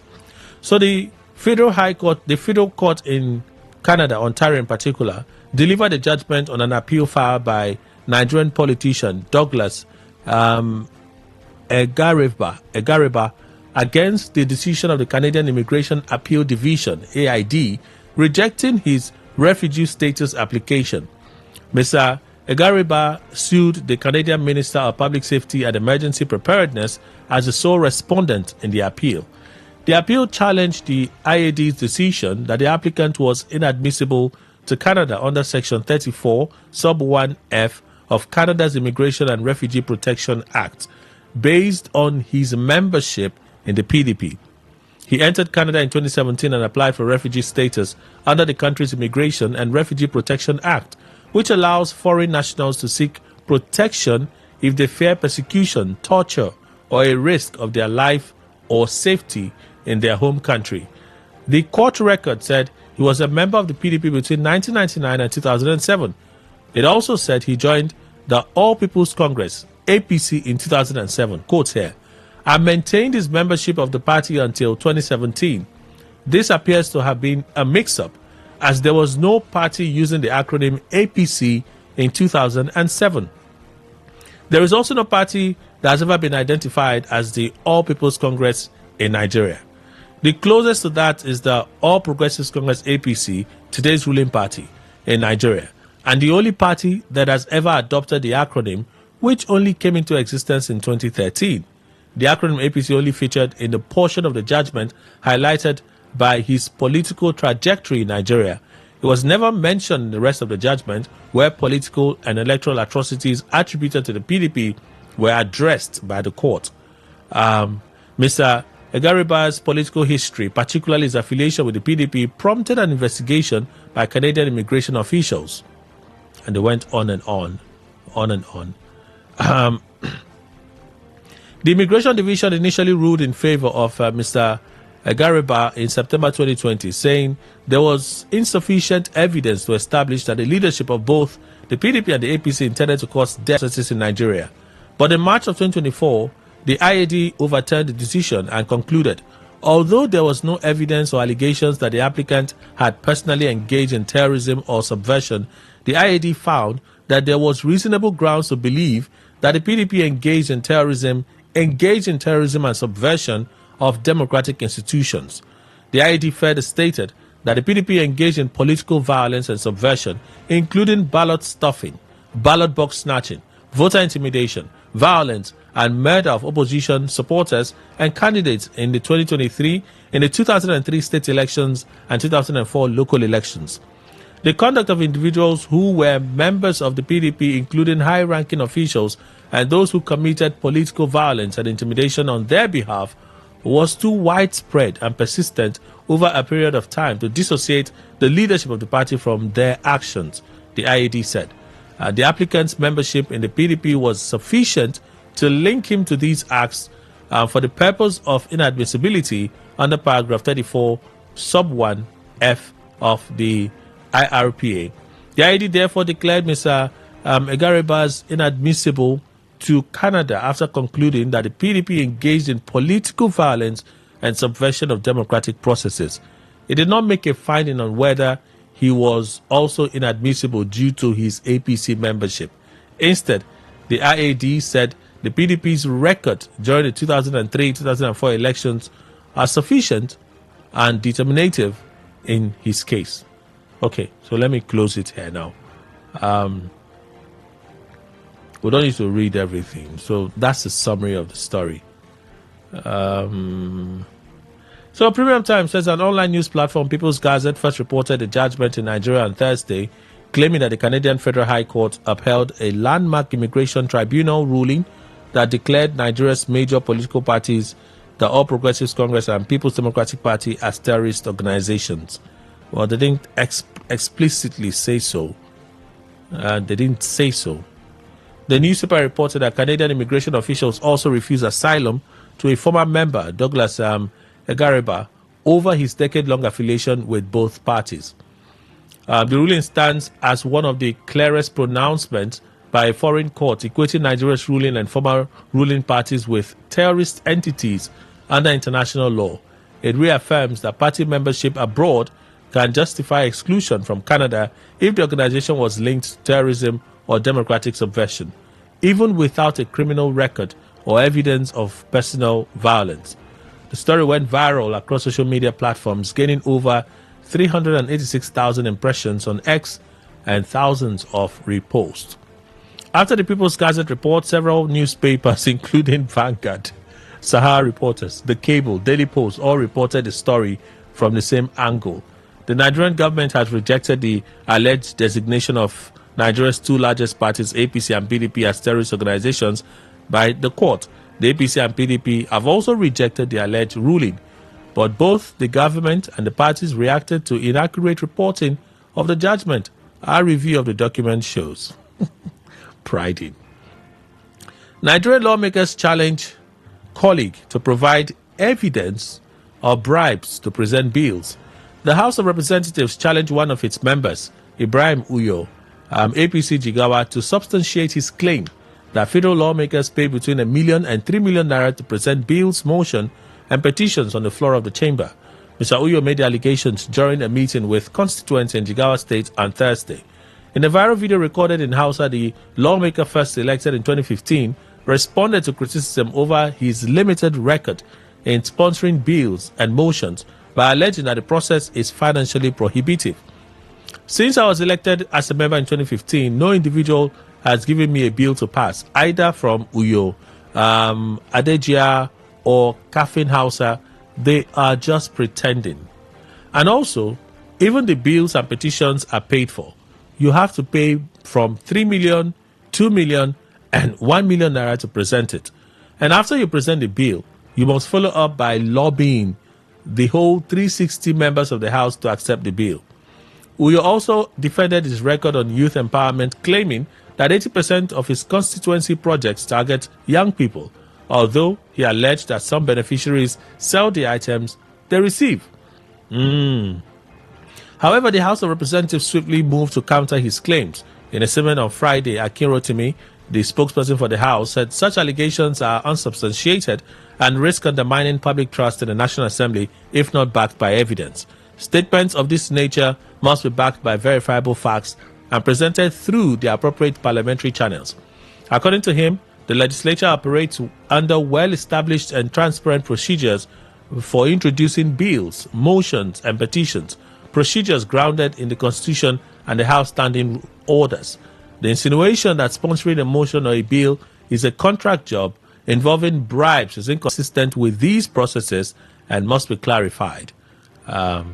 So, we'll wait and see what will happen. For now, all eyes will be on the House when it reconvenes after its current recess in September, as Nigerians wait to see if Mr. Uyo will present evidence or face the ethics panel over remarks that have reignited debate on integrity in the nation's lawmaking process. And Nigeria's inflation rate eases to 21.88% in July. 21.88% in July. That's our next story. Nigeria's annual inflation rate eased to 21.88% in July from 22.22% in June 2025, the National Bureau of Statistics (NBS) said on Friday. Statistics Office said July 2025 headline inflation rate shows a decrease of 0.34% compared to June 2025 headline inflation rate. Inflation indicators compare prices of goods and services in 12 months. A decline does not necessarily imply a reduction in prices. Instead, it shows the rate of price increase had fallen compared to previous months.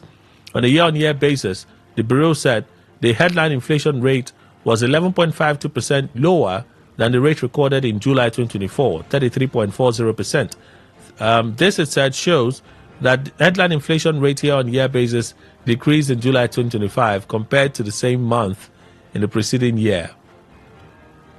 Whatever that means. Vanguard urged you to prosecute culpable persons after viral video of children being flogged. What we talked about on Gospiration. The federal government has condemned the abuse of children in Port Harcourt, River State, following the viral video where minors were being flogged under the guise of a spiritual cleansing exercise. In a press statement signed by the Special Advisor on Media and Publicity to the Honorable Minister of Women Affairs and Social Development, Jonathan Eze, on Saturday, the Minister, Imam Suleiman Ibrahim, described the act as barbaric, criminal, and a gross violation of the Child Rights Act. She said the Tinubu-led administration would not tolerate any form of abuse, especially those targeted at children. Whether by strangers, community leaders, or parents, any individual or group found culpable of such heinous acts will be held accountable under the Violence Against Persons Prohibition, that's the VAP Act. This includes any parent or guardian who aided or condoned the abuse. The minister commended the Nigerian police, particularly River State Police Command, for a swift intervention, and also praised the Director General of the National Agency for the Prohibition of Trafficking in Persons, NAPTIP, for deploying her team promptly to rescue and safeguard the affected children. Well, yeah, those are the stories. So while we're talking about all of these things, it just crossed my mind. In areas of this country where there is child marriage, I mean, that one too is it not the law? Enough said now. I don't need to say more. 0810-9510-951. 0810-9510-951. So let's take some calls. Before we go, let's take some of your reactions this morning. First one. Hello, good morning. Welcome to the show. Good morning once again. M. Dillon. Okay. See, what the Canadian, whether it's true or not, they are saying nice. What I see as a damage control. Tell me and you was here in general election. Those who are loyal to me was flogging people that if you do not vote for PDP, you should stay at home. They even rang the town crier. From Odiaru, I went to Obunabale. I saw a lot of people. In my chronicles, it's not terrorist act. See, all this in the PDP, APC, on their own side, forgive so-called bandit terrorists, give them 630 titles. Even you read it in your news, in your headlines. So what do they call this? They have ambassador. Canadian ambassador is here in Abuja. They have all this, you know. So what do you call that? So no need to deny that. What they are. What the IPO they do, they name them terrorists. Well, when we are threatening enemy to ourselves, we are beginning to cry because we have reached them. For Kano State, congratulations. The total rejection of Tinubu, they never cry anything. They will cry abroad. The Tinubu will be rejected in the north. I believe them that people. They are all right. You can billion. Thank you. Thank you so much for calling and contributing. Happy Sunday, Kelly. The accusations labeled against the president by the ADC is not far from the truth. However, what difference will President Tinubu's absence make? If his presence has brought nothing but hunger, abject poverty, and penury among majority of Nigerians. I come in peace. Finally, concerning the ruling of the Canadian court, I wonder why the APC is exonerating itself from those allegations when both the APC and PDP are birds of feather. Funny people everywhere. We move. Thank you. Simply Goodness from Alakaya sent that. Good morning, Today 95.1. Welcome. Hello, Kelly. Good morning once more again. Good morning, Mr. Marcus. Please go on. Don't mind my voice. My lady, I won't finish me. Sorry. Yes. Kelly, I want to talk about the pastor's matter that is being presented and how the presidency responded to it. You asked a question there. What about the part of the country where children are being given to marriage? And you post, you didn't want to talk much. Kelly, let me help you to ask more. Find out from people if I am lying. There is a place called Genya in Taraba State. They have honey market where they bring in bags of sugar, products of what they call honey.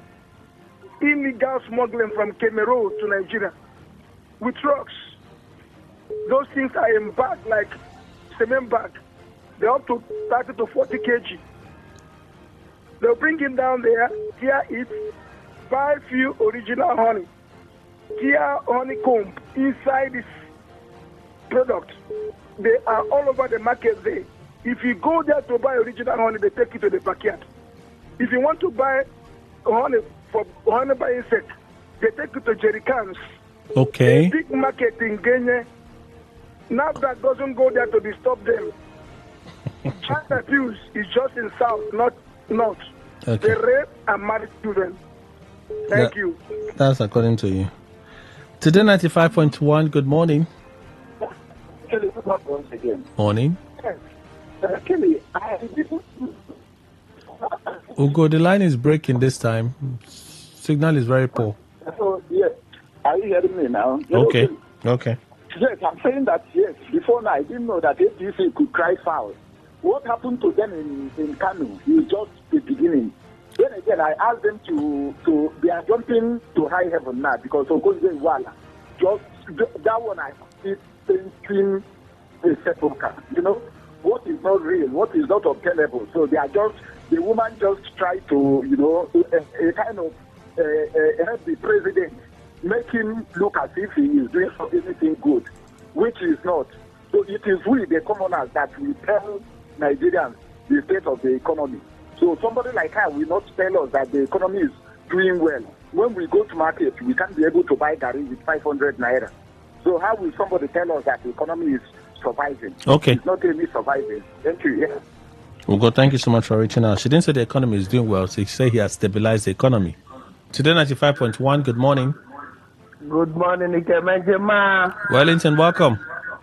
You know, APC is shouting and saying the election is not clear, is not marked with violence. They have the police. I think Nigerian police, I must give them kudos. They are doing their job. I have somebody who is giving me signal from there. They are doing their job. There is no violence. They were not able to overpower the people. The people took the result to their various wards and then took it to the local government. They were able to overpower them. And that's how it's going to be here. The former election was free and fair. No security. Different people came out and vote. We want to see them, if they can host that election, if they can host it, we want to see how it will happen here in River State. Don't laugh, Ikemejima. It's a serious matter. Thank you and God bless you. Well, listen, thank you. Today 95.1, good morning. Ikemejima. Morning, sir. How you doing? Happy Sunday. Happy Sunday, sir. I still remember good home somewhere. All right. I want to deviate a little and go to when Tambuwa came back to his state, Sokoto, and his sponsored hired crowd came, and all those of them that loved his pattern. He says sponsored hired crowd. Yes, and I call him. Let me tell you, politicians should stop all this nonsense they are doing. If people like anti-graft agency that is in Nigeria, if now abroad, I think it don't happen to somebody like who was the second pinnacle member in Senate, and he's held over there in abroad. I pray let them hold them in abroad, not even in Nigeria. How can you go and withdraw 190-something billion in cash? There's an allegation now. It's an allegation that they are trying to prove it now. They thought until when they don't drag and reach, and go talk because you go do coalition, make them leave also. Make them leave out because we know what governors can do. I rest my case. Okay, thank you so much. Hey, wahala. Let me read. Greetings once again. Kano by-election. APC demands cancellation amid violence. APC is calling for cancellation because the rigging did not favor them. ADC spokesman is not correct. By my calculation, Tinubu has traveled out of the country 18 times since inception in office. Kelly, make your findings. I don't get that strength. I haven't got the ability to table. I don't get that strength to go make any findings. When you say by your calculation, I argue with you.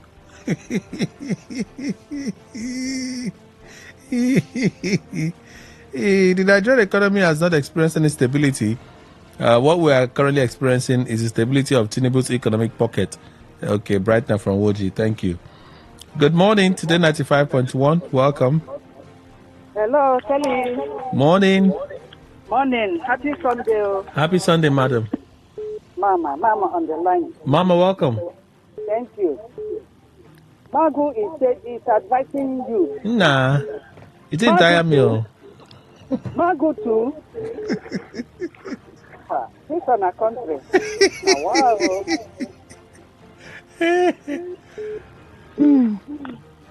Mama, you don't go. I go now. That the only thing you want to talk. APC they call for Kano State, eh? This one I will not test to. They never cry. Okay. I will soon bring buckets, put for where their eyes go so that they go shed enough tears. Thank you. Thank you, Mama. Thank you. Hi. Today 95.1. Good morning. Good morning, Mr. Kelly. How are you doing this morning? I'm well. And you? I'm good, brother. Happy Sunday to you. Happy Sunday. Welcome to the show. Please go on. Thank you. My name is Kingsley, calling you from Obogoro. Okay. ADC to Tinubu. My dear brother, the comment of the spokesperson of ADC is nothing but the truth. My brother, these our leaders spend more time in outside than this country.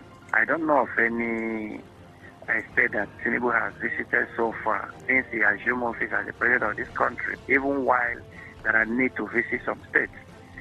But he rather travel outside of this country. At the end, we didn't see anything back home. The same thing to former president, Muhammadu Buhari, who almost every day travel from one country to another. And they did not bring anything back home. It's high time they sit back home, think of what to do to the people they claim they are governing, instead of traveling from one country to another, wasting our money in outside of these trips. So they should sit back and do the work they came to do. Thank you for having me. Have yourself a wonderful Sunday. All right. Thank you so much for calling and contributing. Yeah. Good morning, Kelly. I think I read this. Okay.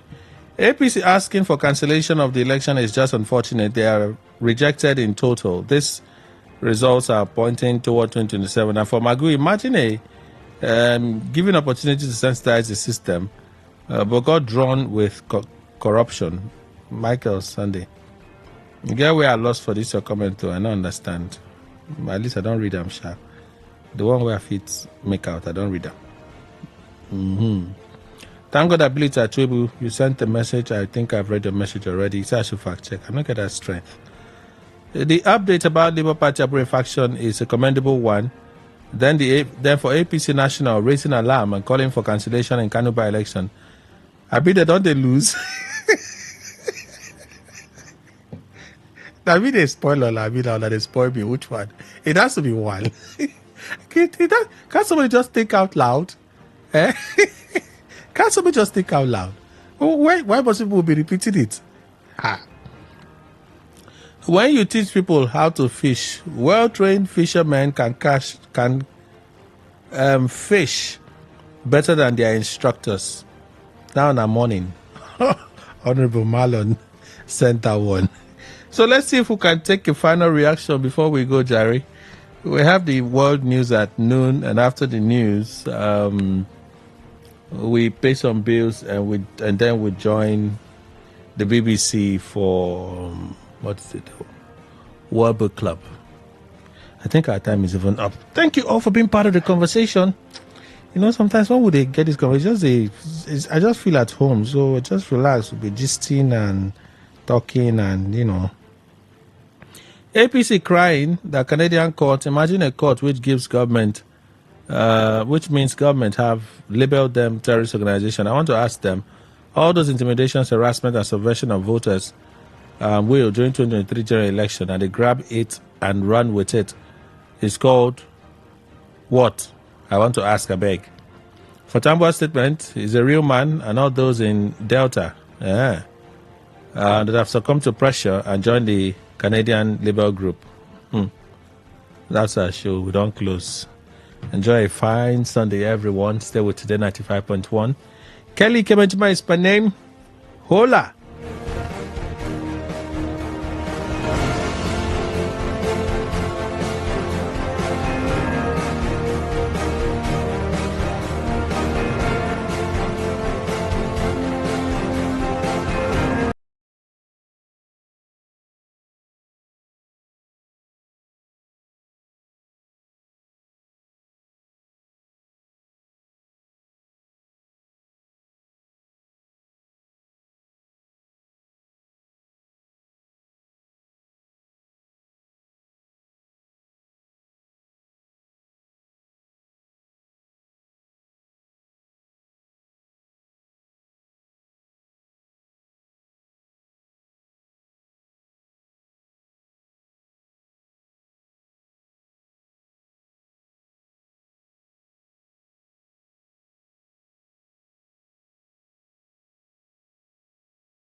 Covered on air, online, delivering balanced news and unbiased analysis. Today 95.1 FM.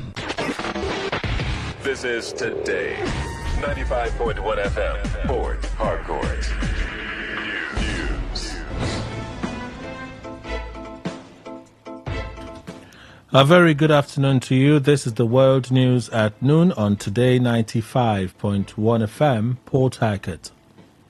The headlines: National Security Advisor announces arrest of Nigeria's most wanted terrorist. INEC declares Zamfara State House of Assembly by-election inconclusive over irregularities.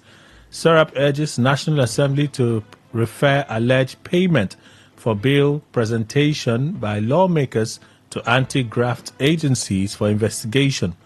On the foreign scene, flash floods kills 8 people in Mongolia. Details shortly.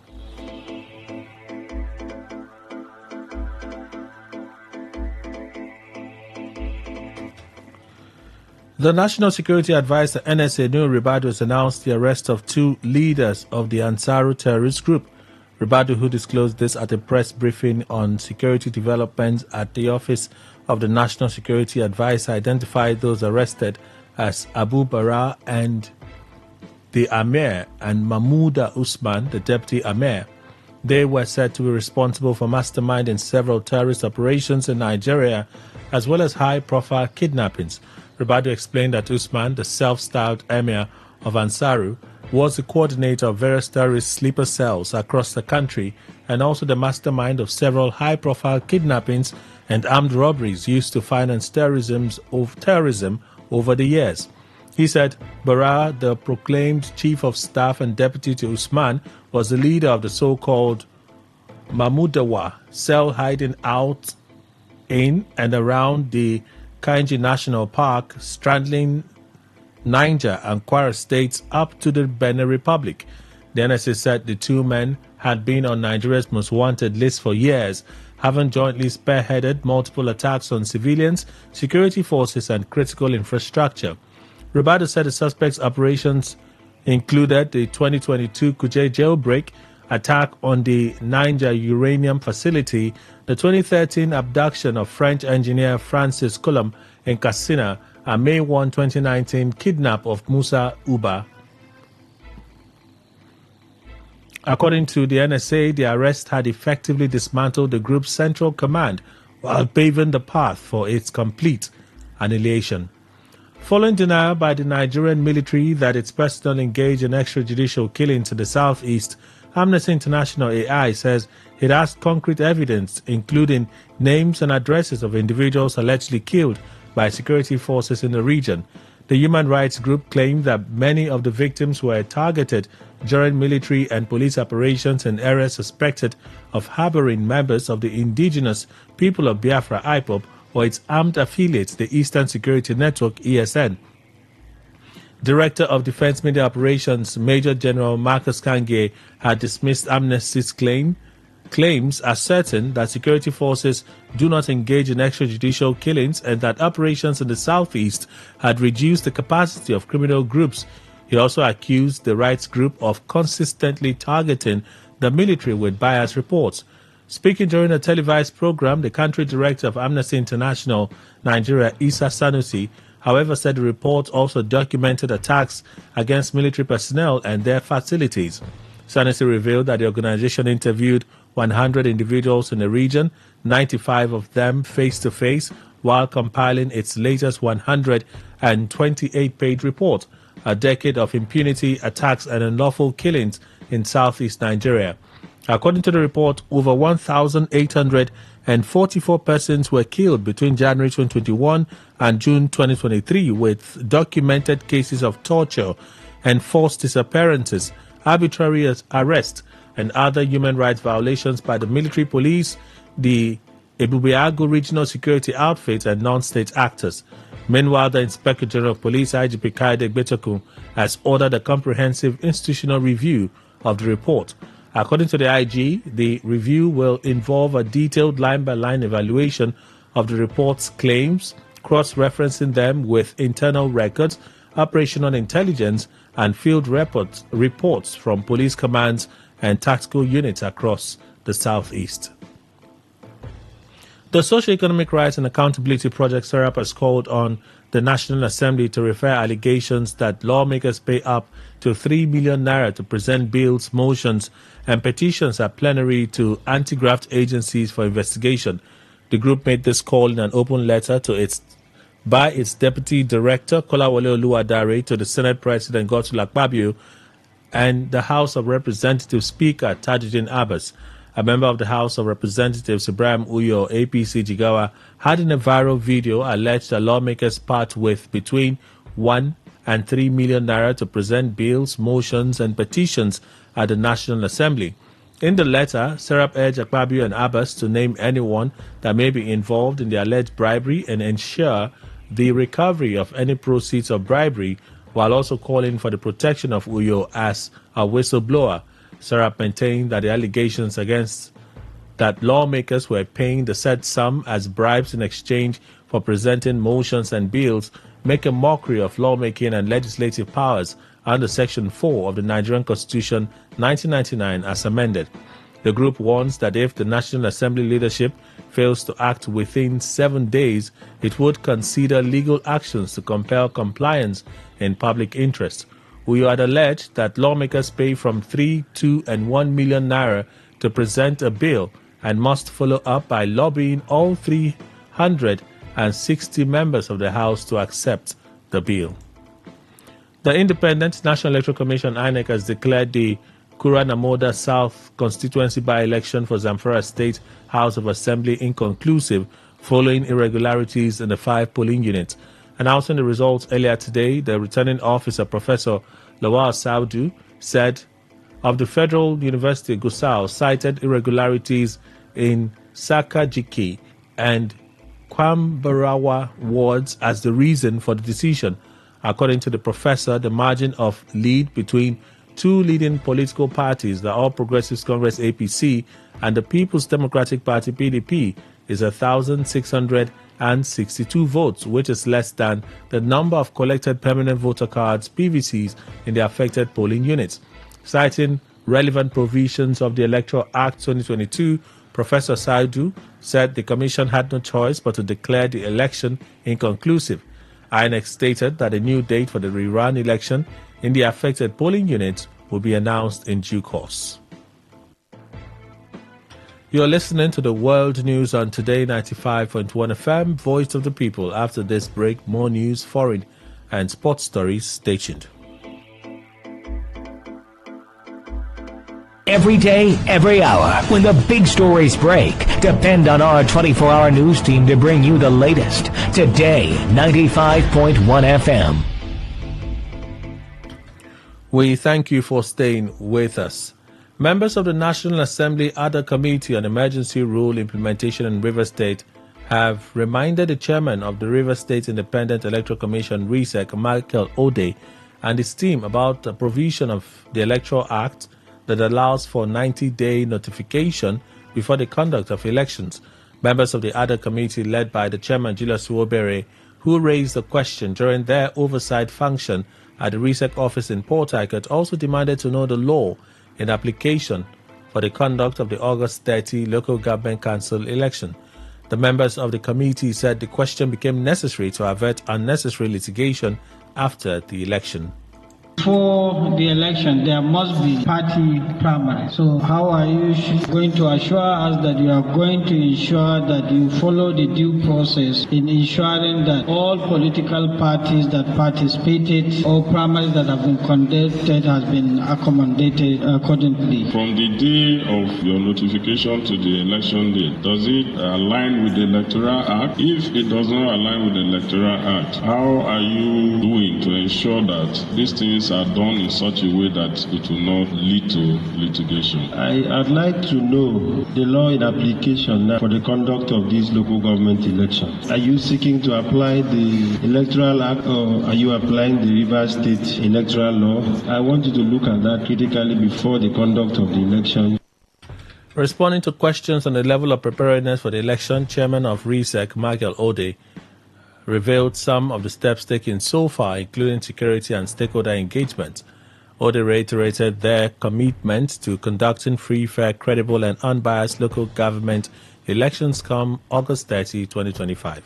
Not only hit the ground running, we not only hit the ground jumping. As a matter of fact, we hit the ground flying. And our first point of contact was a courtesy visit to all the security chiefs to seek their buy-in and introduce ourselves. After that, we have had interactions with the political parties through IPAC, wherein they signed a peace accord to commit to non-violence election. And we have submitted to all the security agencies, our polling units, our registration areas, our local government. And in that submission, we also included security flashpoint, and we deconstructed the flashpoints to the polling unit so that to aid their deployment on election day. In fact, they have started preparing the operation order. Meanwhile, Rivers State government has announced its plans to establish an emergency management agency. The Rivers State Administrator, Ibokete Ibas, gave the hint during a sensitization campaign of the Central Working Committee on Flood Management and Control in Port Harcourt, where he revealed that the agency will be set up to take over the responsibilities of the Central Working Committee on Emergency Preparedness, Flood Management and Control. A sole administrator who was represented by the Secretary to the State Government, Professor Ibibi Aworika, explained that the government was also engaging the federal and international partners to mobilize resources for improved flood management systems. State, like many parts of Nigeria, has faced recurring flood challenges that disrupt communities, displace families, damage infrastructure, and threaten food security. As a state that is blessed with vast riverine terrain, we are naturally vulnerable to seasonal flooding. But with vulnerability comes the responsibility to prepare, adapt, and protect our people. We in this administration set up a robust, multi-ministerial and interdepartmental agency, the Committee on Flood Emergency Preparedness, Management and Control, headed by the Secretary to the State Government. The broad committee actually comprises the National Emergency Management Agency, NEMA, and the security agencies' representatives.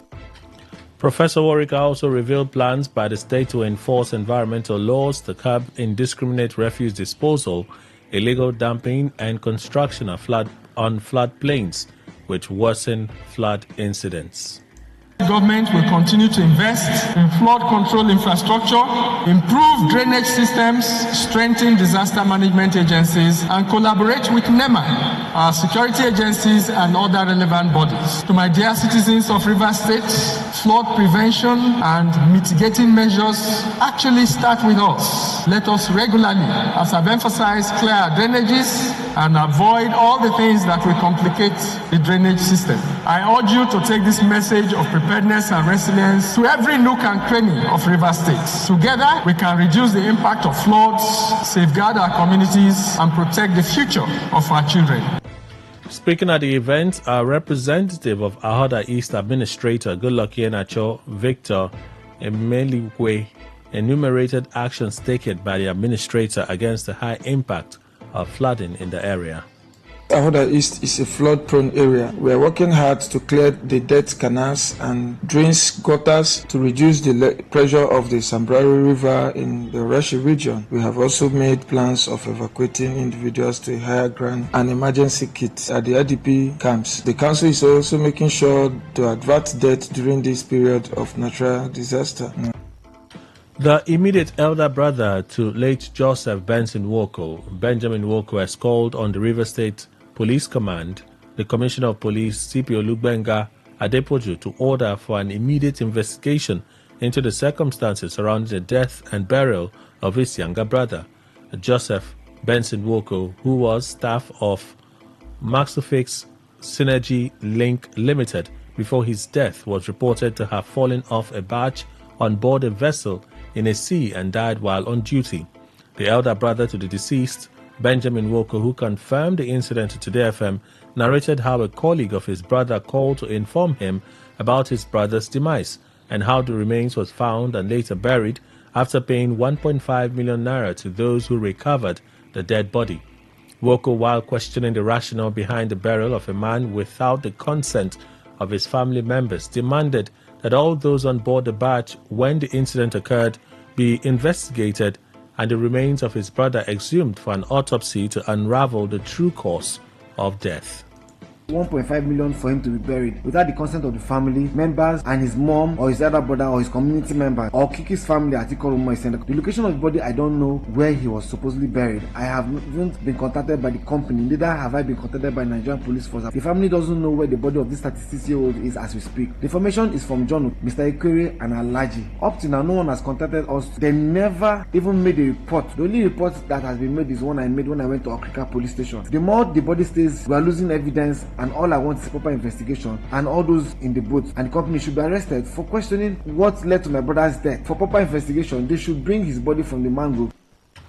On her part, Chinwe Wogu, who is girlfriend to the late Joseph Benson Wogu, explained how she was contacted by a crew member on board but was never informed about the burial of her boyfriend.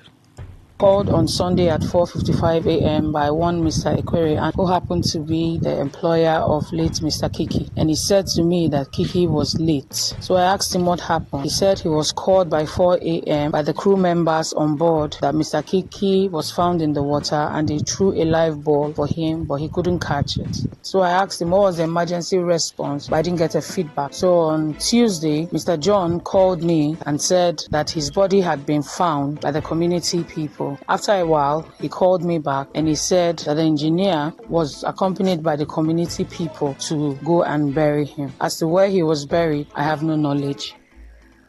In a related development, a tanker driver has killed two minors identified as Wealth Okedim, a 9-year-old boy, and his sister, Excel Okedim, aged 7, in what appeared to be a tragic incident.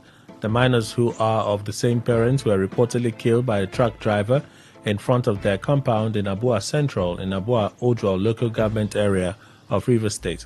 The father of the deceased, Manhattan Okedim, in an interview with Today FM correspondent, narrated how he returned from work and was told that the truck owned by the Nigerian Union of Petroleum and Tanker Drivers, Nigeria Union of Petroleum and Natural Gas Workers, had crushed his children right in front of his home. Okedim, who expressed concern over the police handling of the matter, called on the government and well-meaning Nigerians to intervene in ensuring that his children's death is not swept under the carpet. My daily job, I go find wetin my family go chop. When I go come back, wetin I dey see na dead body. Tanker don enter my house, kill my children. They no go outside though. Inside my house, tanker just enter there, kill my children. As I reach house, I see crowd of people wey full my house, and a company do this thing. I beg, make una help me, oh, make the federal government help me, make the state government to help me. Make them ask the company something. My children no go fit die like that and go. They are my hope of tomorrow. I dey hustle for them to make sure say they eat. I no burn them. Make tanker come kill them for me. On his part, a lecturer at the River State University, Okedim Ibo Andrew, who is uncle to late Wealth Okedim, and Excel Okedim, wondered why the driver was yet to be taken into custody by the police since the incident occurred, and called for justice for the deceased. Up till now, nobody is saying anything. Then, yes, the matter has been reported to the police, and up till now, the driver has not been taken into custody. And so we are not at peace. We want justice for Nigeria is still a country where we have law, and so we want the public to know, we want the Inspector General of Police to know, we want the Commissioner of Police and the security agencies to know this matter should not be swept under the carpet. We want justice. We cannot just hold our hands and then allow this incident to just go like that. The government should look into this matter, and something should be done about it. The River State Police Command is yet to issue a statement on the incident. On the foreign scene, flash flood in Inner Mongolia has killed at least 8 people and left 4 missing. Report says a group of 13 persons were camping outdoors in Inner Mongolia's Urat Rare Bana when a flash flood occurred around 10 p.m. Following the incident, the Ministry of Emergency Management has ordered full-scale rescue efforts and verification of the status of the missing and dispatched a working group to the scene. Natural disasters are common across China, which borders Mongolia, particularly in the summer, when some regions experience heavy rain while others bake in searing heat. The report said the death toll from flash floods and mudslides in northwest China in early August was at least 13. Heavy rain in Beijing in the north also killed 44 people last month, with the capital's rural suburbs hardest hit, and another 8 people killed in a landslide in a nearby Hebei province. Scientists have shown that human-driven climate change is causing more intense weather patterns that can make destructive floods more likely. To end the news, here's a summary of the major stories. The National Security Advisor Nuhu Ribadu has announced the arrest of Nigeria's most wanted terrorists involved in high-profile kidnappings across the country. INEC has declared Zamfara State House of Assembly by-election inconclusive over irregularities. We told you that Serap has urged the National Assembly to refer alleged payment for bill presentation by lawmakers to anti-graft agencies for investigation. And on the foreign scene, you heard that flash flood has killed at least 8 people in Mongolia. That is the news. Is edited by Stella Sasongo Korea. For comments and inquiries, please call 0818 389 2850. Or send your mails to news@todayfmlive.com. Read our stories on our website www.todayfmlive.com. I am Kelly Ikemenjima. Good afternoon. Thank you for your time.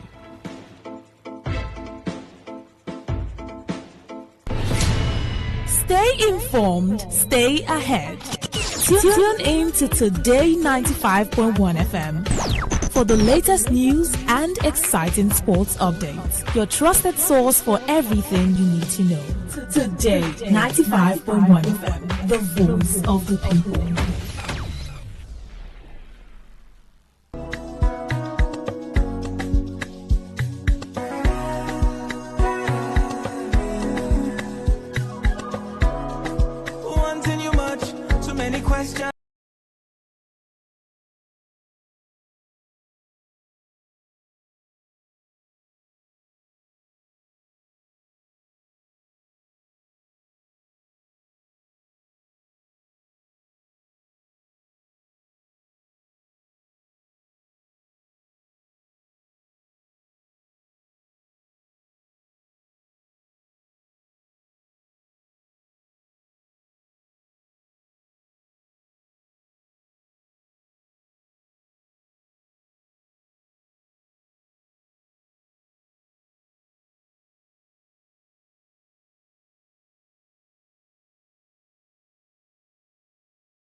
what's up, and what's up?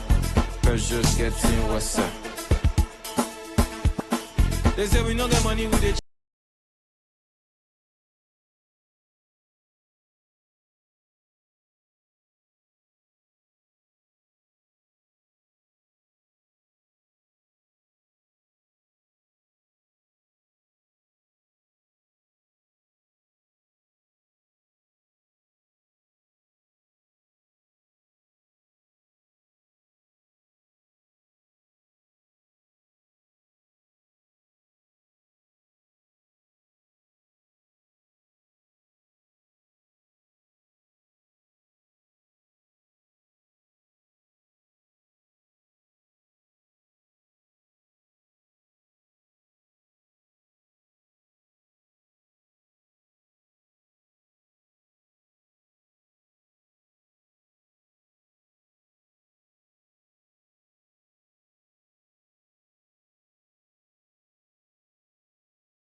Host Harriet Gilbert, and joining us today is Korean-born novelist Joo-hae Kim, here to answer questions from around the world about her best-selling debut, Beasts of a Little Land, a gripping epic of love and war set over 5 decades of Korea's turbulent history. Joo-hae, thank you very much for joining us on World Book Club. Thank you for having me, Harriet. And my guess is that you've been quite busy recently promoting your most recent novel, City of Nightbirds? Yes, that's correct. I just came back from a tour in Seoul and Uzbekistan. Hey. But in Uzbekistan, I was mostly talking about my first book, Beasts of a Little Land, which has been translated into Russian, which is mainly spoken in that part of the world still. So it's every day something new. Well, that's the book we're going to be talking about today, Beasts of a Little Land, which was a sensation when it was published, and for good reason. It's a fascinating insight into a particular period of history, but it's also a roller coaster of a love story. It opens in 1917 with Korea under Japanese occupation. Some Koreans collaborate with the colonizers, some engage in acts of resistance, most simply do what they can to survive the brutal oppression and starvation. And into this world, 2 children are born. When the girl, Jade, is 10 years old, her desperate mother sells her to be trained as a courtesan, to learn how to dance and sing and make herself desirable to men. While the boy, an orphan called Jung-ho, lives on the streets with a gang of other hungry, unscrupulous kids. 2 very different childhoods, but the lives of Jung-ho and Jade are destined to crisscross through the decades, as we'll see. But first, let's start with a reading from the prologue to Beasts of a Little Land. It's deep winter, and some Japanese soldiers, including one Captain Yamada, have got lost in the North Korean mountains. As a local hunter leads the group to safety, he suddenly stops and points at a tree swaying slightly and shedding snow. And Joo-hae Kim, would you read on from there? What is it? Captain Yamada asked Peck. But before he could answer, they heard a deep, haunting sound, like thunder during the long rain season. They all felt an indescribable gaze of an unknown power. It was coming from the flash of orange and black between the trees just ahead of them, less than 20 yards away. It was watching them boldly, unmoving save for the twitching of its shaggy, frosted mane. Its bright yellow eyes, dotted with jet-black pupils, were the only things so vivid and alive in this world of only white. Within a second, the soldiers all drew out their rifles and aimed at the tiger, which remained as still as a statue. Captain Yamada gave a nod to his officers, then fired the first shot of the many bullets that flew almost simultaneously from the squad. Triggered by the attack, the tiger took to its feet and started bounding toward them as if flying. It covered the yards between them in the blink of an eye as the soldiers froze in their places. Captain Yamada felt his heart turn to ice just as someone started moving across his field of vision. The hunter was rushing forward, holding both his hands up in the air. "Don't!" His shout rang out in the glade and the trees trembled. "No!" Without slowing down, the tiger spun and turned toward him. "No! No!" the hunter repeated, until just a yard away from him, the tiger stopped in its tracks. It locked its yellow eyes with him for a moment, then circled and ran away just as quickly as it had come. Joo-hae Kim, thank you very much indeed for that. Right, well now let's have our first question for you, Joo-hae, about Beasts of a Little Land. Joining us on Zoom from Spain is Zeri. Hi everyone. So I read both of your books and I love them. So I'm really excited to be able to discuss it with you today. My first question is about the image of the tiger that you just read. It reappears throughout the book. So I wanted to ask you, what does the image of tiger mean to you? So the tiger is not just a spiritually significant animal to Koreans throughout its 5 millennia history. Specifically during the Korean independence period, it was the symbol of freedom and the struggle for independence. And it also features in all of our folklore as the main character. I grew up reading these tales, and I learned how to be a human being with these tales that use the tiger as the main character. And in them, the tiger is not only ferocious. Yes, of course, the tiger is very dangerous. But in these tales and in art, the tiger is also portrayed as at times merciful, at times cunning and smart, or humorous and silly. And it always repays its debts. So these stories really show the reverence that the Korean people and the kinship that the Korean people had toward nature. This scene that I just read out loud is, of course, a hunting scene.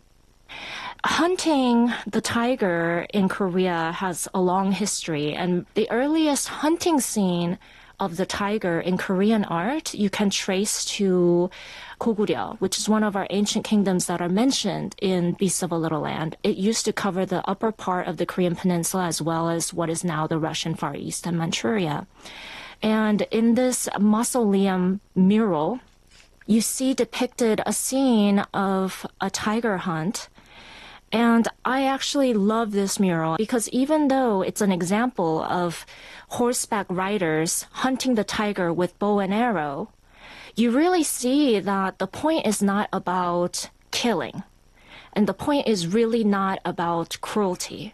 Why? Because the tiger and the horseback riders are captured in a moment of complete freedom. So the tiger is flying and the riders are also flying and they have the bow and arrow, but the arrow has not been loosed. And it is in a moment where either the prey or the hunter can come out the winner. I can compare this, for example, to the Assyrian mural relief in the British Museum. There are a lot of big animal hunts in ancient art, and this Assyrian mural of the king Ashurbanipal on a lion hunt is the exact opposite of this Korean tiger hunt because it really captures the moment when the king is killing the lion that is unable to escape. It has already been captured by his subordinates. So this is a scene of power, of subjugation, and quite a bit of brutality.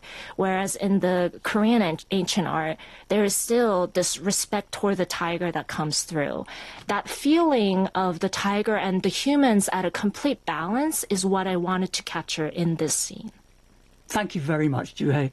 And Sarah, you've got another question. Yes, one more question. And thank you. That was a very interesting answer. I'm going to Google this Korean art later. My second question is about the novel structure. So you're trying to weave together different lives, different destinies across the decades. How did you balance to tell these stories that are deeply personal with historical events that were happening in this period of time in Korea and Japan? What do you think this balance that you managed to portray says about the relationship between individual faith and the bigger machinery of history? Oh, that's so interesting. So the relationship between the personal stories in this novel and the big historical story that's going on behind them, with them. When I was structuring this novel, I immediately knew that it had to feel like Bruckner Symphony No. 8, and I had its architectural form in my mind. That made everything very easy, I'll be honest with you. You're going to have to hum a bit. I can't. Don't make me hum. But I also suggest you Google it. It's a beautiful piece, and it was a masterpiece written towards the late part of Bruckner's life, and he was a devout Catholic, and he had undergone some very human moments of doubt. And this symphony was his return to grace and belief and believing that life is worth living and meaningful. I had heard that Bruckner's Symphony No. 8 is structured like a cathedral, and it made a lot of sense to me based on its 4 movements. So I knew that each of these characters are like a wall of a cathedral, and when you build a cathedral, you don't build completely one wall and then move to the next wall and then next wall. You build it going all the way around all these characters and then again through another phase all the way through these characters' lives. And then at the end, there is a keystone that ties everybody together. And I started building this story knowing where that keystone would fit. So the structural part was very easy to do. Your second question is actually harder for me to answer. What does that say about the relationship between individual choice and the currents of world history and our epoch?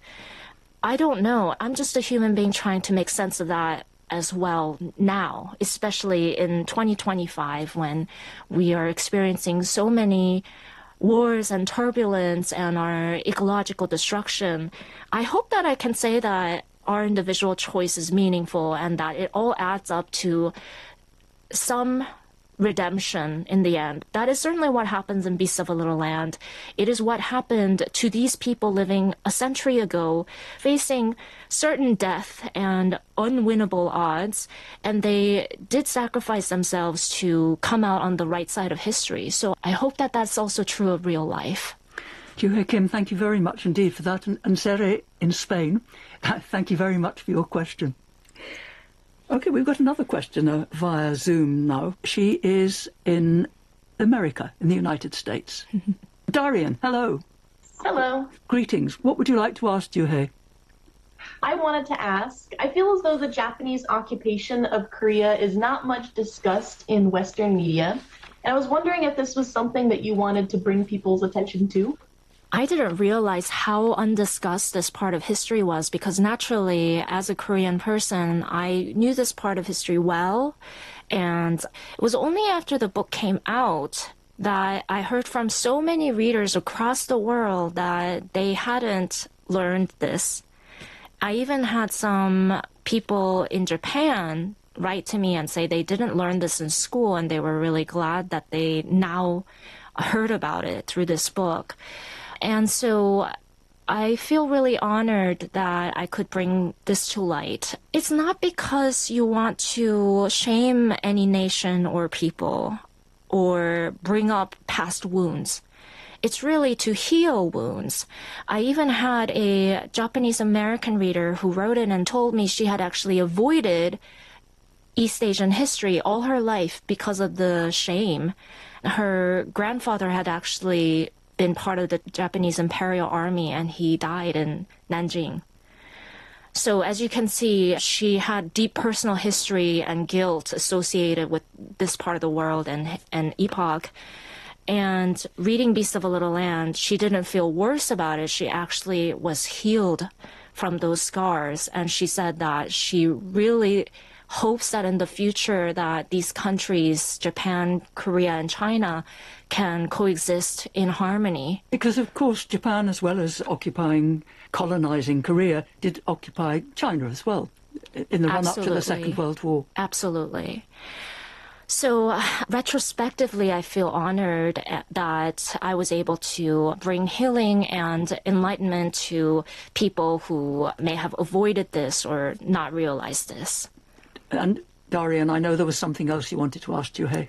Yes, absolutely. Thank you so much for that answer. By the way, I'm a high school history teacher in the United States, and I've shared this book with my students and told them about it. So it's wonderful to have something for them to look at. My second question was, we see several different types of loves and friendships in this book, and I was curious from an author's perspective, was there one that stuck out to you as being your favorite to write about? That's interesting. So one would have thought the central one is the relationship between Jade and Jung-ho. And was that, in fact, the one you really enjoyed writing about the most? I think I enjoyed writing about each one. I no less enjoyed writing about friendships. I'm somebody who really, truly values friendships in my own life. So I loved writing about friendships between women. I also loved writing about Han-chul and Jade, even though a lot of people felt that Han-chul didn't deserve Jade. Han-chul is the sort of, as it were, the love rival to Jung-ho. That's correct. And he is sort of the more handsome and charismatic one, according to Jade's eyes. And a lot of people felt that Han-chul was a jerk, but we all have those handsome people who our girlfriends dissuade us from dating. However, I had a lot of fun writing that because I think it bears some truth to how we fall in love in that first blush of adolescence and how that can disappoint us sometimes. Darian, thank you very much indeed for your questions. And Juhei, thank you very much for your answers. We got a question now that was emailed into BBC World Book Club. This one comes from the Greater Seattle area of the United States, and it was emailed by Gita Jali Vandermark. And this is what she wants to ask. She said, Jade and Jung-ho feel like opposites. Jade adapts and endures while Jung-ho strives to change his fate through action. She should say that Jung-ho becomes very politically involved eventually. Why did you choose not to make Jade a more outwardly forceful or violent protagonist, especially in a world shaped by brutality? Did you ever imagine her taking a more radical path? And indeed, at some point in the novel, Juhei, you say about Jade, she was not naturally curious. The books she liked best didn't teach her something new. They talked of things she already understood, just in a more beautiful way. And why did you make it that way? Honest answer is that I was very conscious of not writing the main female character too close to who I am as a person. Because as a debut author, I did not want to be penalized for creating a character that's modeled just after yourself, so you lack imagination. So I thought, I'm going to show people that I have imagination, therefore my main character will not bear much resemblance to me. So whereas I'm a very dynamic person and I have a lot of goals and very motivated, every time I felt too motivated, I made sure that Jade took a back seat to her friends.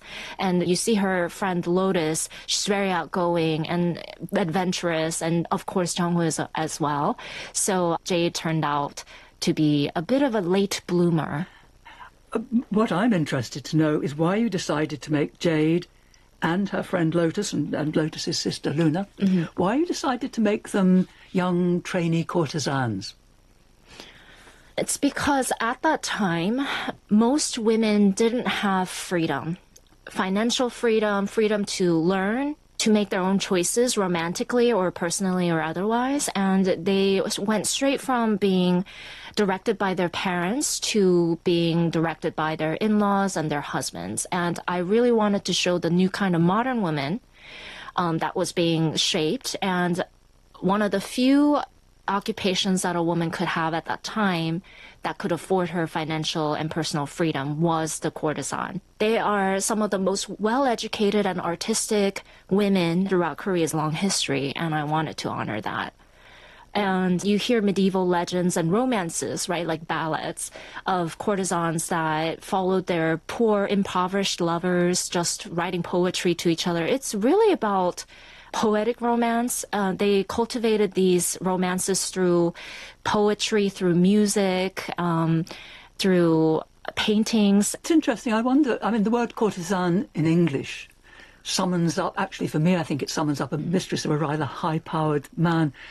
Does the Korean word have a slot? What is the Korean word for it? It would be kiseng. And what does that convey? It really conveys that you're an artist. Like if you go by the Chinese characters that form the word kiseng, it doesn't say anything about sex or transactions. You know, there was even a category of courtesans or kiseng that were employed by the palace, and it had nothing to do with sex. It was just that they were palace performers. So whenever they had parties in the royal palace, they would be called to do the dances and the music. And then there were different tiers. The top tier would be the ones that would go to the palace, and then the second tier would work with the gentry and so on and so forth. Well, Jade and Lotus sort of matured to become rather independent young women. They're both very successful performers in the theatre and in cinema. And if we can jump to 1933, we'll have a reading now. This is where Jade and Lotus are in a cafe. They've gone together to a cafe in Seoul. Isn't this lovely? You can see everyone from this spot, Jade said to Lotus as they slid into the crimson leather booth. She turned toward the pretty waitress and ordered 2 cups of mocha. Why is this so much more delicious than normal coffee? Lotus whispered. It has chocolate in it. Isn't it amazing? Jade giggled. We start with this, then we'll have some alcohol. You see how people are just talking now. Later on, everyone will be dancing. Oh, they're playing La Paloma. Jade flitted from one thought to the next. She pointed out a well-known woman painter who'd married a diplomat and traveled the world with him. But while abroad, she had an affair with her husband's best friend, and he divorced her as soon as they returned. Now she struggled to make a living by selling paintings and doing illustrations for magazines. There was also a novelist who was sitting alone, ostensibly reading an American magazine that was stocked at the cafe, but was really there for one of the waitresses, who was his mistress. They all go for the cafe girls these days, more modern than the courtesans, I've been told, Jade said, glancing at their waitress, whose apron emphasized her tiny waist. She looked no older than 20, and not as demanding as high-born modern girls. Sometimes it feels strange to think that we started out learning classical poetry and traditional songs at that pavilion under the weeping willow, and my mother in her regal silks and jewels, and her lifelong devotion to the one man who gave her that silver ring. That feels like 100 years ago. And so the sense you get is that in the run-up to World War II, the courtesans are becoming old-fashioned. They're not the thing any longer. So the courtesans started modernizing as well, and in fact they started leading the modernization and became fashion models of the day. So there were postcards and posters of them in fancy outfits, both Korean and Western. And it's actually quite fun. They would start wearing their hair in a more Western style, so they would continue doing the bun behind their head, but wave out the front part of their hair, a scallop style, like a flapper, that we know from that time. And they permed their hair and, of course, led the way with makeup. They created their own literary magazine, written, edited, and published by courtesans. And I read some of the articles in it, and they speak very movingly of the need for female empowerment. It's very modern. Actually, what they talk about wouldn't be out of place in 2025 because it talks about their need for financial and political freedoms and, equality with men. Of course, they had that long history of romantic freedom, which other women were catching up to. So modern girls are mentioned here. These modern girls were well-born girls. They were not courtesans. They were from well-born gentry families and educated, highly, highly educated. They even went abroad for universities. And of course, these modern girls had their counterparts in modern boys, and they often had these love affairs together instead of getting married to them by arranged marriages. So courtesans did face their certain diminution in society. And competition. And then after the Korean War is when you really saw the disappearance of the courtesans, and of course they are no longer. Joo-Hae Kim, thank you very much. Unleash the power of the airwaves with the ultimate radio experience. Tune in to Today 95.1 FM, the voice of the people. Don't just listen, immerse yourself. That is 100% true.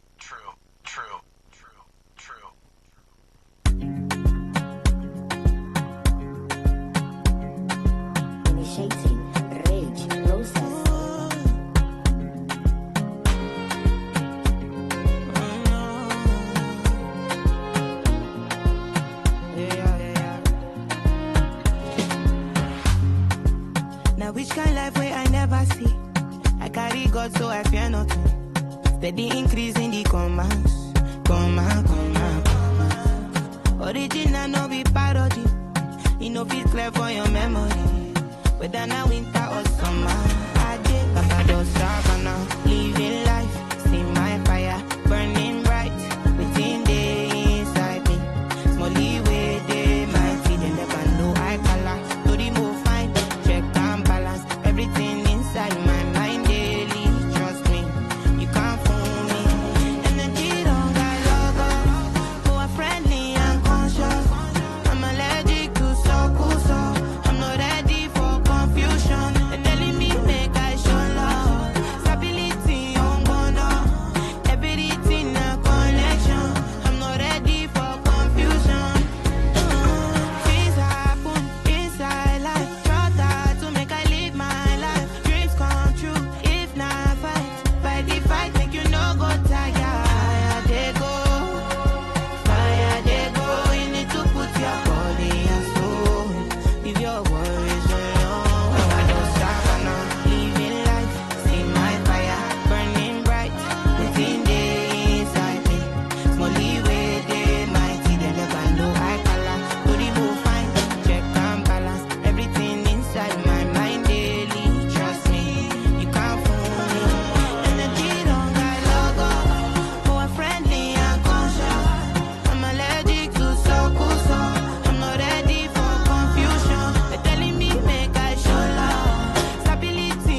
This is what we've waited for. The showdown.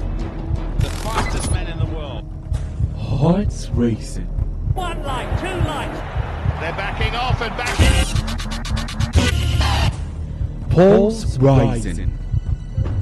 Who will come out on top? Who will take 3 lights, 4 He's ready to be the star. The anticipation. Powerful, strong, compact. Tyson Gay right all the way. He's looking right. The heart stops.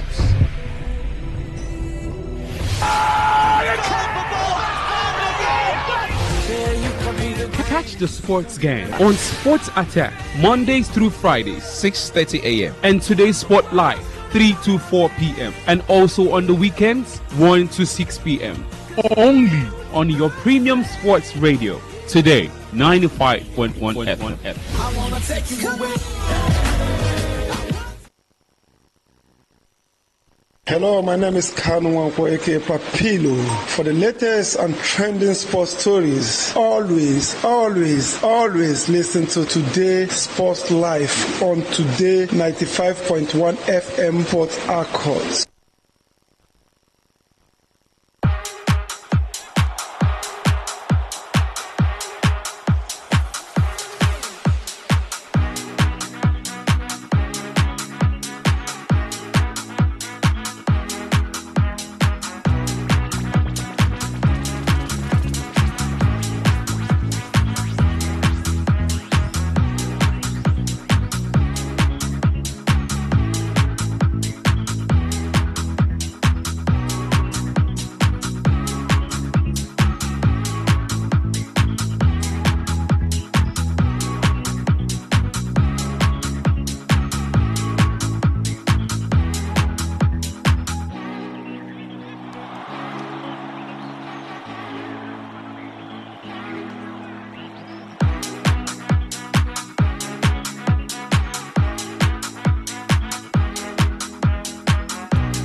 My name is Gianni Infantino, FIFA President. For the best of sports, always listen to Today Sports Live on Today 95.1 FM, Port Harcourt.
Madagascar, check. Tunisia, Czech, Cameroon waiting by the corner. No place for Coco Gauff. No place for Arina Sabalenka. But Carlos Alcaraz through, Yannick Sinner through, Alex Zverev through, across two sports in two different continents. I bring you warm greeting this afternoon from the studios of your premium news talk and sports radio station Today 95.1 FM right here in the Garden City of Port Harcourt. My name is Reliable Reliance Odonyan. I am your reliable radio spokesman. The classical gentleman these days are being called the man with Sabi one in sports, and I'm talking about basketball, where the Nigeria senior men's national team, the Tigers, are battling it out to win the Afro Basket Men's Championship currently ongoing in Angola, while there is also the battle on the court for the ladies and the gentlemen for who becomes the winner of the ongoing Cincinnati Open. Will it be Carlos Alcaraz? Will it be Iga Swiatek? But no places for Arina Sabalenka, world number one, and her fellow in the number two position, Coco Gauff. So much revelations coming through in these sports these days. Well, let's see what happens later this evening. 5:30 p.m. is the time for Nigeria up against Cameroon, who are in flying colors, averaging 80 points per game so far at the current Afro Basket Championship ongoing in Angola. And when we start the show like that, we surely do know that what we want to discuss is nothing in sports, but sport itself, because we were talking about other sports on the show this afternoon. Yep, we're bringing the very latest development and the topical matters to be talked about in other sports, and then we'll wrap things up with football from about this time till the 6 o'clock hour. Time checking our studio is 8 minutes, I beg your pardon, gone past the hour of 1 o'clock. I'll be here till 6 p.m. You beat that. Well, in football, the biggest of them all for the Premier League opening day fixture will be Manchester United up against Arsenal. What has been tagged the clash of Benjamin Sesko and Victor Gyökeres. It can only get better and interesting as football returns on our screens, doesn't it? Well, here to talk about all of that on the show. So once again, good afternoon to you. I'm pretty you went to church. How was it? I hope you enjoyed the dishing out of the Holy Spirit and the spiritual matters. Come back to the flesh, somebody. Yes, somebody should come back to the flesh, because we are going to be doing fleshy things here and not spiritual things, talking sports on the show this afternoon. I do have Benjamin Mina with me here in the studio, and together we shall be talking, analyzing, dissecting, and doing it for a while, appreciating your feedback, your contributions from the other side of things. That's why the SMS and WhatsApp portal is there, 0701 933 9962. That is 0701 933 9962. The phone line much later. Let's hear from Benjamin Mina. Good afternoon to our lovely listeners. Good afternoon to everyone listening to us home and abroad. It's good to be here to talk sports. Well, we saw the opening day fixtures in the English Premier League. Liverpool 4-2 winners over Bournemouth there at Anfield. Newcomers Sunderland beating West Ham, the traditional team of the English Premier League, 3-0. I don't know what to expect from this season's Premier League teams, but again, I think West Ham not performing last season. I think they're actually starting from where they stopped last season. Not a good result, even if it's away from home. West Ham were expected to actually pick out something from at least a point from that game, but it shows that the English Premier League is a respecter of no man. Every team is there to compete in as much as possible. And then even though every other team have got different ambitions and what have you, but again, this is what the English Premier League brings to you. That is why the fans can't wait until it has, the season kicks off. But today we are having it's going to be a cracker between Manchester United and Arsenal at Old Trafford. It's good to see that fixture, where fans get to, appealing fixture where fans get to look at their team, assess their team, especially when you're coming against one of the big sides, traditional big sides of the English Premier League. Well, we hope that that game live up to the hype and expectations. On that note, I say welcome to the show. The hope is shared across so many persons who are followers of football. Live up to the billing. We want to see scintillating clashes between these two sides, right? I want to enjoy the Super Sunday clash, the first Super Sunday clash of the season. Manchester United against Arsenal. And, well, let's hope and see how that one is going to pan out. There are other matches in other centers, in other leagues, all of that. We will be bringing you up to speed with the results and the major significant happenings in different centers as we look to talk about other sport first stuff on the show. So the SMS on WhatsApp portal once again 0701 9339 962. That is 0701 9339 962. As for the phone line, hey there, you surely do know the passcode.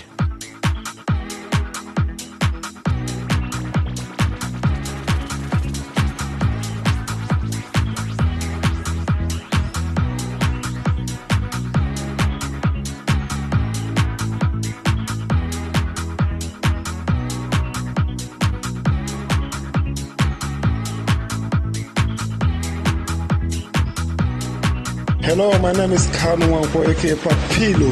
For the latest and trending sports stories, always listen to Today Sports Live on Today 95.1 FM Port Harcourt.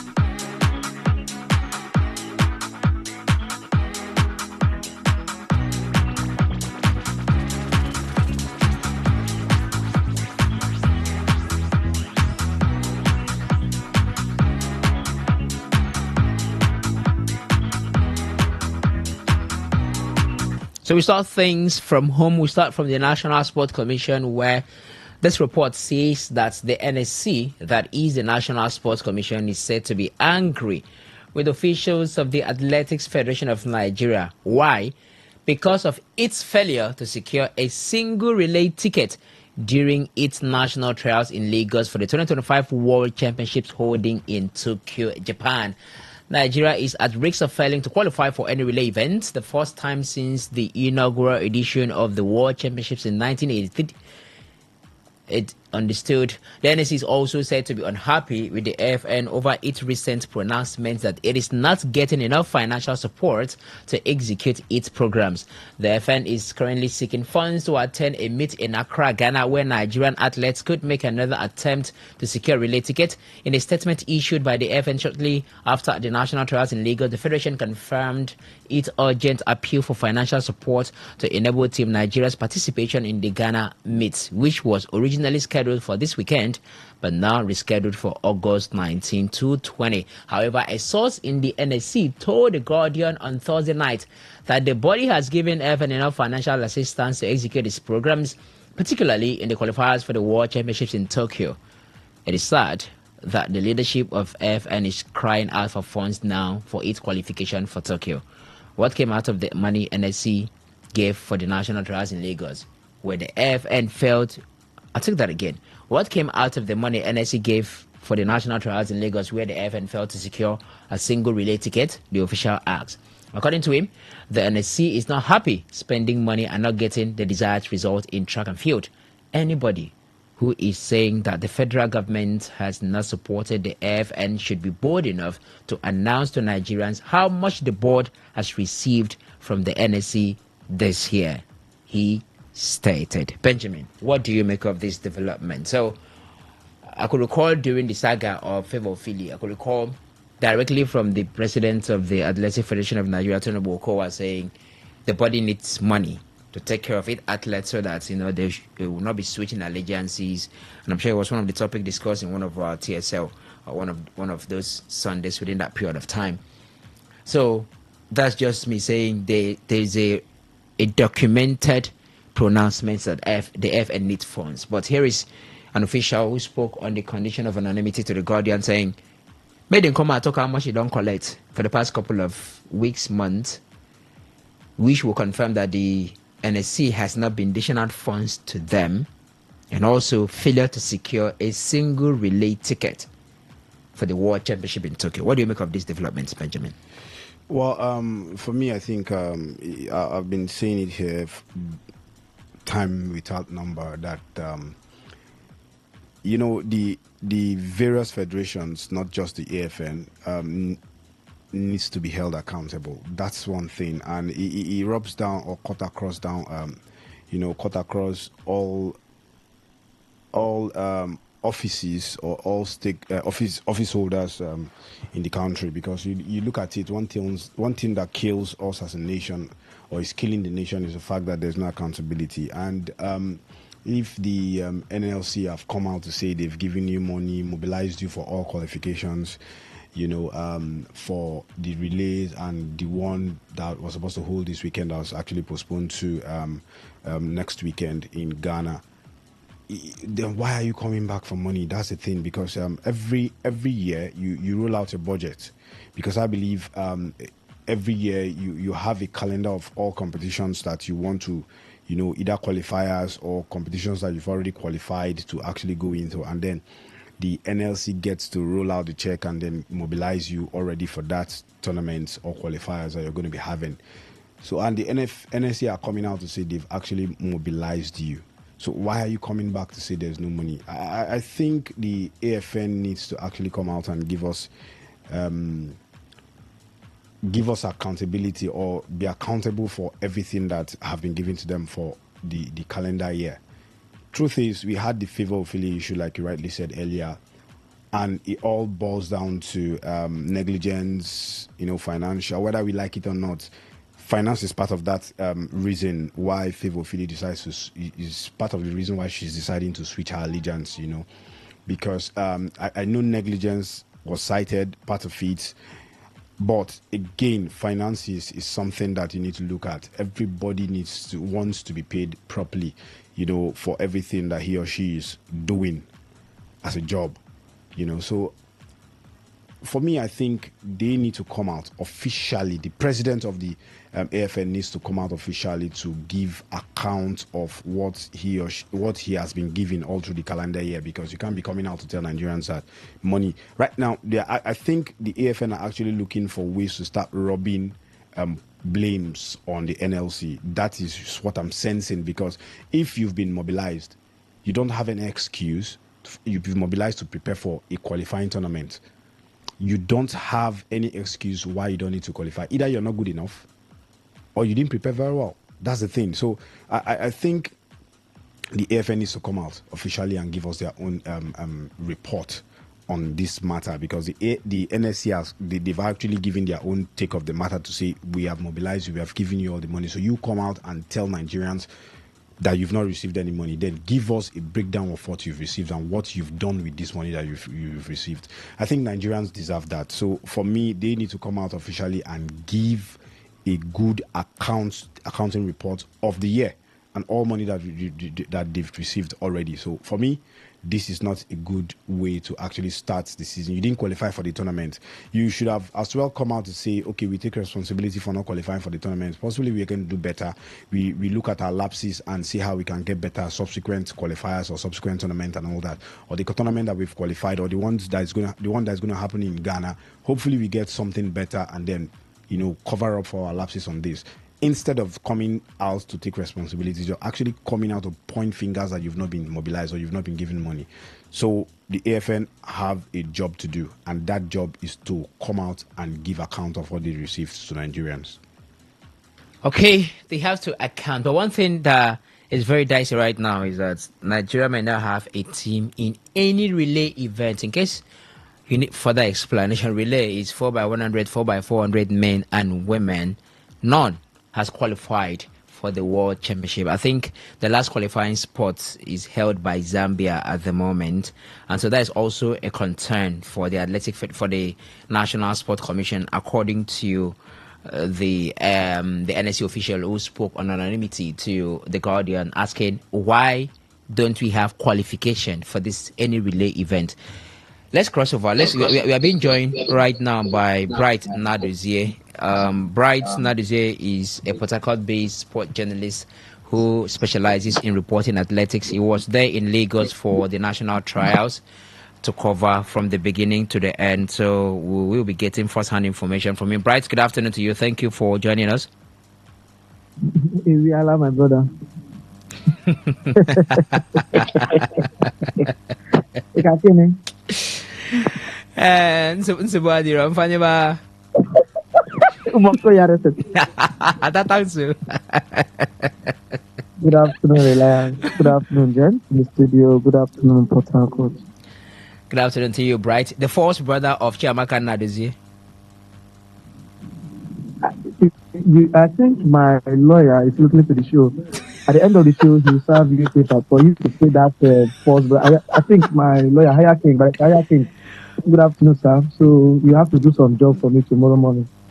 So they will serve you paper. I don't know why you're still saying that. What if he is equally my lawyer? How is he going to handle that case? Maybe I have to put it on record now.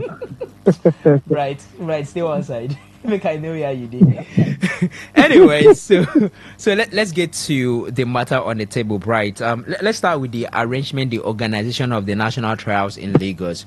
From a journalistic point of view, what do you make of the whole organization? Was it top notch? Was it what's required? And were there lapses? Are there things that Nigerians should be bothered about as we look up ahead of the World Athletics Championship? I think I would like that first word you make use of. That should be from a journalistic point of view. So I want to be objective here. I think what we did here was just shambles. We did rubbish and nonsense. We are talking about last 2 weeks. In fact, that week we are having a national trials all over the globe. Every countries we are having their own national trials, including Tanzania, St. Lucia, Botswana. They were having their own national trials. Please carry your phone, check their own national trials, how it's been organized. From the day, and the athletes that turn up. But ours is quite different. I don't just know why. From the date, remember it was supposed to be held on a Monday. They said no. In fact, up to the Monday of that week, do you know that the athlete does not know? They don't know the venue of the national trial. Monday of that, it's just like the national trial will be on this coming week, and we don't know the venue, and it really affected most of us. We coming from afar, you need to think about taking your flight. You need to think about thinking how you can move to that place. So even the athlete, they complained about it. One of the athletes that I spoke with was Adobe, the lady that have won 12 indoor championships for herself. In fact, she had the personal best of, she has run 12:87 meters today in the women 100-meter orders. Adobe, that's all about Adobe. Guess what? Adobe will not be going to Tokyo. Adobe did not even, she had to pay her own flight because, you know, one thing about this, our athletes that are flying their feet outside the shores of Nigeria, before they will come to Nigeria, they have to book their tickets, not just coming and also going. So they have to tell the colleges. Can you hear me? Yeah, I can hear you. So they have to take permission. So let's say, for example, the Lions want to go for a leave or want to go cover an event. You will tell Today FM management that I'll be moving on Monday. Then on Monday next 2 weeks, I'll be coming back. So that is how it's been done. But this AFL will make these athletes take a date take their excuse or maybe excuse or how will I put it, take permission. But now the day of returning, that's the issue that they're having. So that was what happened to Adobe. So the extent that Adobe had to come to, in fact, Adobe came. The event was on Thursday. Adobe came on Wednesday. So how will you get the 100% from Adobe? Nathaniel came on Tuesday. If Ezekiel Nathaniel, by the way, Ezekiel Nathaniel finished third, and then he's just one race away from going to Tokyo. I'm talking about the guy in Ezekiel Nathaniel that ran at yesterday's Felicia Damian League that he finished third. So he finished. Yes, he finished third. Yes, he finished third. So he's just one race away from qualifying to Tokyo 2025 championship. So he came to Nigeria on Tuesday. The man that will be running for us will be thinking about to qualify in the men 4x400 meter. He'll be running on Saturday. Person come on Tuesday. I don't know how they think for this country. For the men 4x100 meter. I don't know if we have a lot of time for me to break it down. I don't think we have a lot of time because I need to. Definitely. So in totality, you're saying that the organization wasn't top notch. No. The one we had at Benin, What we had at Benin, the last year national championship was better. And we have it all the hospitals, star stock, and everybody with the qualifiers was that was why a lot of our athletes qualified to the Paris Olympics, because everybody was there. The time we had a good weather, because most of these races, if it's age win, they will not be recognized in the world. So it was everything was okay. But I remember that track they use is one of the best tracks that can give them the seconds we are looking for. Is it the one in Yabatek or the one that held in Benin the last time? Yabatek. I felt it. I used a paper. When I went there, I used the paper, because some of us that knows one of these things, we use the paper I threw my paper up. The wind was okay. The weather, in fact, they did not have anything of rainy, and everything was just perfect. I know we don't have anything perfect in this world, but close to perfection. So I don't know what is happening to our organization. Our top athletes did not turn up. The only ones that turned up was the 100-meter runner. We had the likes of Alaba was in time. Akintayo was in time. By the way, Akintayo had 9.83 seconds this season. In fact, he's top 5 in the world. Is it top 5 or top 6 in the world? So we have Israel Okon, your brother, by the way. Who won the 100 meters. Yeah. Exactly. Yeah. This guy is something else. So we have the guys that can give out the 4x100 meters.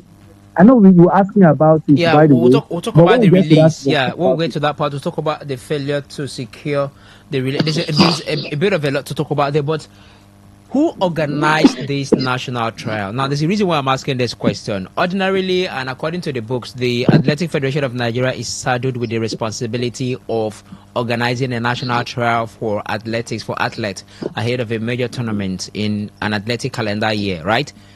But this particular one right now, who had the major hand in the organization? The AFN or the NSC? Now, when I'm talking about the NSC, of course, I'm talking about the National Sports Commission. About it that is the AFN that has everything, that has the right one. Is the AFN that has everything, the way to do to organize it. What the AFN will only do is to bring out their communique, to bring out their roster and their schedule and their proposal, and give to the NSC and tell them that, see you, XYZ, this is what I want to do, and this is the date I want to do it. That's all. Bright, are you privy to the members of the local organizing committee of the national trial? Pardon? Are you privy to the members of the organizing committee? I mean, have you seen the list of the names of the members? You see, they always want to do it like a secret code. There's one thing about them. Okay. And if you talk, let me just say this. I have to say because I'm a journalist. If you talk too much about them, they will paint you black. In fact, they will never accredit you in any of their event. That's one of the saddest things that's happening. In fact, there are a lot of things that is happening. Even the things that happen at Lagos. I know we're going to talk about the 4x100 meter relay team. They are just taking note of what they are doing in screenshots. If you mistakenly post about it, if you mistakenly talk about it, in fact, I have one of Bright. Did you in any means sense the interference of the National Sports Commission in the organization of the national trials? From that, there is nothing. The AFN have all what it takes to take care of themselves. When they talk about money, in fact, I asked Okowa this question. I asked him this question that, fine, we have the athletes, but we don't have the facility. So, I gave him an example of the High Performance Center here in Port Harcourt. Newport precisely. I asked him, why is it that we are not making use of that side? Maybe why not revamp that place and make use of it? Do you know what he told me? He said I should go and talk to my governor. I was not like, Didn't you tell him that at the moment, what we have in Rivers State is a sole administrator, not a governor? Has he forgotten? The governor is yet to return to his seat. But it's just simple thing. Come and liaise with the government. Tell the government that please, we want to be using this place for our athlete. At least let them give it out to private sector to take care of this place. We can do it. That is another way again they can take care of our. You know, the court that the track that the Botswana team they are using. Check it. It is not even the government that taking care of that track, that feeding. I don't know why we find it so difficult to do this little thing. You know why we find it difficult to do it? Supposed to be Because privatized, yeah. because everybody know where they go take. Because if I give Reliance to do it now, and I know say Reliance go do perfect job, go do cool job for me, I ain't no go give me money. I no go give Reliance. I go find the next man where you know say I will give am 20 naira, take that 10 naira. So that is what is happening to our federation, and that is what happened to AFN. AFN have what it takes to take care of themselves. They have what it takes to go talk to sponsors. They have what it takes to meet the government, because these are athletes. You see, one thing about athletes is they don't need introduction. You saw what Toby Musa is doing. 12.12 seconds to the world. Yeah. Dead or alive. Nobody has ever met that. In fact, even Grace Stark that is leading the. Because I'm just trying to go through the women 100 meter hurdle, those who have qualified to Tokyo. Nobody don't get 12.12 seconds, male or female. So this is one of the best way to sell your market. That is, we can use that to sell our market. Go meet brand. We have companies. I will not call them because of they to call for sponsors for your show. But go meet these persons that Toby and Musa will want to do. Let's come and revamp this. Come and take care of this facility for us. Your name will be among what you will be wearing. That is another way you can take it. But these guys is not thinking outside the box. You know why? They've already proposed how they will take money. Last year they were supposed to go to Tokyo. They were supposed to go to Cameroon for the national champion, the African championship. This man Okowa open his mouth and tell the athletes that they will be passing. They will pass through water to Cameroon. Who does that? And Toby Musa had to raise her hand because the rest of athletes will not talk. If he talk, he die. That's one thing about it. We have a lot of examples. Not literal dead, yeah. No, not literal death. Not literal death. Yeah. That they will put him back in the blacklist and he no go run again for the country. That is what they do. In fact, a lot of people were talking about whenever I say this thing, people say, Bright, why are you saying this thing? I'll give you an example. The only person that can talk anyhow and go scot-free is Victor Osimhen. You saw what he did in Instagram. He used the F word to the NFF, but still he was still playing for the Super Eagles. But if he try and Mike Obi did it, like so what happened to Mike Obi? What that's the same. There's another player again that even in athletics too. So Toby Amuso raised her hand that day and started asking questions that you, Okowa, will you join us? He said yes. Will your secretary join us? He said yes. Will your family, any of your family member join us? He said yes. It's okay. Let us, all of us will die together in the water. Everybody just laughed. And she said it again. She just said a knocking and said, me, I will just call my sponsors and then go pay my flight ticket to Cameroon. By the way, she went there, but though she was sick, she did not participate. Yeah, she didn't participate. But the point I'm trying to make is, take care of your athletes. We have what it takes to take care of these athletes. And remember, we're not taking 200 athletes. We're not taking 20 athletes, 50 athletes. We're taking maybe 20, maybe 22. So we cannot book your ticket to take care of this athlete. Okay, if he cannot take care of it, why not go meet a sponsor? Because we have a lot of companies in the country. Then you can liaise with the federal government. If these companies cannot sponsor you, see the way you need to close down this country.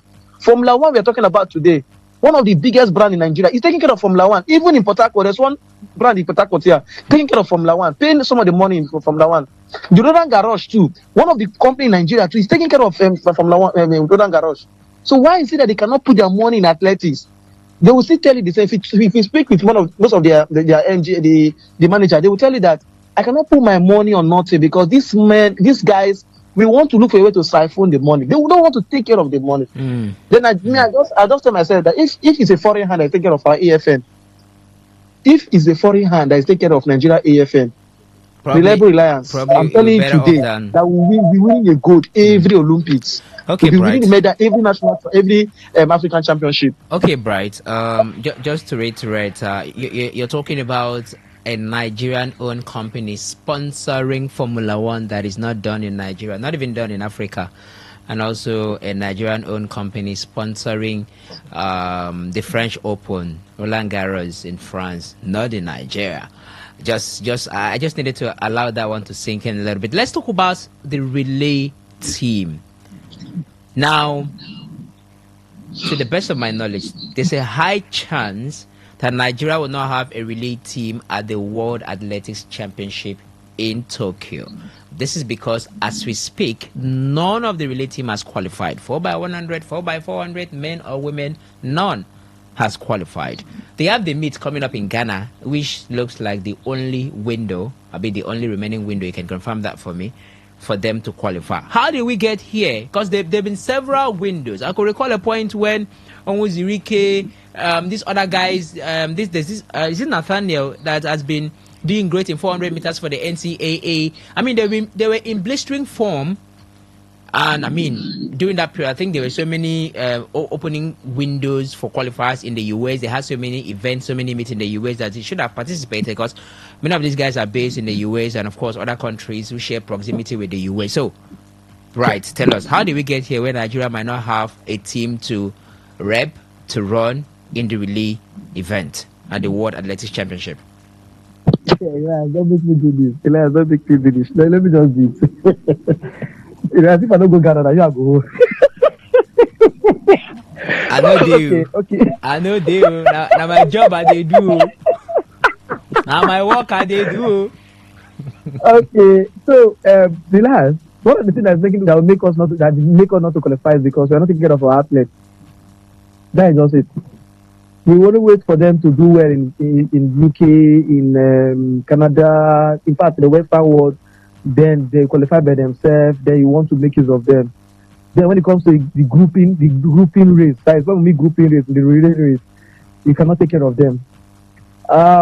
We have a lot of, like what you said, we have a lot of openings that we are supposed to make use of, but we could not.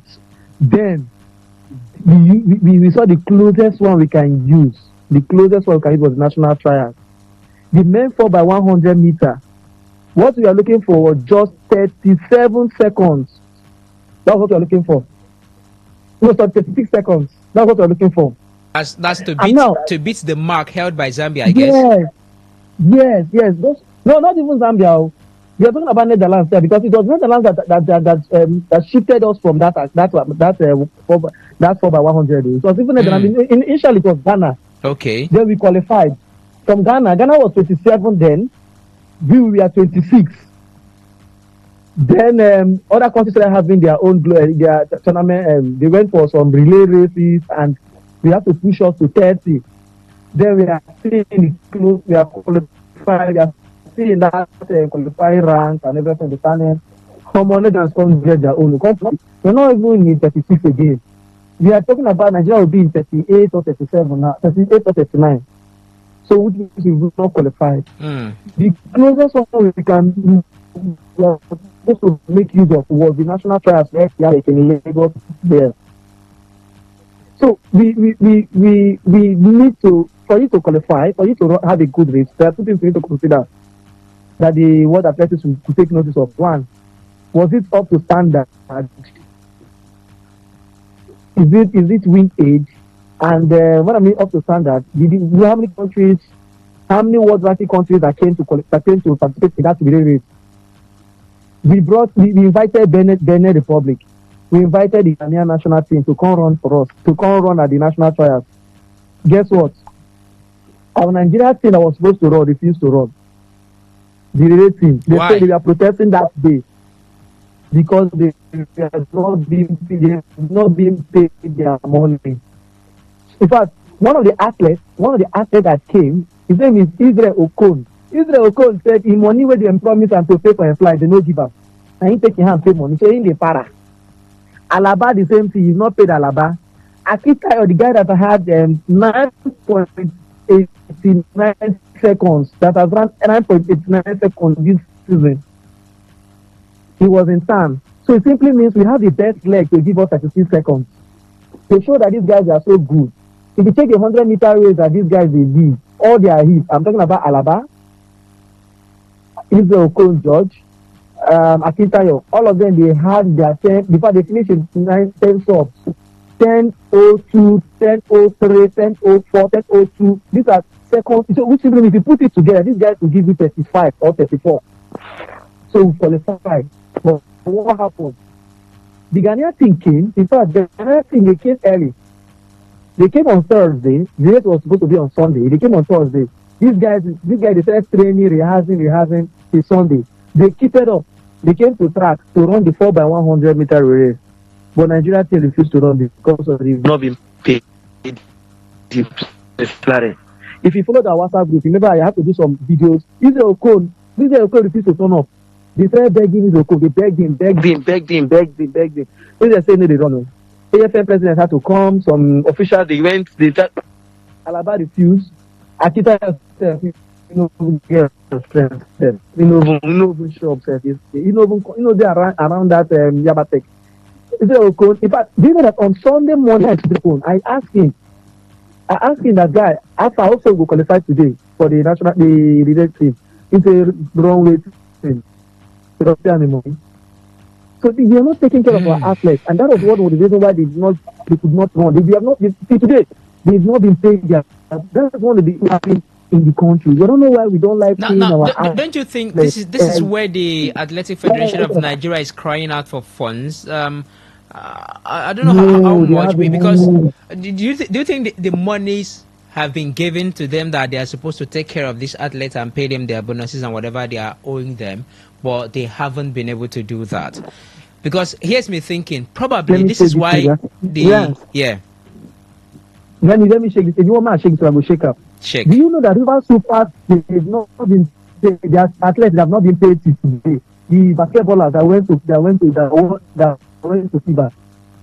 FIBA. They never paid them their money. But it's at least Green, it's doing well. You have not been paid their money. Are you aware of that?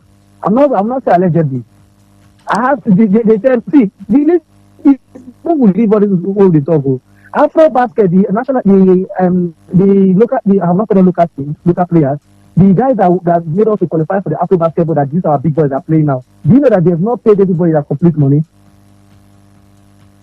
Two of the basketballers, they met me to say, right, please help me to write about this thing, talk about this thing. This is the issue we are having. Even the lady that won the African Cup of Nations, they've not given them their money. Do you know that my sister is talking about it? Everybody is your false sister. I don't know, you are her false brother. Oh. No, we have to emphasize on that. So you see, we have a lot of issues when it comes to paying this athlete, giving athlete that money. Just say the money day.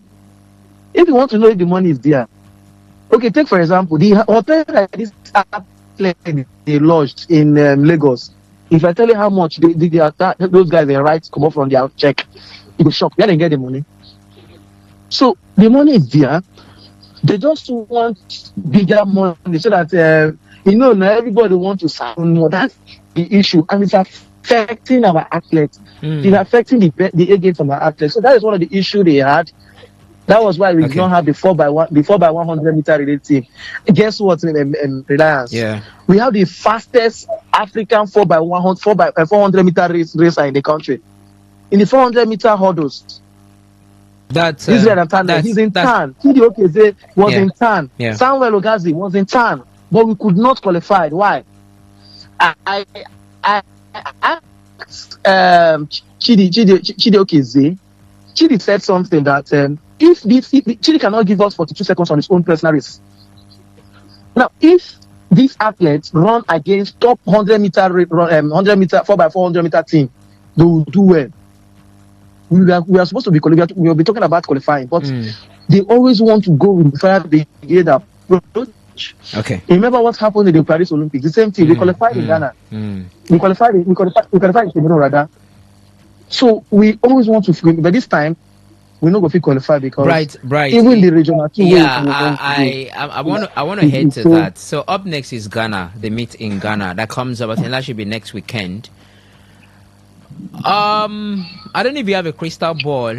Or you have a mirror in your bedroom that you look at and see these things. Whatever you have to consult, please do consult and please let us know. What are the chances? What are the possibilities? Are we going to be having a relay team? Anyone, even if not double, even if not mixed, even if not women only. Are we going to be having any relay team? What are the chances in Tokyo? Yes, we will not be having any relay team. I have to say this, sorry. I know we work a lot of hearts. We will not be having a relay team. You know why? On Friday. Friday was what did it say? Friday was 15th, right? Yes, Friday of August 15th. 2025. Yeah, 15th. AFN releases 26-man contingent to the meet in ACC Regional Athletic Championship. Yeah. The 4x4 by 100 meter team. The 4x400 meter team. The women 4x400 meter and the men 4x400 meter. Chidi name is not there. Samuel Gazi name is not there. Nathaniel Ezekiel is not there. 4x100 meter team. Israel Okon is not there. Akitayo is not there. Alaba is not there.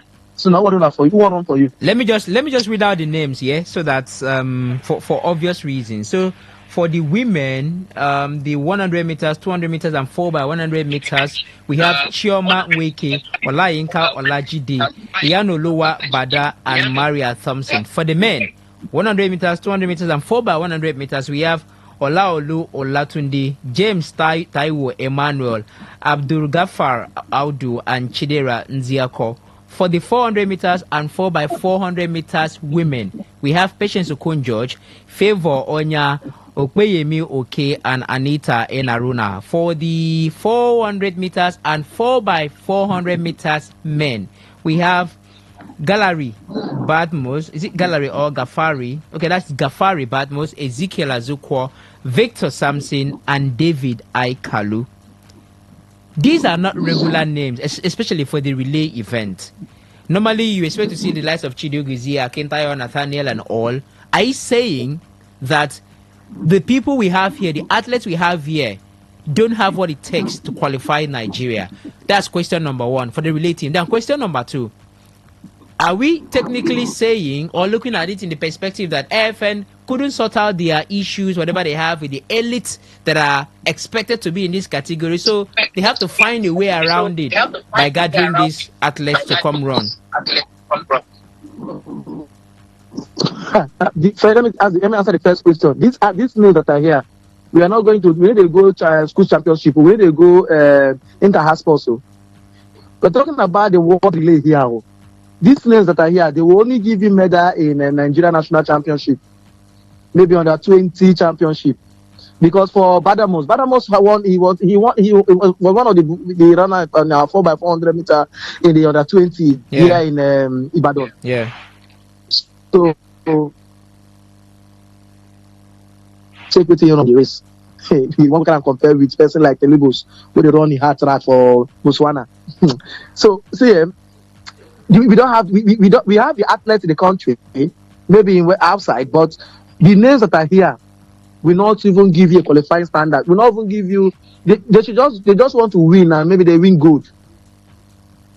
But to meet that qualification the names that are here will not. They just want to win. Maybe say they win the game. Nothing. Which name? Okay, now, is it a case? Do you think this is a case of AFN unable to sort out their matters with those other guys? So yeah, that's the thing. If actually they have taken care of this our athletes, like Alaba, they giving Alaba his money. Akitayo, they giving him his money. Ajayi, they giving him his money. They giving Okon Israel his money. Nathaniel Ezekiel. They took him. By the way, one of the reasons why Chidi Ekeze will not be coming because of that week is this week where he wants to do his wedding, his international knocking of door for Samuel Ogazi. Samuel Ogazi, by the way, he also participated at the it was last week. Was it Diamond League or one of the invitations that he had? He finished 7th. Because of the lane, they kept him in lane 2. All right. That lane 2 is very difficult for you to meet up. So you have to double your hustle, you have to double your energy. But that is by the way. Okay. For Nathaniel Ezekiel is still hoping to qualify. So there's nothing that will make Nathaniel Ezekiel come to Nigeria to go to any African team to qualify because he wants to qualify to Tokyo. That one is in the event. Yeah. So he will not be thinking about to come to run for us in the country. The men's 4x400 meters. So you see, we have guys that can give us this thing. Okay, another thing again is yesterday in Diamond League, we had the 4x400 meter relay. We have the 4x100 meter relay. A lot of countries qualified. Why didn't they feed athletes? Nigeria feed the athletes to qualify. So why? Well, the FN will tell you that there is no money. FN will tell you that there is no money. In the women's 4x400 meter, sorry, in the women's 4x400 meter, Ella, the Bayelsa lady, Ella, that is doing something good so far. Why didn't they invite her? Ella not come because of the last time she came to Nigeria, they refused to give her money. Patient Okon that is always present. Bishop Okon has dropped form drastically. I cannot go out my female 4x100 meter. I cannot rely on Bishop Okon to be my anchor head. Because they will always want to meet up for her. Thank you so very much, Bright, for joining us and giving us some clarity and some insight on what's going on in the Athletic Federation of Nigeria regarding the national trials ended about a couple of days ago. What to expect, and of course the issues surrounding the AFN and the National Sport Commission, and the possibility of Nigeria getting a ticket to the World Athletics Championship in the relay event. We do appreciate your time on today's Sports Live, the marathon edition of it. Thank you very much, Bright Nadozie, the fourth brother of Chiamaka Nadozie. Thank you very much, guys. Thank you very much. Like I always say, for the AFN, until the rotten tooth is pulled out, the mat must learn to chew with caution. Okay. A wise Have man, a great day, guys. A wise man once said. Thank you very much. So that was Bright Nadozie, a Port Harcourt-based sports journalist who specializes in reporting athletics. He was there to cover the national trials and has been able to let us in on some of the issues surrounding the athletes in Nigeria. And it's quite unfortunate from the angle and the perspective of what we've heard this afternoon. We can only hope that better days are ahead. But like he said, if the rotten tooth is not pulled out, the mouth must learn to chew with caution. Henry Ogugwa is here in the studio with us. Henry, to wrap this one up, so we'll talk weightlifting. It is an unfortunate situation, one that many will feel could have been prevented from happening.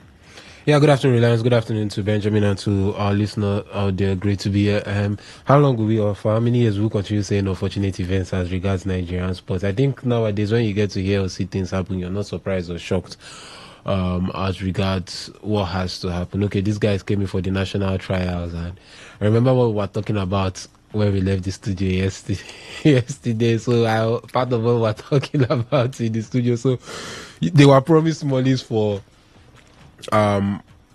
or they will take care of, like, which should actually be the case for them to actually come and participate, and you didn't give it to them. What else are you expecting? I think we flogged on matters as regards the way our sports has been handled by administrators, and we'll keep on doing it because that's our job. But at the end of the day, nothing keeps happening. The administrators don't want to change, and we don't get to see our athletes perform well.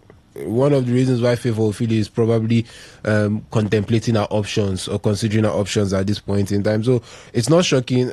I don't know.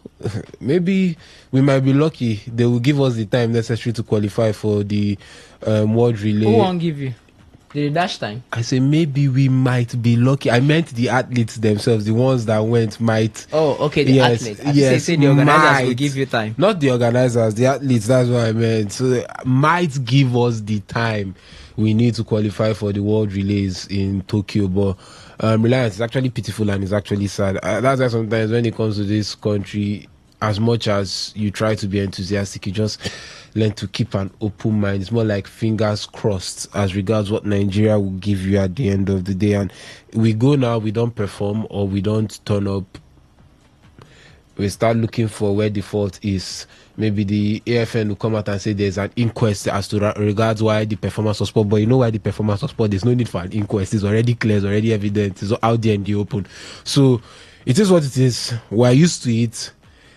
We'll keep on shouting and talking for them to change their ways, but they've just shown that lack of willingness to actually do that at the end of the day. So it's actually quite pitiful where we find ourselves. And funny enough, athletics should be a sport we should be so good in, and we just tend to keep on struggling. Either grants are not enough, you're not taking care of athletes properly, you're not giving them enough of what they need properly and all that stuff. So I mean, it is what it is, but like I said, it's just tiring when you get to see the way Nigerian sports is being handled. What do you make of the development and the stories and what we've talked about thus far in athletics? 0701933992. That is 0701933992. That is our SMS and our WhatsApp portal for your reactions. What do you make of it? What's the way forward? Is there any atom of confidence in you that the team will pick qualification in the relay event at the forthcoming meet in Ghana? I hope say they will go, sha. So So let's have you via the SMS and the WhatsApp portal 0701-933-9962. That is 0701-933-9962. Let's let you in on this. So there was an election in the Nigeria Weightlifting Federation, and the board of the Nigeria Weightlifting Federation returned Dr. Ibrahim Abdul as its president for a second term.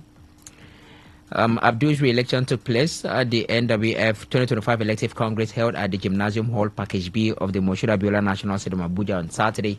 Although he was the sole candidate for the position, he polled 12 out of the 12 executive board members' votes to retain his office for the next 4 years.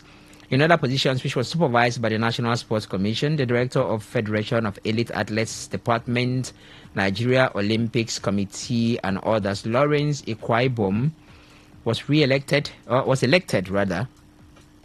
as the new vice president of the federation.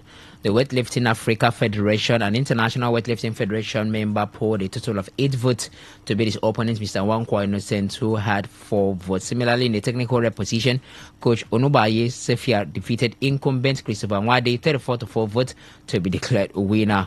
The position of athletes representative was won by 2022 Commonwealth Games bronze medalist Osijo Taiwo, who was the sole candidate. According to the press statement issued by the media officer of the federation, Mr. Machi Agbo, it noted that the new board members comprised of Dr. Ibrahim Abdul, President, Ikwai Bon, Lawrence, Vice President, Ibe Luke, Olarinoye Steve, Wankwo Innocent, among others. Meanwhile, the National Sports Commission NSC has commended the Nigeria Weightlifting Federation on its laudable achievements since Ibrahim Abdul assumed leadership of the federation in September 2021. This is according to a statement put forward by the media department of the federation. Let's look at the zonal representative. North Central, we have the president, Abdul Ibrahim Aladi. Northeast, we have Zana Omara. Northwest, we have Senator Husseini Babangida. Southeast, we have Ibe Luke Ongumere. South, we have Ikwaibom Lawrence Tom. Southwest, we have Lasisi Kazim Aderemi. Technical representative, we have Onubaye Sefia. Athletes representative, we have Osijo Taiwo. And yeah, so that's about the election in the Weightlifting Federation. So we'll see how things progress in that federation as we let's talk about other matters on the show this afternoon. So we do have basketball to discuss coming up later. We have tennis also on the bulletin coming up much later, and then there's also boxing, as we saw Moses Itaoma delivered one of his trademark victory last night against Dillian White. We'll look into that in a bit.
All right,